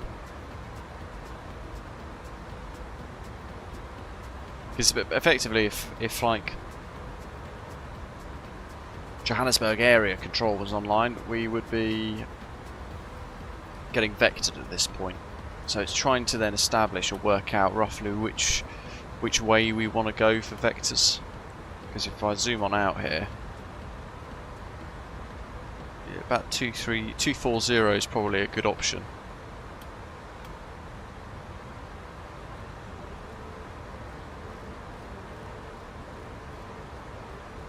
It's not going to remember that, but yeah, just to put the needle somewhere so I can see. Yeah, it's probably good. And then we're going to have to go to vertical speed mode. I'll just push to level off like a noob. Duh.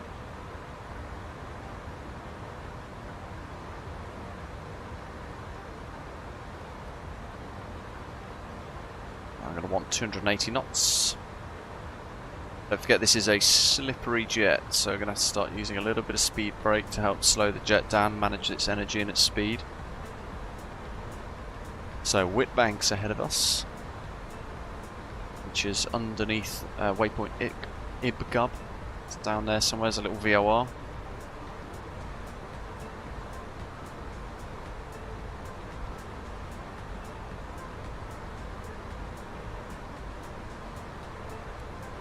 Seatbelt signs.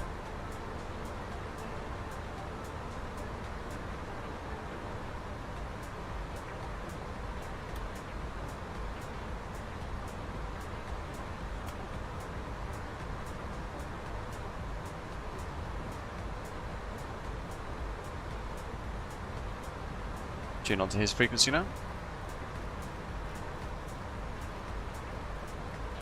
Maybe 240. Yeah, 240 should be pretty good because it will get us in the zone. Maybe 230 degrees.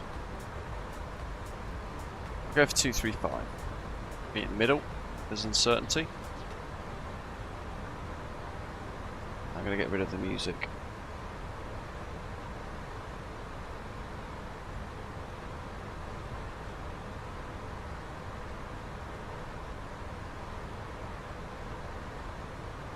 Get rid of the speed brake.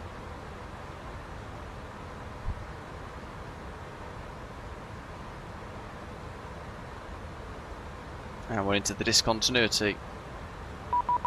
There we go, beep beep beep.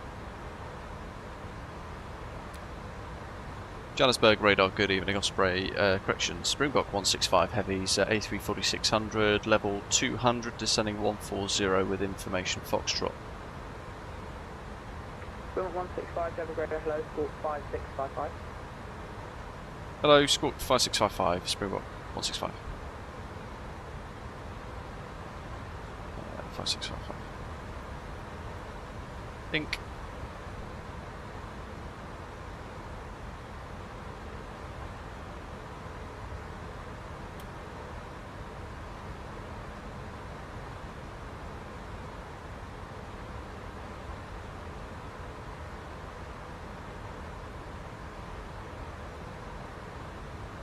Yeah, bang on Ibgub. That's where you can expect contact.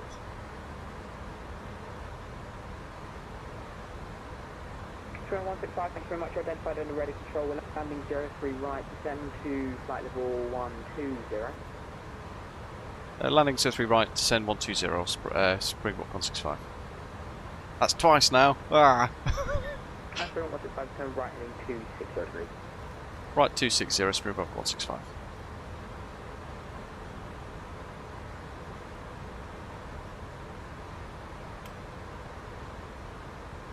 It's going to be a bit of a trick, right? Because you're going, oh, we're 18,000 feet. But don't forget, the airport elevation is like 5,600 feet above mean sea level, thereabouts. So, Jack, don't. So, you've got to kind of calculate that and go, well, actually, I'm currently now almost only 10,000 feet above the ground. So think of this now as roughly where your 10,000 feet checks are going to take place. Because at 10,000 on the altimeter, we're only about 4,500 feet above the ground at that point. Which is why I've already popped the seatbelt sign on. Haven't yet turned all the other lights and things on yet though. But it's just something to consider. Auto brake is on low, speed brake's retracted. Gonna have to start scrubbing the speed off though. So let's go into an extension of the speed brake. Look at that. What a phenomenal add-on. Innie Builds Johannesburg's the scenery today. It's linked in the description for the live stream. It's currently, as we are live, on sale. It's very nice.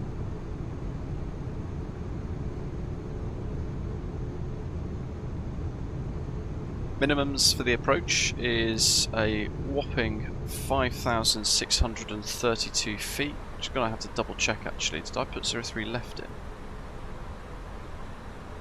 I did. Oh no, hold on, that's a different approach. 5717, good.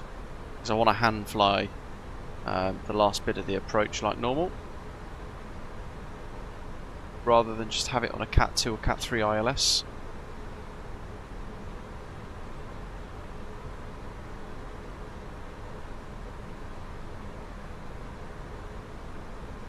Springbok 165, descend altitude 8,000 feet, Johannesburg, QNH 1025. Descend 8,000 feet, QNH 1025, Springbok 165. I'm going to scrub out Osprey because it's right where my eye keeps looking, or my BVX call sign. Literally where I keep looking. We go 1,700 feet per minute. Let's get rid of the speed brake because we're at speed for our targets.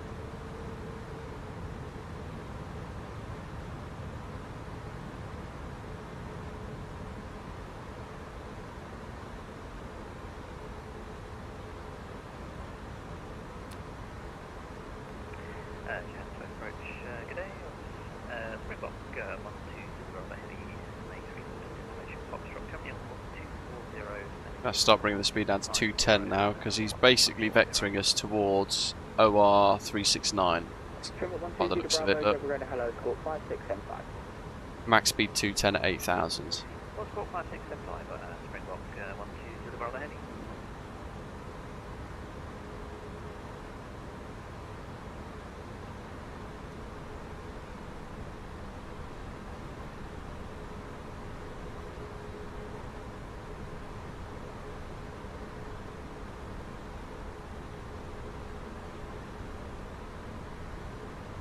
Right, I'm going to pin that just so I can click it and refer to it a bit quicker.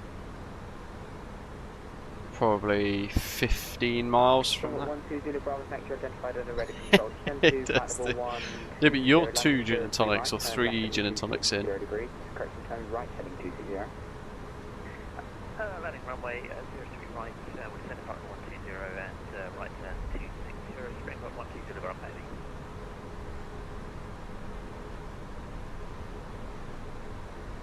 Still got the speed brake out.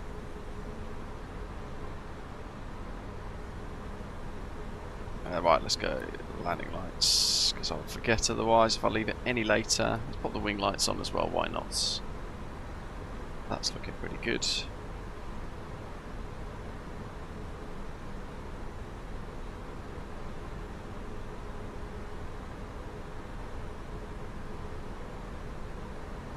And Johannesburg Airport is down there somewhere.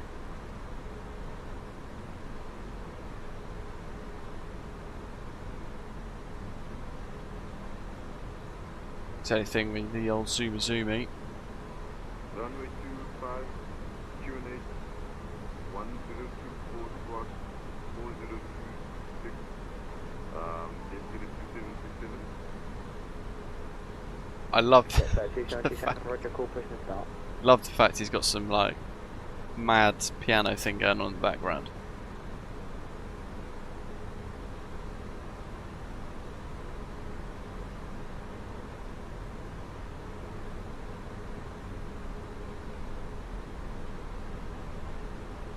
Okay, 1025 on it.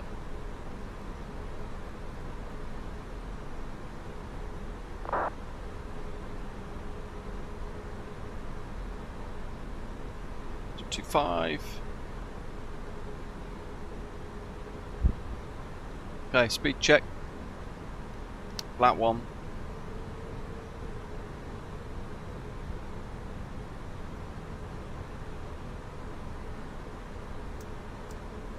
Cover your seats for landing. That's set. QNH set. Interior ground, yesterday 727 engine started with information Bravo.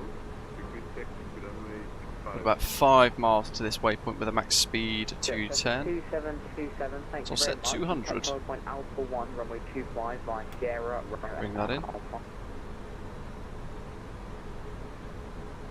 Alt star, it's going to help us decelerate nicely. Here we go.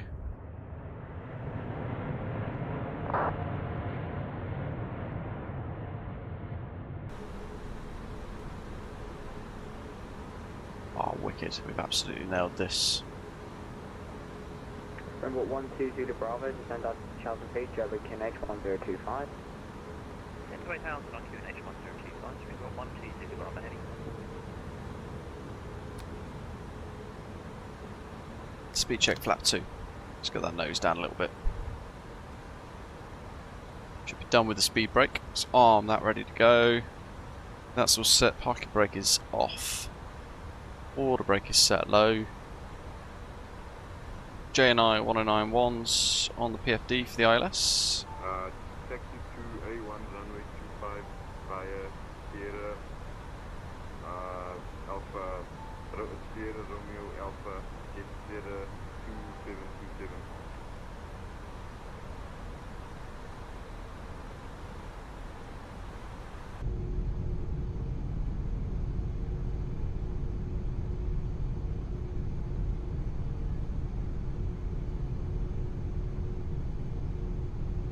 Epic.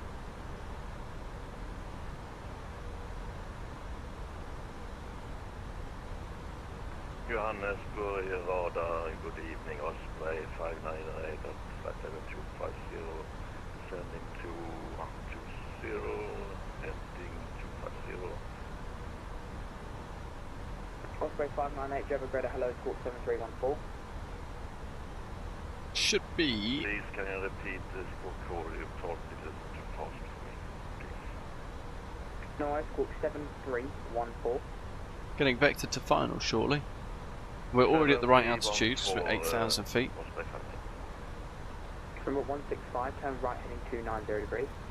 Right, 290, speed block 165. It's because we fly Osprey so much.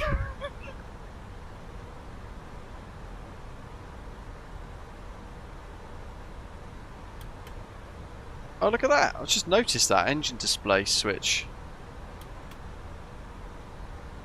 That's unique on the A340s.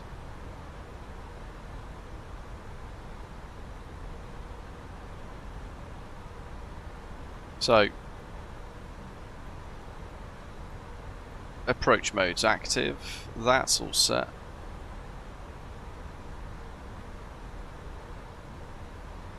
If only I had $1 for every time I said Osprey.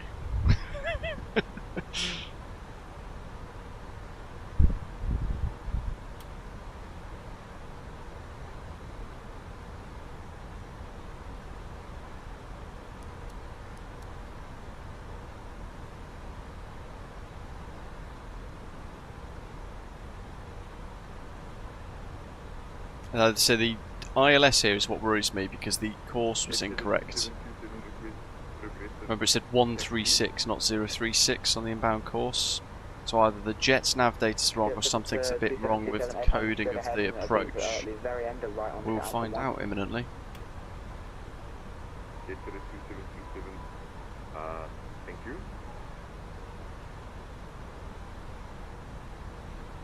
So what do we got for speeds? Approach speed 158, 150. Cool. Full flaps from 200. Sporty jet. Osprey 598, Java radar flight very much apologies, you're identified at a radar control. Descend to altitude 8,000 feet, Java 2X1025, landing 03 right. It is 036, that's what I mean. It said on here when we first loaded it up though, 136. So we had to manually change it to 036. So I'm hoping this isn't going to cause a hiccup. But we shall find out. Osprey 598, turn right. I reckon it'll be alright.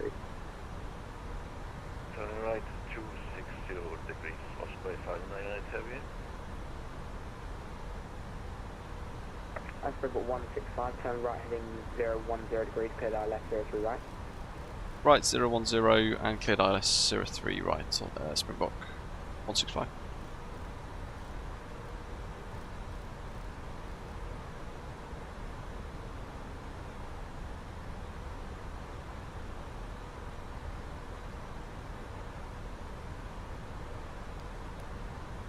Approach mode's armed. We're about to find out if we're hand flying this all the way in. Speed 180. Ground spoilers armed, bark brakes off, flaps 2 currently. Water brake low, lights and signs, cabin secure. There's the runway. Whoa, that's closer than I expected. 10 miles. Clock start. Stunning approach. Autopilot 2's engaged. Good. Cap 3 dual. 1 and 2. Glide slopes armed. Gear down. Flaps 3.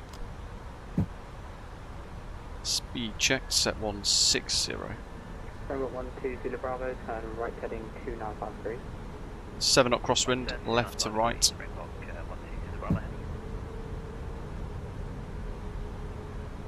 Let's go full flap.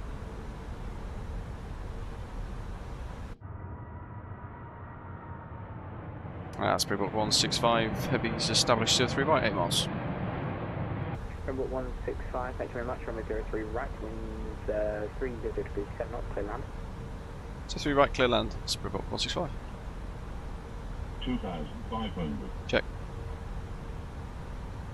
Full flaps, green, gears down, full green. Your camo mode's no blue. Gusting crosswind there.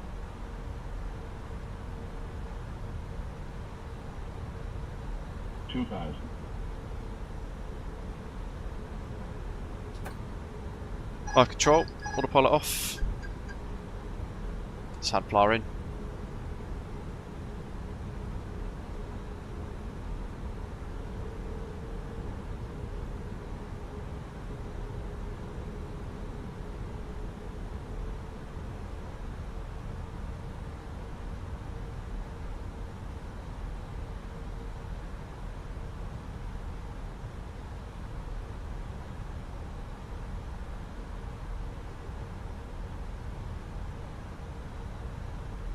Just looking at the instruments at the moment.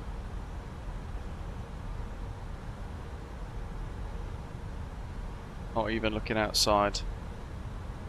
Quick little checks to see what the pappies are saying. Then back down on the instruments. 1,000. Check.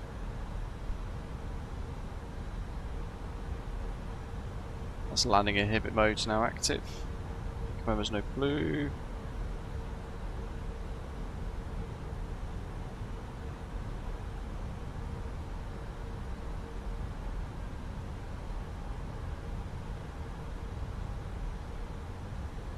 Definitely some gusty conditions. 500. This hand flies so well. It's pure brilliance, this add-on. Definitely one of my favourites. Land. A little bit below profile. But we're good. There we are. Stable. Continue. Looking ahead. Framework 120 Bravo, turn right heading 360, clear down left 0 to right. Right 360 is hit the island, 02 right for result. Touchdown. Whee. Reverse is green.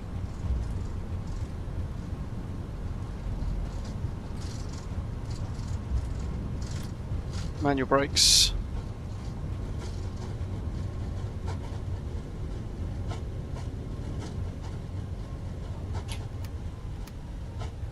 Happy days. Vacate Romeo Echo.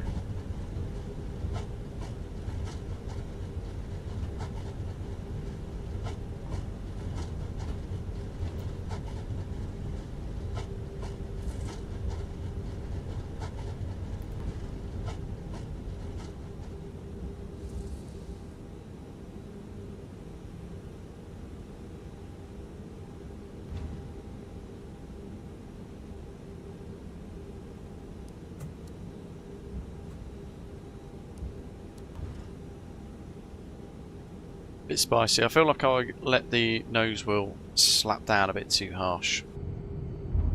Look at that wing flex.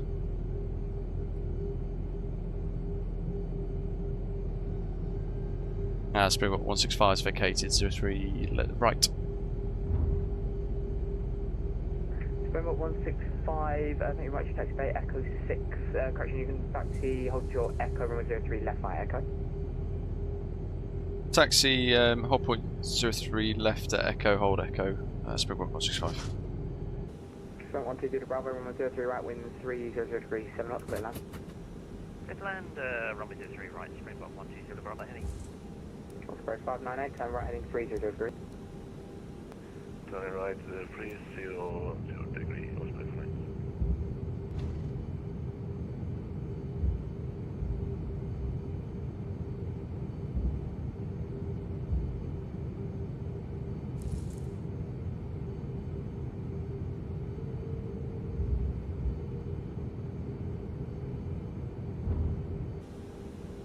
We're going uphill. What power!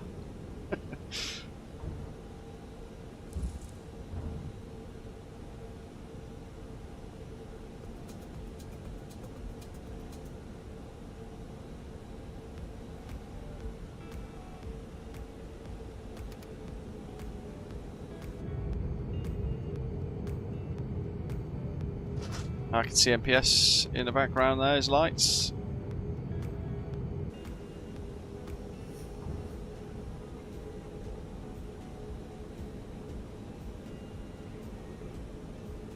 Oh, we're uphill, we're going to stop. No!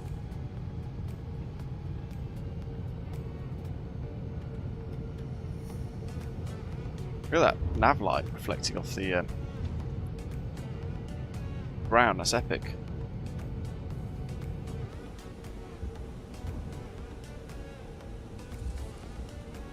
Sky Reagan, hello matey. No worries at all. Welcome. Swift 4, Java Grader, hello, read a bit fine. Thank you, Swiss 284, 29 parts, 30, we have call. I feel like I'm swerving off the edge here. So now we're going downhill. It's really off-putting. I'm trying not to crash while spotting a landing. It's really hard.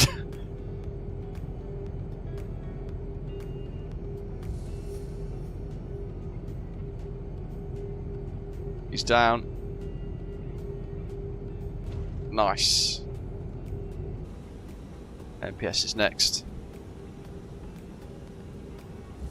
Long old taxi in.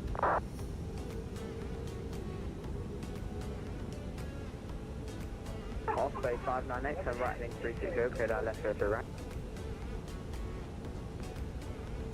Turn 0, clear to land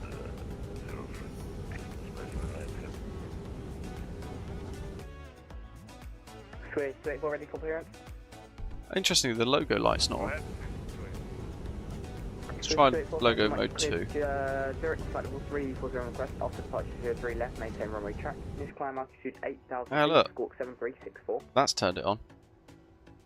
What about to the side? Yeah, so nav Clear to 0, and logo left, system initial 2 climb, has the level logo light 340, working. Initial climb 8,000. Interesting. Squawk 7364, and after departure runway heading. Swiss 284, we're back, correct, call push to start. Springbok 120 Bravo, Joburg Grid, thank you very much, welcome to Joburg, taxi, hold short, our Echo, runway 23 left by Echo. Hold short Echo, runway 03 left by Echo, Springbok 120 Bravo Heavy. Springbok 165, just stand preference tonight. Any that you prefer. Springbok 165, in that case then, so by Echo, clears cross 03 left in taxi bay, Echo 6 via Alpha, left Delta.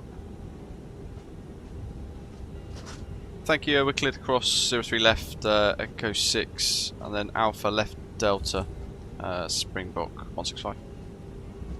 Osprey 598, runway 03 right, wind 300 degrees 7 knots, clear land. Echo 6. Clear to land, Osprey 598, heavy. Hey, where'd my GSX go? Echo 6. Get to the 727 squawk. That's clear. Strobes on. Runway turn off lights on.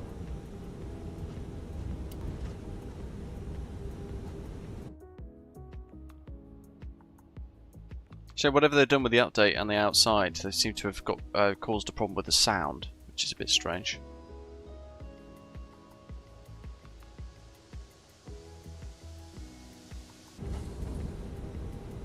So Echo, Alpha, left Delta.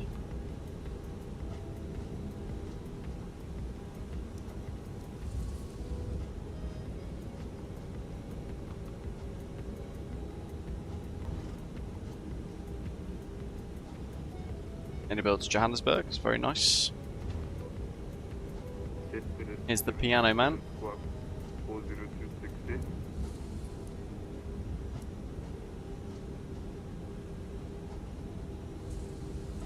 Jetstar 727, A-Phone, you can taxi straight ahead, holding point Alpha 1, it's all the way at the end.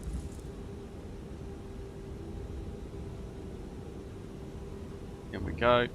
Echo 5. Echo 6. Where's my grad equipment at? That looks like GSX. 2727, please repeat.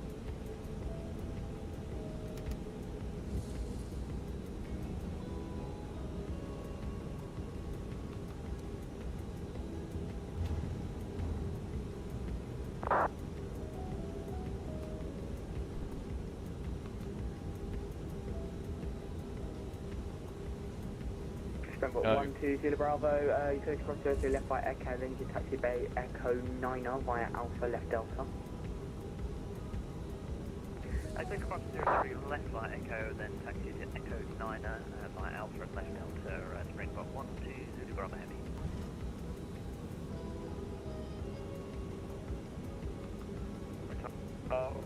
This is 284 sound up, with Pushback and Center. Just grab that speed off, just roll in towards the idle. Or push that approved face north. Apis, you just want us like a straight lines. Taking north 125 to 14 meters. What do you yell?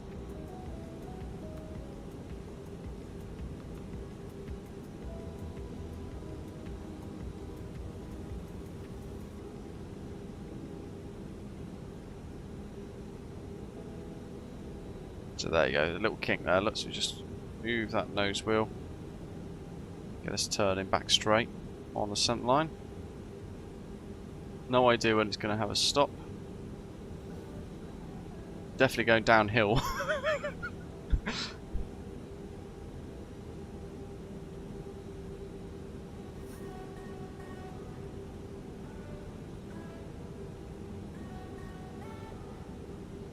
Great, these wind control Orion 3-2 rudders are so precise with. Taxi via Yankee Hotel, hold short Hotel 03 left. Taxi Yankee till Stop. Bike brake set. Smithfield Lane. APU is good. That's all set. Lights. That's all in. That's 0. Pop that on standby. And then we can 1 and 2 off. 3 and 4 off. Click, click, click. That's the start. That's all good. That's all set. Ground surfaces.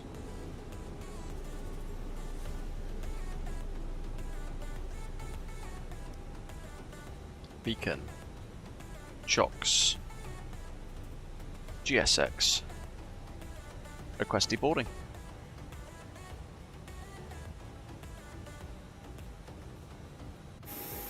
There's Durst 2. MPS is like, I think he's over here somewhere, isn't he? He's come. There he is. Ta-da! In the mighty 777. So he's gone in a hotel, so he's coming in from this kind of, where is it? This direction here, the green lights go all the way around here. Long old taxi, past the Safair maintenance hangar.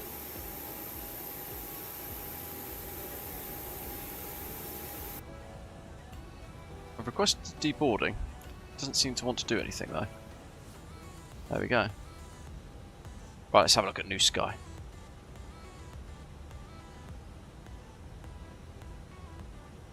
Decent profit, 37062. Off-center line landing, fair enough. Gave me normal conditions there. It wasn't particularly challenging conditions, but hey ho. Jack, have a good weekend, mate. Good little route. These are routes that are inside our Osprey Airways scheduling system. If you are interested in flying some of them in and out all over the world. Certainly around South Africa now, into Mauritius and Nairobi, Kenya, Abuja, Nigeria. We've kind of created like little insecting webs and Windhoek in Namibia, so you can go and explore those with some Osprey Airways scheduled services. We've moved some aircraft down to this region for that purpose as well, so definitely worth exploring and checking those out. And you'll find them on britishavgeek.com/schedules as well if you wanted to go and have a little look and scroll about there, or on New Sky, where you can go and book and fly. Let's get rid of the taxi cam. Mega. The doors to automatic thing here is a real annoying bugbear of mine. There we go. MPS is on his way in. We've lost 2 or 3 pilots. Massive thank you to our air traffic controllers. We'll take a look at the types, Sky Vagrant. Harry says any plans of flying the E-Jet again soon. It depends how quickly they fix the WASM issues. I've never had WASM crashes until they released the latest experimental update, and the whole thing then became a bit of a mess, which is not that great. Taxi till but it depends. I'm tempted to fly it soon because one of my intentions is to fly Windhoek to St Helena. So keep an eye. If it's not this next weekend coming, it will be maybe the weekend after that I'll aim to do that, and we'll just try and see what happens with the E-Jet, and we'll persevere. But if you want particular routes or aircraft moved into this region for scheduling in Osprey Airways, then do chat to us in our Discord server and ask if it's a popular thing. Then we can kind of try and facilitate that as best as we can. As long as the routes and the schedules get flown, we're happy to accommodate as best as we can. If not, that's what free flight is for. Yeah, big thank you to all of you for flying along. Great effort by everybody. Big thank you to our air traffic controllers for today at Mauritius and here at Johannesburg. OR Tambo. Looks like station Seewoosagur is closing. Anyone for 51 Unicorn 128, bye-bye. Thanks for the ATC, have a good night. good night. Bye. Hit like, hit subscribe. Thank you very much for flying. And enjoy the rest of the weekend wherever you are in the world. But yeah, have a great one. Thanks for watching. Take care.